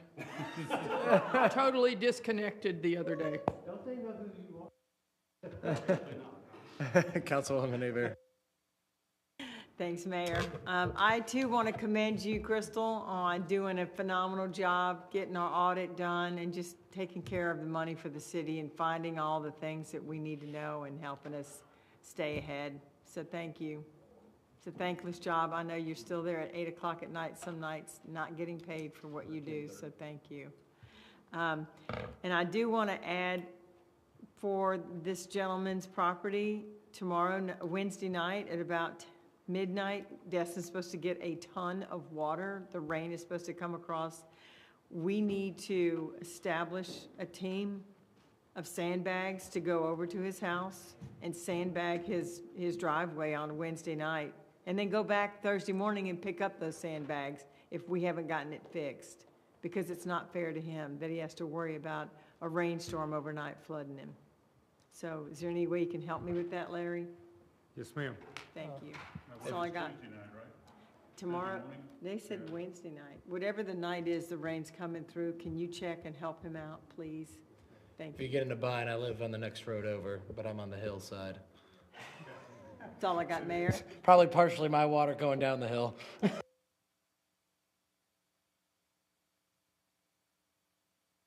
I'm saying, I'm happy to help. All right, Councilman Guile. You heard that, Larry? Bobby will come help. He's part of the plan. Yeah. Well, when I ran out earlier, I went to talk to Mr. Dallas as he was leaving, but you guys have covered it all, so there's no reason for me to hit it. Have a great evening. Thank you so much, Councilman Schmidt. Yeah, thank you. Ray, can you please put at the April meeting, ordinance number 05-04-LC under my name and provide it to, on the agenda? Do we get a teaser on what that means? It's 10:30, man. No, just know what. Trying to go in April. Fine, I'll look it up myself. Yeah, what is this? Okay, we got like a header? Do I have a subject line? She's got a reader's on. Do I need to give that to you? I mean, I literally just gave him the ordinance. All right, fine, I'll look it up myself. Mobile vending, but What is it? vending, Okay. this is a You public, couldn't say that? right? Why y'all coming after me? I'm not coming after you. You're not being a team player. Help me out. I love my mobile vending. We can That's put all it I have anywhere. tonight, Mr. Mayor. Thank you, though. All right, thank you. I appreciate the discussion. All right, I have nothing under my name except for the next meeting, if we do have one. Mobility on demand, I brought it up, I think maybe last year in May. But since we definitely seem to not want parking spaces at our beachfront, I think the best way to handle this is through public transportation, especially last mile, which is golf carts that aren't going over the highway, but bringing people from their residential or their short-term rental to the beach on a mobile on demand. Every other beach community in Florida that I go and work and visit has it. It's free. It can be brought up in several different ways for paying for it. But just going to throw mobility on demand under my name, and Ray, I will have a PowerPoint for you on that. And that is all I have. City Attorney. Pursuant to Section 286.0118 Florida statutes, I desire the advice of the City Council in the case of Jeffrey Zurich versus Destin Apartments LLC and City of Destin, Florida, 2023 CA 000779, Okaloosa County, Florida, 2023. And as such, I'm calling for an executive session to be held in the City Council chambers at the Destin City Hall Annex, 4100 Indian Bayou Trail, Destin, Florida, 32541 on March 17th, 2025 at 5 p.m. Central. Present at the executive session will be a court reporter, Mayor Bobby Wagner, all city council members, Larry Jones, city manager Eric Krebs, insurance defense counsel, and myself. March 17th, 5 p.m. Thanks. And there's only going to be 4 of us? Oh, shit, can I say something? Yes, but it's a minor settlement. All right, Councilman, oh, do we need a motion? Yes. Yes, all right. Well, or a consensus to just tell me you are good with March 17th at 5 p.m. All right, All right, thank you. all right, thank you. Councilman Gall? I forgot to say, March 17th is my daughter's spring break. I won't be here. Now we're down to minor? Yeah. Did that make number 4, or do we know that? He's one of the 3. All right, they knew that about you. Okay, gotcha. All right, public comments? Seeing none? Wait, we got one? No, she's just sitting there. No? All right, well.